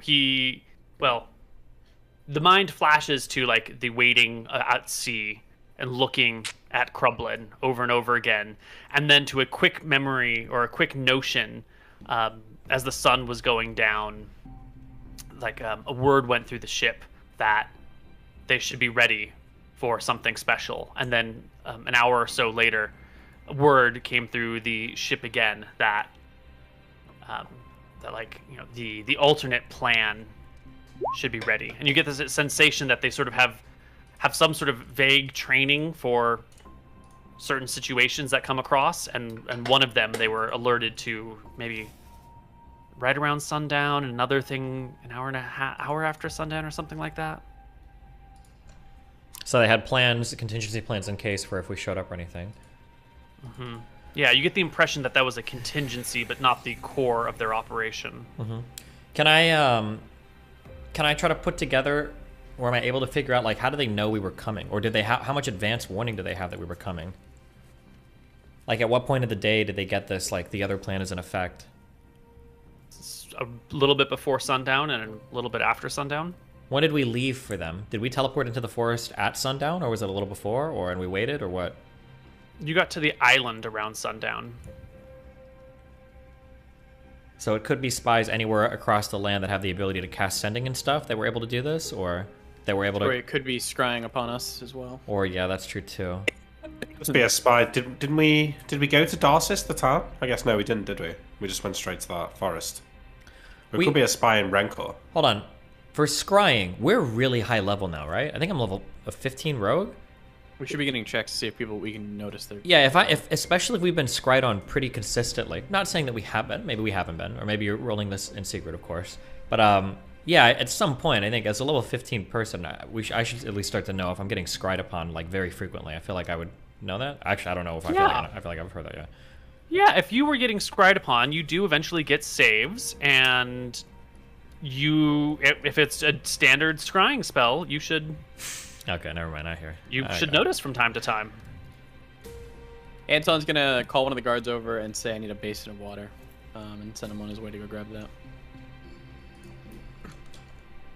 Can you heal me up today, man? Sorry, interrupt. Who? You said get a basin of water? Yeah, tell one of the guards. Oh, just like random guard. Okay, sorry. Yeah. A basin of water can be brought for you. I heard you, Nick. There you go. I need 32, so I'm doing it.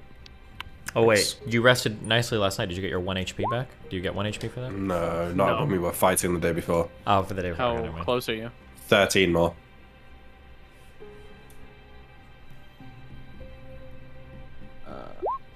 Okay, that'll do. That'll do. Nice work. Nice rolls. Okay, I'll use memory read now instead of the other one. Mm-hmm. View a memory as 1/15 of the time. I guess I want to see him being given the orders to go on this mission. Like I want to watch like the briefing. I'm gonna look for the briefing of, the plans. Can you be more precise? Because like a briefing for plans is probably a lot of time, right? That's probably like you would have drilled something if you're prepared for it, and that's going to be probably days of drilling to practice something, at least many hours. I'll see others before I do it, I guess, and that's kind of my goal. Is I want to see like the orders. I want to, I want to see what they're supposed to do in. Mm-hmm. Sure. Yeah. I don't know how to phrase that better. Like, I need you to phrase it better, though. I know. Yeah. Well, let's take one moment. So they obviously had a plan for us. They obviously have spies over or scrying, and they can see us coming. What are we expecting to get out of this person of value? We're probably like this. It's a normal sailor dude. He's not going to know any high level shit. At the best, no, he's not. We're just going to see like, oh, they have plans to like try to fight with us. They've got spellcasters and protocols. Yeah, like I don't know what we're expecting to get out of this guy. I'll look at the memory of their deployment orders. Right. So this sailor, you have a memory of him standing on deck with a whole bunch of other sailors behind him and archers and soldiers. The whole ship is filled. And before him is the Commodore of the fleet. Some person who was probably there for the battle who you never got a chance to see and is probably dead and burned to death. And the Commodore is explaining, we're going to this place. We're going with the rest of the Matavan fleet to Whalers Bay. Scoria, the great beast, the great leader, the greatest dragon who has ever lived, will destroy Whalers Bay, and we will unload most of the soldiers from the Mystrian fleet there. They will move on to their objective. We will go to Crublin, where Scoria will again assist us with the burning and destruction of the shoreline there. And then we will form a blockade around Crublin. As you may know, there are dangers to this. The Dracissian fleet should not be a matter of concern, but magic is always a problem. Specifically, by now, you know the three brothers McGarry are the greatest threat to our endeavors. During the course of our sailing, we will be training for what to do if we see them. And the captain goes over to a box and kicks it open, and light spills out of it and illuminates the area, because it's near dawn when this conversation is being had. Boxes, ammo crates will be placed across the ship, filled with arrows, filled with light stones. Your job will be to make sure all archers have plenty of arrows. Your job will be to attach arrows to light stones to arrows in advance, to tie light stones to parts of the ship. We need to be completely illuminated. Don't worry about why. It's beyond most of our minds, but the mages say if we don't cover ourselves in magical light stones, we will surely perish. I wave it off. I'll recant the thing and Seems they remember the mithril mine. Material. For the, because of the darkstones we used? Yeah. Yeah. Should we just get rid of these two then? I guess we have no other purpose for them, right? No other We won't questions? execute them. What? We won't execute them. Why not? Wait, why not? They're prisoners. I don't think stay here. Listen, There's a jail Koibu made it clear last time that there was no Geneva Convention shit here. Yeah, there isn't. Anton is going to, at the bare minimum, drag the lady who stabbed him with the dagger into the streets and flame strike her. Jesus. Fucking hell. Vengeance will be had upon He'll this call woman. out, he'll say, this is what happens to people who go against the McGarrys and against our queen, Wickthron. Yeah, Gloria Wick. Glory, yeah. And against our Gloria queen. May all Scoria's spies be hunted down just like so. Velthara do her vengeance, and then he'll call forward a flame strike, which is a 30-foot column of fire, and will burn this lady for 68 points of damage. The rogue is incinerated. Good roll. I'm in the building standing next to the guy who I cast Charm Person on, and I give him a look as Anton's giving this little speech and then burns the person. And I kind of give him a look like, oof, that's not good. You can see on this guy's face this like grim, hard determination that he absolutely, hates these people. He's willing to go to his death. He knows that this is the end of his life. But seeing the flame strike on those people and seeing the empathetic face of Imric McGarry next to him, sort of he cracks a little bit and his eyes sort of plead with you. He can't say anything. His tongue has been chewed off, but his eyes beg. It's too late, my friend. What's the signature Your fate is Velthara way of sealed. killing people again? Was it I having them guess at this like point their it's innards your... ripped out? Right, it's say crucifixion. Yeah. I'll tell the guards with this guy, just crucify him in the middle of the town, handle him. We got shit to do. I say to the guy, sorry, go ahead. Finish that bit. Wait, I don't know. Hold on. Are there... This is starting to sound a little crazy. Is that normal that we crucify? Velthara's holy symbol is a crucifix with extra, with the V of Velthara. Is this over normal it. for like the area though? Like, Yeah, I want to come in as like the heroes McGarry that frees Yeah. a town. Maybe we Yeah. flame strike a dude to show like, oh, If we're it's- here. if But it's but too if we're much, like I won't torturing do and it. crucifying people, that I starts to agree. get really fucking weird. I I don't want to be the definitely weird agree. guys. Yeah, I don't want to be weird about it. Is You this are like the brothers normal or no? McGarry. You are the heroes of your entire kingdom. You are the greatest cleric of Velthara that anyone can ever remember having lived. If you want to crucify a person in punishment for being an enemy, like that is well within. I'll clear with Tyrael because I don't want to. I don't want to be weird. Hey, I'd like to cut back to me talking to the guy though. Mm-hmm. With his no tongue. Mm-hmm. I say, your fate's sealed, my friend. I could give you a quick death. I look at him for a nod.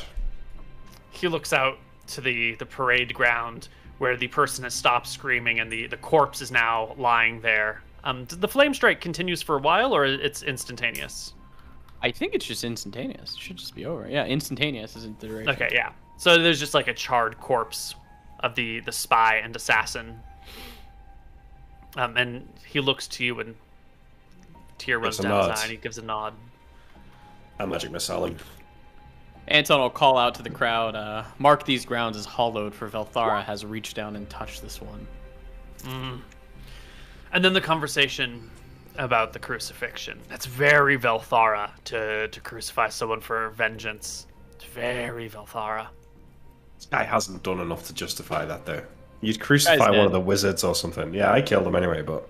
Yeah, but surely... between Imric, Tyrael and Anton are still going to have that chat before they find out that he's dead already. Cool with that, Tyrael? I don't know. I don't want to be the weird McGarry. I shake my head and I say, I feel like it's maybe a bit too far. Maybe we can save those adventures for once we freed Cronwick and Whalers Bay. I know. I'll stick to flame striking them. You'll come back and find this man dead. It's fine. If they... I look at them and say, mercy, and shrug. Good job, Emmerich. Proud of you for taking the initiative. I shrug. Okay. Our next step, do we fly to Outlast and move south, or what do we do?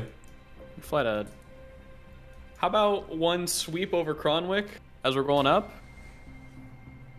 One sweep? Why would we sweep anything? Let's just. I think we should just fly to Outlast. It would just be Dragonfire over the people one time. Which would do the upside is incredibly small. Maybe we Dragonfire one thing, and the downside is potentially 50 more magic missile scrolls that kill Shine. There's no reason to do this. Yeah. Yeah. Well, I think we can fly through the.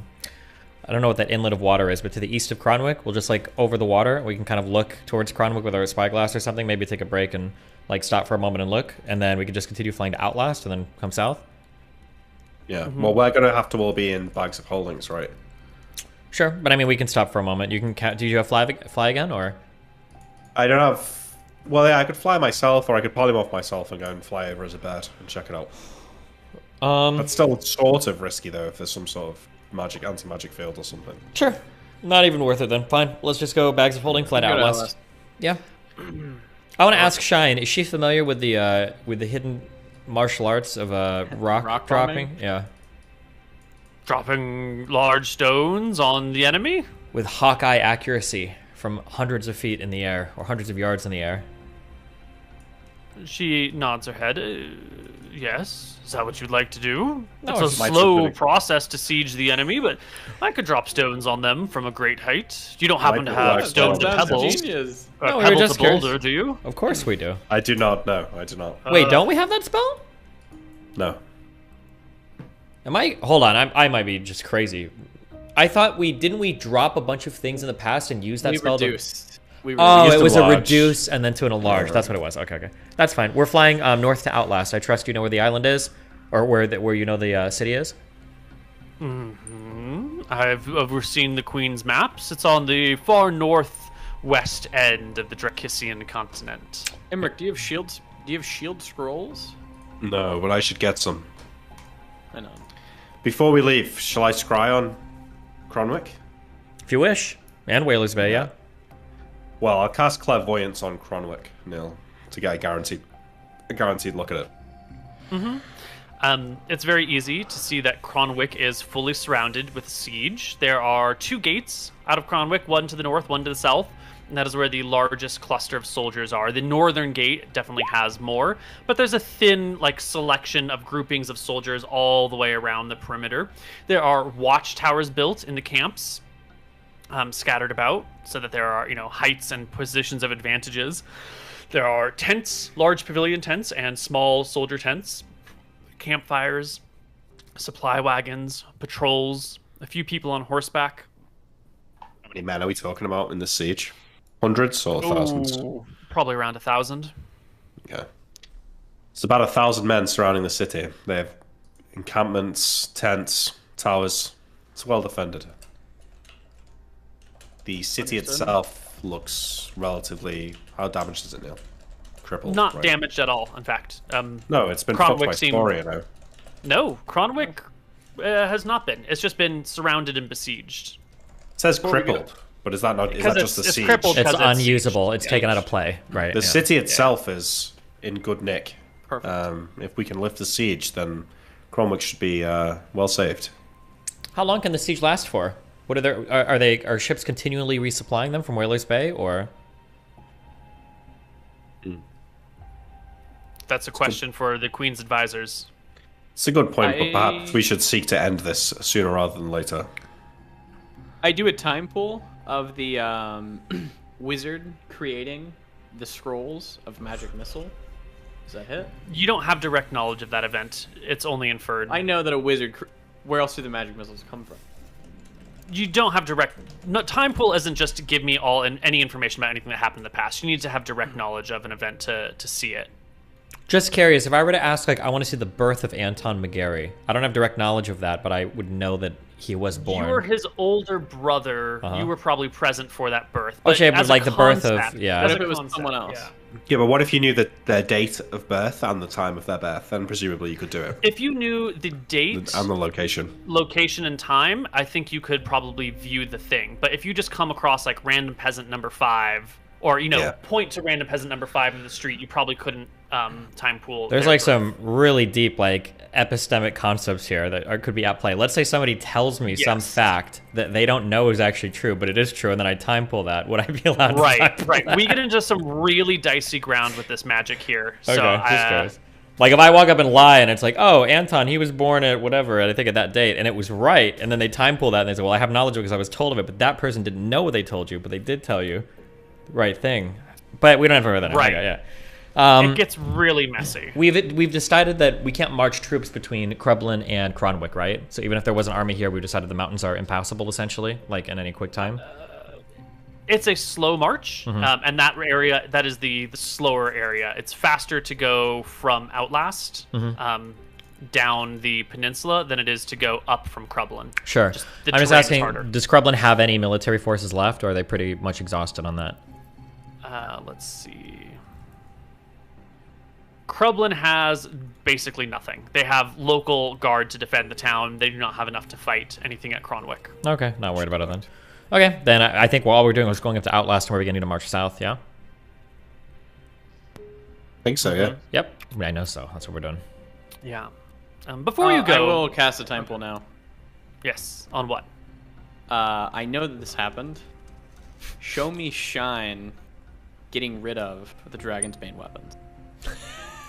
You do not have direct knowledge of that event. I know that she got rid of it because we talked to her about it. Got rid is the broadest, most useless description of these things. Can I not see the... We're in a weird area now, though, because now if somebody tells us something, we still don't have direct knowledge of it, so we can only really time pool the things that we have already seen, right? Because somebody tells you, like, I did this thing, that's, like, the most reliable. That's it's not even circumstantial. That's first-hand witness testimony, but we can't rely on that for a thing. It's just interesting. She told us that she got rid of them in the way that she could. So that's why I'm using that, like, phrasing. It's a busted spell, Koibu. This is a specific event from the past. For a clear picture, normal sounds as if you were present. Caster must know the general nature of the event he wishes to show me. The murder of King Thamuk. That would be like a famous murder, for example. The general nature is the... Let me get to this spell book here. I think we're even further than the general nature, right? Yeah, let's see. Like we know more than the general nature of it. We have even more information. So 96.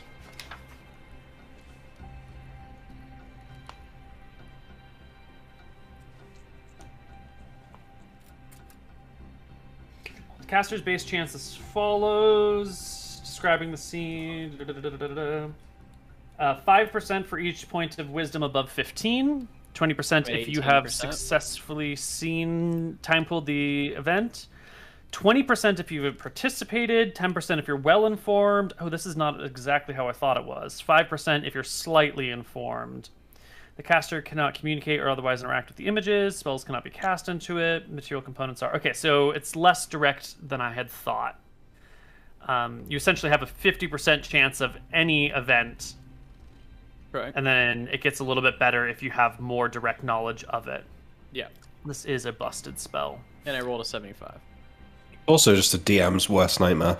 Yeah, kind of, yeah. It sort of creates like a... Improving storytelling. To be fair, it's a fifth level spell. I can learn any information anytime about anything. It's a fifth level spell. I haven't seen a fifth level caster in a Koibu campaign besides like Van. You know, you get this high level, you should get some info. Worst case, it can happen like before, where the god tells you to fuck off.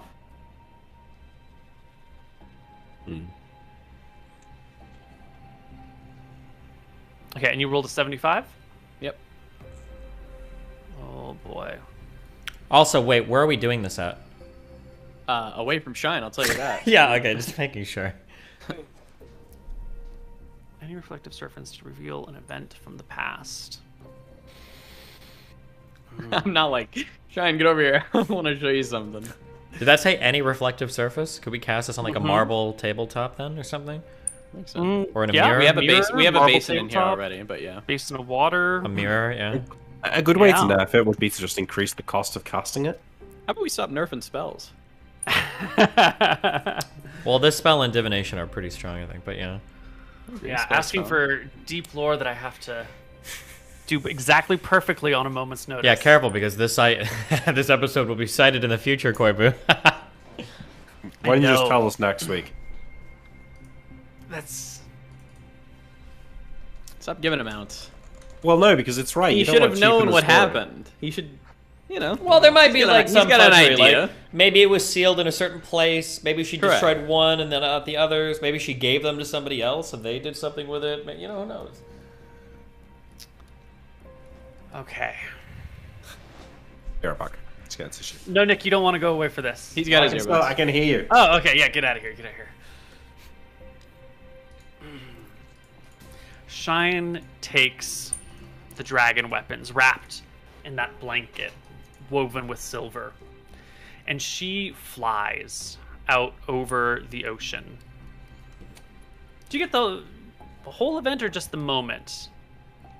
I suppose what you see is less of her flying out over the ocean and more of Shine somewhere underwater in human form, stepping out of a pool of water in a building domed with stone, and no windows, no doors. There's sort of like a pool with steps leading up all around, and she exits from the pool soaking wet with water and is approached by an elven woman in this sort of decorative room with pillows and cushions and a hallway leading out with a major door in front of it. It's through this door that the elven woman comes, and Shine, holding these weapons in her arms, the blanket wrapped around it, hands the blanketed weapons to this elven woman who looks old, even for an elf. Like, she looks worn by time. There's like fine wrinkles across her eyes. Her hands seem thin. Even for an elf, they seem like elderly thin. Her elbows and joints are just a little bit distended. And Shine tells the woman that these are, and she names each weapon in turn: Whirlwind, Crawlfort, so forth and so on. And that these have been brought to her for their destruction, for their removal from this world. And there's a long pause between Shine and this woman as they like regard each other. Give me a charisma check, Anton.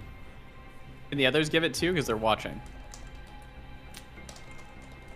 We're gonna give one. We'll give it to Anton since you're the one who's performing the ceremony. Jesus. There's a long pause as they look at each other, and Shine hands the weapons over. The elven woman will very tenderly take them in her arms and ask Shine why they have been brought to her. Shine tells the woman that she knows who she is, she knows where she is, she knows what she has seen over the centuries. Hold on, wait, I'm sorry. That's a lot of pronouns. The elven woman says she knows who Shine is? Shine knows who the elven woman is. Okay, I understand. Gotcha. Where Okay. the elven woman is and what she's seen. Blah, blah, blah. Okay. What she's seen over the centuries. And that if anybody is a safe haven for artifacts of ultimate destruction like these, this woman is the safe haven. That Shine will entrust her with their removal and destruction as best as possible. The elven woman will take a few steps back, set them down sort of in a recess near the hallway, and come back and drop to one and then both of her knees before Shine, going all the way to a full kowtow before her, murmuring a prayer to Martha, goddess of life, Esther, god of order, Velthara, goddess of death, and Malchus, god of chaos. And look at Shine and ask Shine what she has done to deserve this terrible fate to watch over these weapons. And Shine will reiterate that she knows who this woman is. She's seen what this woman has done and experienced over the centuries, and that this will be her penance. and then Shine will leave. She'll wade back into the water, her clothes clinging to her, submerge herself into the pool, and swim out. What was we made a commitment that if we gave Shine the weapons, she would serve us forever after that, correct? She will serve I'll your ask family Tyrion. until death. I nod and I shake my head in understanding, and I say, do jinns exist in this world? What is there's like some malicious creature that grants a wish but they'll fuck you over. Genies, yeah. We've seen them. We've fought them. Yeah. I understand what you're getting at, but I don't think that Shine will follow us if we don't adhere to the contract we made in good faith. I don't think we can simply give her the weapons and then steal them back and expect her to continue to serve. I shrug. Worst case, if something untoward were to happen to Shine, he'll point at the basin. This is a backup. You think we can find that? Who knows where it is? You should be able to teleport directly to it, Imric. If not, scry upon it. Perhaps. Know it exists. I shrug. Alright, let's go. Shine's waiting. Yeah. Well, the more you know, I suppose.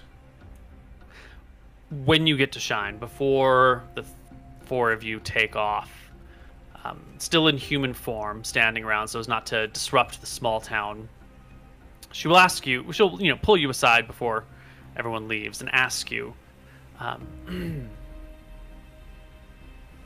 we've seen what a prepared enemy can do for us. Are you sure you want to lead the army from Outlast to Cronwick? Certainly, if there's 1,000 men on the ground, it'll be harder, more bleak and dangerous than what we've just seen. I think we have an obligation to our nation. We've collected this many magical items, this much power with us thus far. We can't leave our troops to simply be roasted alive on the battlefield by Scoria should she decide to show up. We don't have to lead the charge. We don't have to be the ones on the front line fighting, but I definitely think we should stand by our troops as they break the siege. I agree, but I think what Shine's getting at is that Mistrea will know that we'll send an army down here. They may have prepared some sort of an ambush. So what do? Simply never march with our troops anymore? And let Scoria terrorize us on 15 different fronts throughout cities all across the land? No, I'm not saying we shouldn't go. I'm not saying we shouldn't go. I'm just saying we should be aware that there'll be something waiting for us. Of course, I agree. Perhaps an ambush in the hills. When the time's come, if we can see it coming, maybe if we spot a particularly strong point for an ambush, I'm sure Anton's wisdom will be able to see that long before it happens. Maybe I could use an illusion to trigger it. You should seeming us to look like anybody else in the army, and we can fight in the front lines and move with them the whole way up. As long as they don't know it's Brothers McGarry, they won't be casting magic missiles, probably in mass on us. We'll be fine. I think that we should see the army and lead them and take them the whole way. No, I agree. My worry is more that we walk into a valley and there's wizards with fireball scrolls casting down and killing hundreds of men. I think we'll be able to manage. We have so many abilities to see things, whether we're talking our Ring of Seeing, Clairvoyance, or Scrying, Scouts. Like, I understand that it could be dangerous. We're not going to be able to save everyone. I'm not saying that we shouldn't go. We should be aware of it. Yeah. That's all. You should trust your commanders. They know best how to move their soldiers. I'm concerned specifically for Brothers McGarry and myself. We are clearly targets of high value. I do not think it's wise that we rake Cronwick's assaulters with dragonfire and fireballs. It's fine. It's one thing to send the tip of the spear, the vanguard of Outlast in there. That is a war to be fought, and the generals in charge will determine its outcome. And if what the Queen said is to be true, there are more than enough men to handle such a battle. Of course. Making sure that we don't needlessly risk our own lives. Of course. As I said before, I don't intend for us to lead the charge, but I do think we should be ready were Scoria to show up. If we lost this entire, army or however many troops we're sending from Outlast to Whalers Bay because we weren't there, it would be unacceptable. Shine nods in approval. I have a spell that can disguise us as normal men and women. We should be able to walk with the army. safely. The disguise of normal men and women will only work until you bring out your weapons. You fight like unlike any others. Yeah, we're not going to be We're true heroes. Like in a perfect world, we won't even be drawing our swords to break this siege. We'll be in the back, the rest of the leadership. It's only if Scoria appears that we'll be called into action. We act only if Scoria turns up. Fair enough. I nod. Okay. And we're going to go through this next part very quickly. You can make your way to Outlast. They've already got word from Wicthron Rorenta that you will be arriving to escort the army there down to Cronwick. Okay, wait, quickly, as a very quick aside, I go and visit Shelley and give her a rose and spend some time with her, okay? Then we leave. Carry on. Have you actually been writing back and forth between you and Shelley? We've kind of lost track of that storyline. Yeah, I've been writing a couple of letters. I think Imric wrote a letter where he was basically going to say that he couldn't be with her because he has duties, but he's not sent it. So I think it's been a while since he's sent her a letter. It was when I did the solo episode, so before we went to Glacier, I wrote that letter and then never sent it. But Anton, it would be bad not to visit her while I'm there. Well, in that case, Shelley Tolwick is very surprised to see you. She says something to the effect of, like, I can't believe you remember me. That was so long ago now. Do you still hold my favor?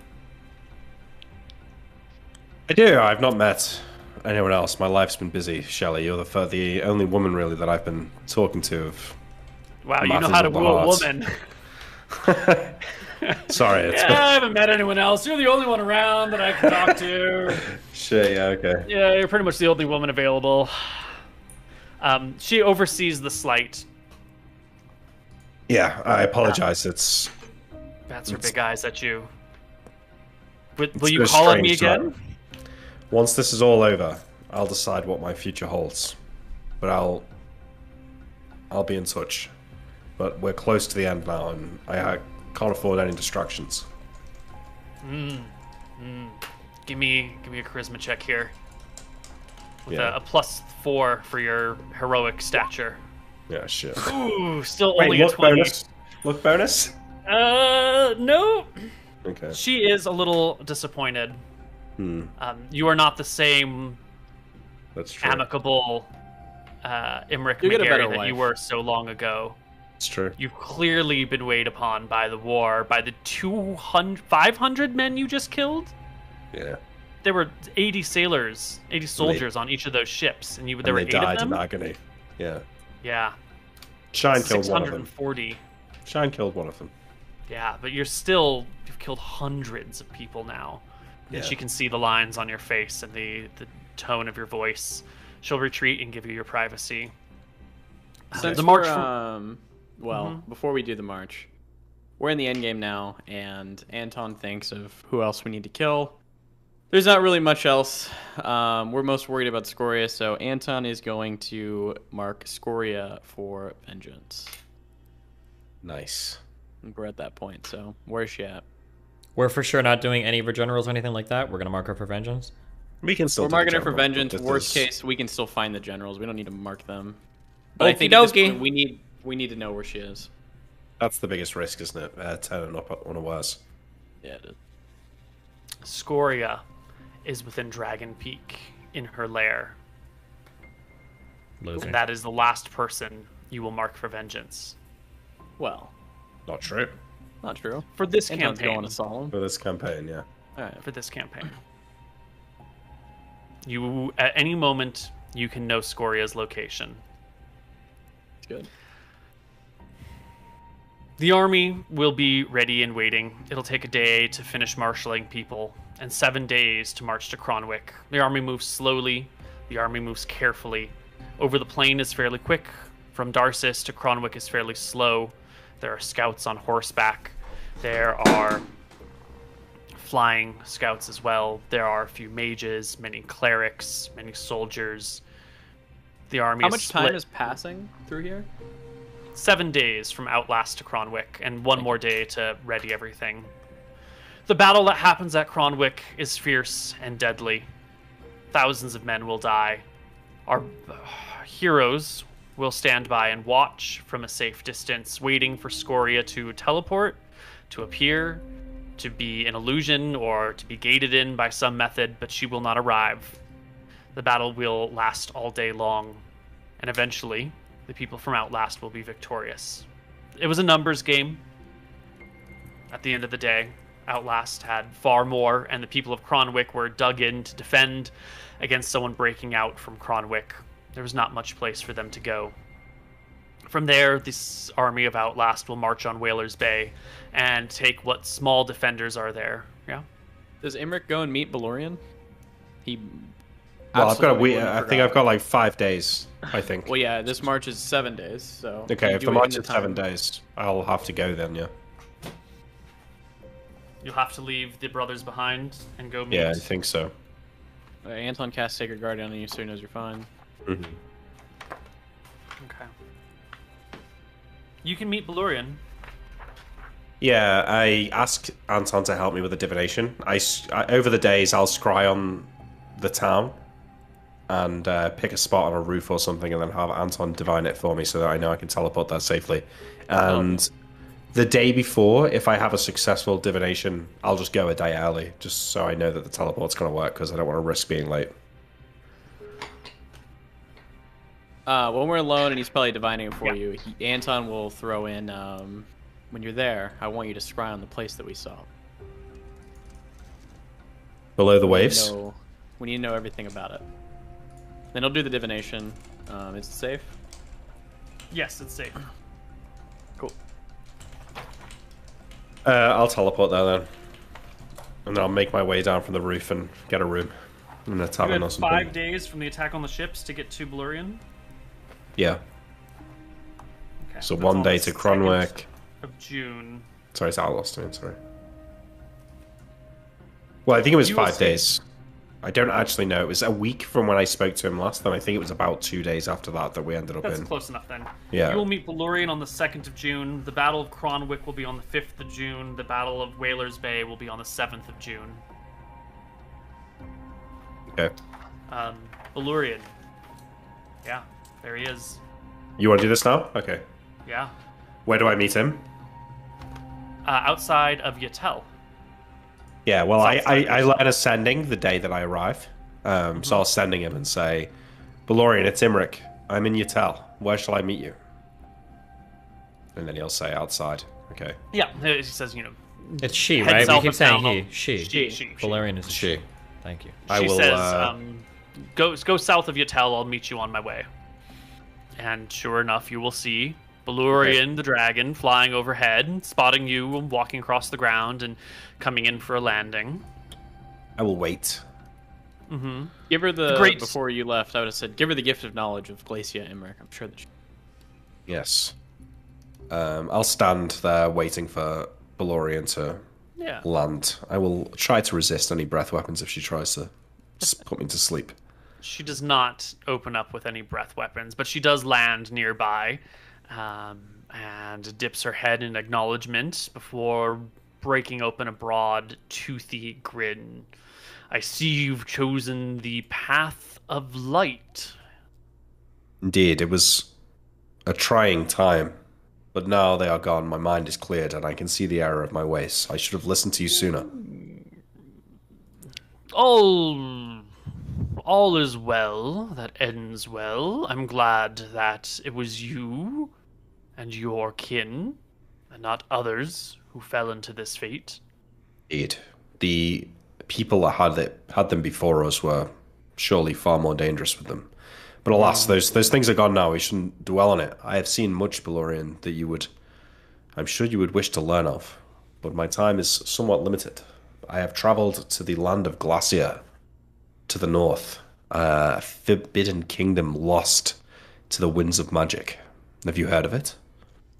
What did you call this place? Glacia. I believe I ran into the armies of Drexel the Lich there. A place long forgotten. That is most disturbing. I know of no place called Glacia. Far to the north, you say?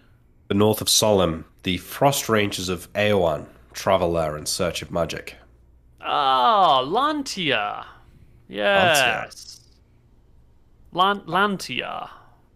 It's a strange place, and thinking about it now, I would struggle to construct a narrative that makes sense of my time there. My memories are clouded and mixed with horrible dreams that plague me every night.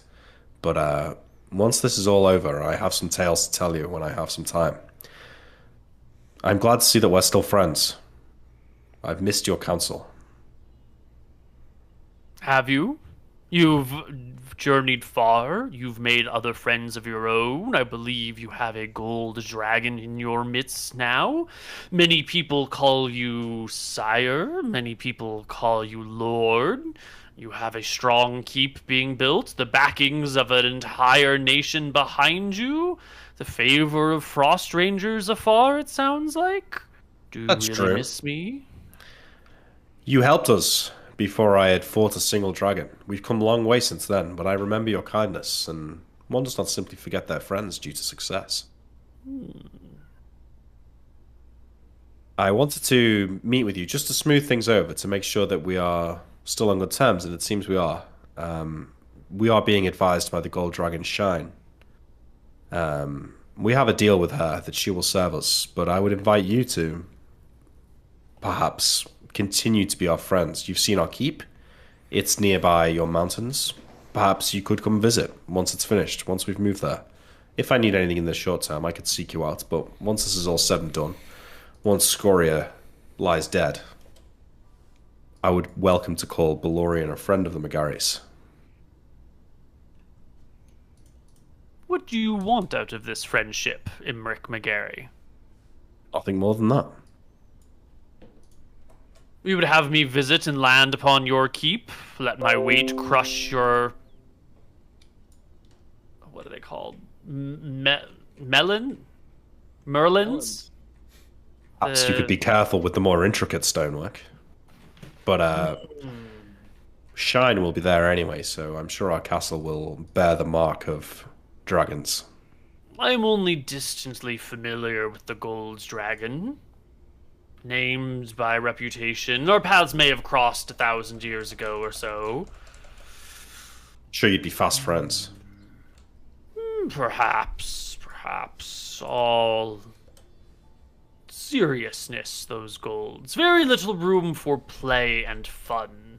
I find them to be quite a bit of a bore. I could see that. She does seem burdened by her tasks. I'm sure Shine would have a great amount of disapproval for the way I conduct myself. But a friend of yours I can be for as long as you remain free. Good. Well, I won't ask you for anything now. Our battle with Scoria is nigh, and Did you come all this way just to ask if I could be your friend? I did, but long distance travel no longer lonely. represents a great trouble for me. How lonely it must be for you, Imric McGarry. Do you feel it? The isolation of peak performance? You don't know the half of it, Balorian. I used to be carefree. I spent my days sleeping and my nights partying with women from all across the lands. And now I can barely summon the words to charm a woman already besotted with me. You can't drink yourself into a stupor and wander into a brothel anymore, can you? I can't, no. I could face death at any moment. There are many out there who would see me die. Yes. Does it make sense now why I pick my entertainment the way I do? How do you mean?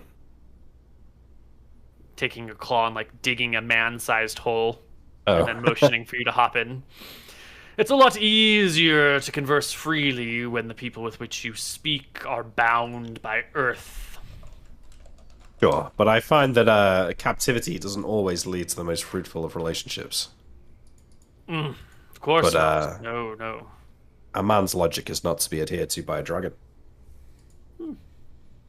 Fruitful is not always so direct. Angry people can be amusing in and of their own right. Sure, that's true. The dwarves in that town in the valley in the desert, they are quite amusing, despite being quite angry. I would not know.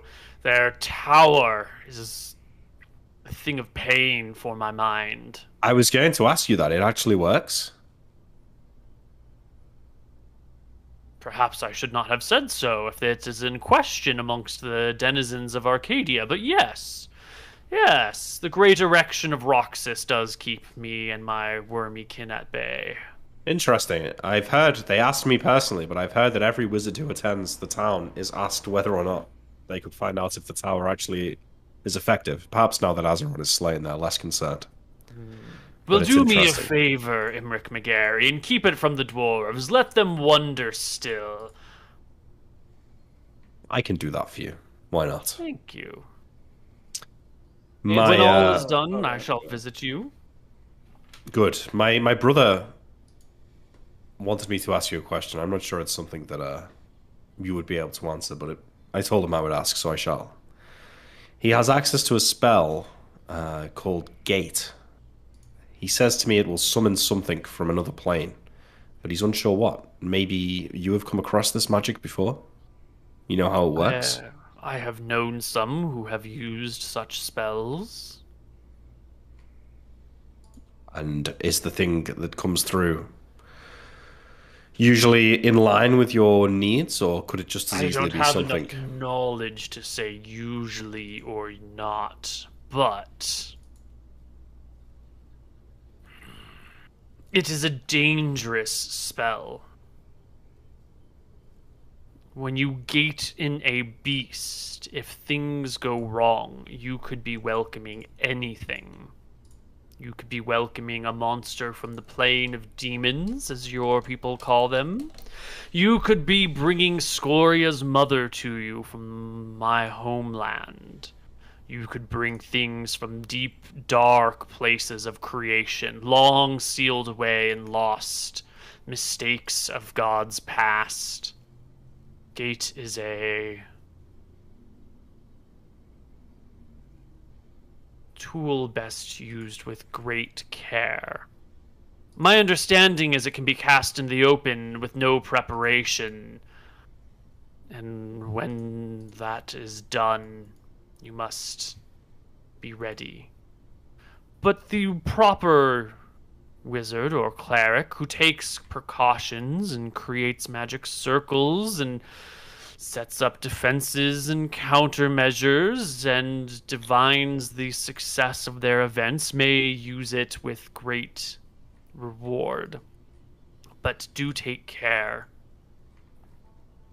This is good advice. I shall caution my brother with your words of wisdom. Thank you. Are you still on the path of destruction of Scoria the Red? Indeed. That is our ultimate goal. It has been since day one. We are almost ready. I'm surprised you've made it this far. No Sometimes offense. I am as well. I don't believe I was ever destined for greatness, but I think, ironically, that's how I've ended up here. An interesting story for sure. Perhaps when I'm gone, you'll tell it to others. I'll make sure to fashion you with the full details once this is over. But until then, I must leave. My duties call me elsewhere, Balorian, but when the keep is built, please visit. I suppose I shall have to. At least to see what it is that you have wrought. And I can tell you the stories of... what did you say it was called again? Lanvia? Latavia? Lantia. Lantia. Very well. Until the next time, Balorian the Brass. And I will... Blurred watches you TP out?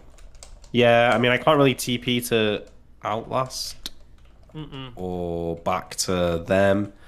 I think I probably teleport back to Wicktron Renta, and then I'll find my way back to them from there.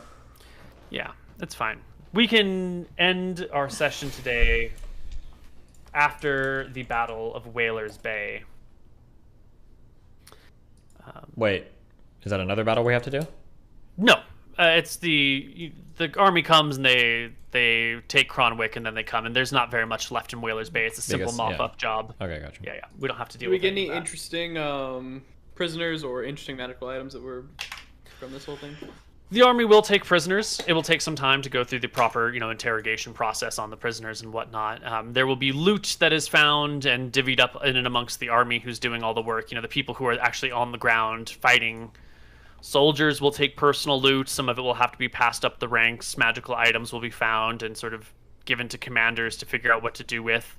It's all loot of the queen in this situation, so... What was the spear that we got? +1? It is a +2 spear. Oh, not bad. Not bad. I'll put it on the sheet. Yep.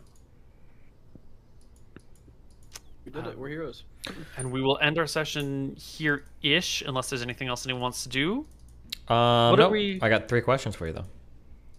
Okay, before we get to the questions, what are we planning on doing next? Oh, that was what I wanted to ask Valorian. Wait, can I go back and ask another question? I wanted to ask about what went down in Yatel and what happened to Shivan, Scoria's general. Oh, well. Soldiers appeared by boat, stormed Yatel, took over it, and,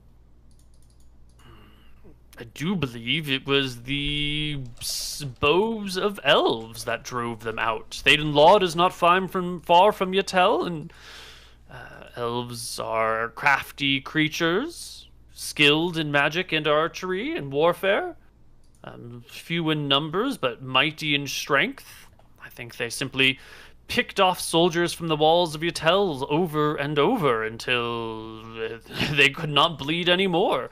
Death by 1,000 paper cuts it would have been. And so onto their ships they went, and away they sailed.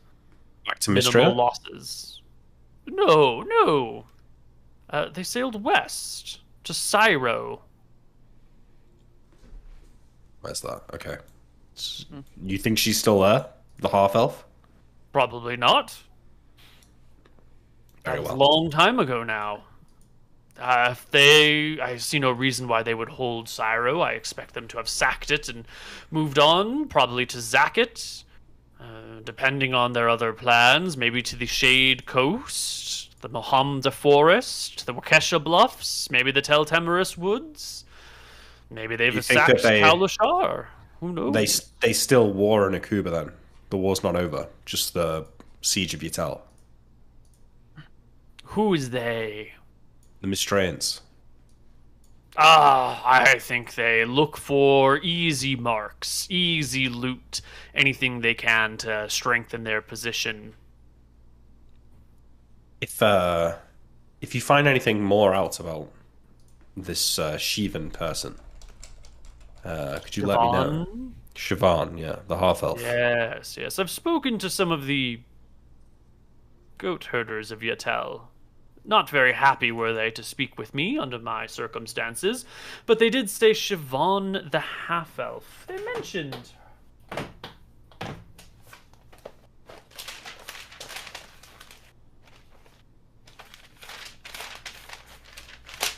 Nope. It is...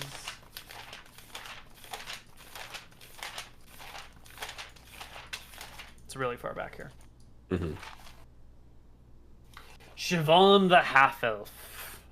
The fighter with magic in their veins. That's the one. Mm-hmm. We seek perhaps to capture her. Plumb her for knowledge as to Scoria's defences, her lair. Which she has planned for us.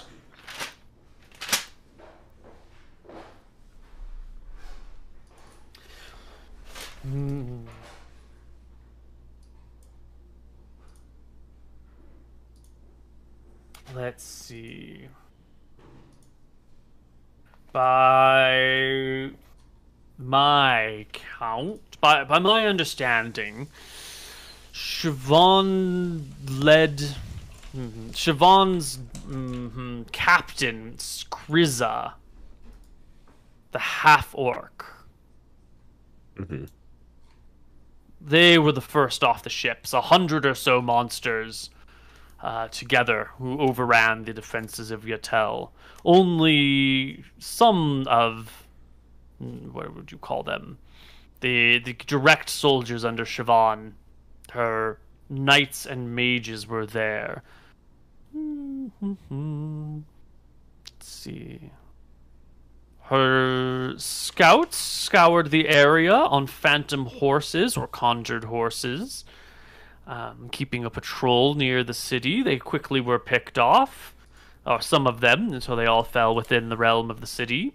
I do believe it was the monsters under Skrizza that were slowly whittled away, standing on the parapets. Brutal creatures that take no prisoners. Apparently, they murdered and pillaged their way through the town. Difficult to be stopped. Only when Siobhan's herself's men arrived did the bloodshed cease. It appears that she has many different subunits, including a specialty staff of scryers and mages. Well, like I said, if you hear anything about that current location, you find a way to seek me out. I shall. And in exchange, you will... What would you like? We have +2 gold, spare. mithril, silver, magical items. Yes, please. Yes, well, find out what happened to Siobhan and find me it, and you can have your pick. I think next correct me if I'm wrong, but I think we're gonna start moving troops into Mystria, and the Megaries are gonna be in like the key spots where the big army is, and we're gonna do a war of like. Wait, are we there now? Are we not doing Zarathus, and we're not trying to capture someone to find out about what's going on? I think we agreed with Zarathus. We can do this first if you want. The queen at least wanted us to destroy the defenses, keeping her at bay, so that she could go in and fuck Matava up. Do you want to do that first? Yeah, that sounds like that could be quite fun. Okay. Did they destroy the defenses at Valara and Yunta? Yeah, maybe give Balarian time to find out about Siobhan. Sure. Okay. Yeah, maybe. And then march the army up through Mystria, conquer Mystria, and fight Scoria. Conquer Crownhold. Either she comes out to defend, or we decide what to do once we're in control of the capital. Okay. Questions? I think we'll do them next week because I have to leave pretty soon. I got a dinner thing. So, sorry. Yeah, are we doing? No, we're good. We're here same time next week. No. 2 weeks. We're getting towards the end game here. A lot of prep needed for each session. We need to figure that out on the 21st. Then we need to figure that out because I'm not gonna be here I'm not gonna be here from the 18th until I'll be back the 22nd. Okay, so it might be 3 weeks. Maybe we'll see. Might be 3 weeks. Okay. Depending on might be 3 weeks. Okay. And then we'll know for sure 100% in the chat what our next plan is if we need to. Yeah. Yeah. Okay. Bye bye. All right. Cool. Well. See you later. Yep. I'll see you guys later. Peace out. I can do the 22nd.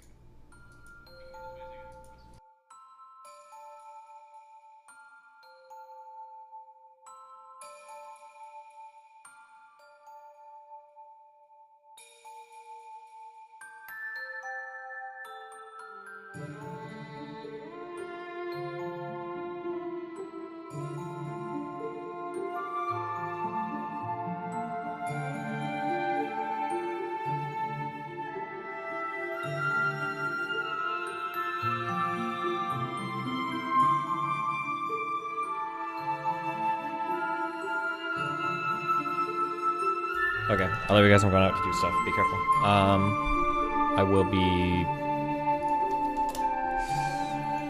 back sometime tomorrow. Be careful.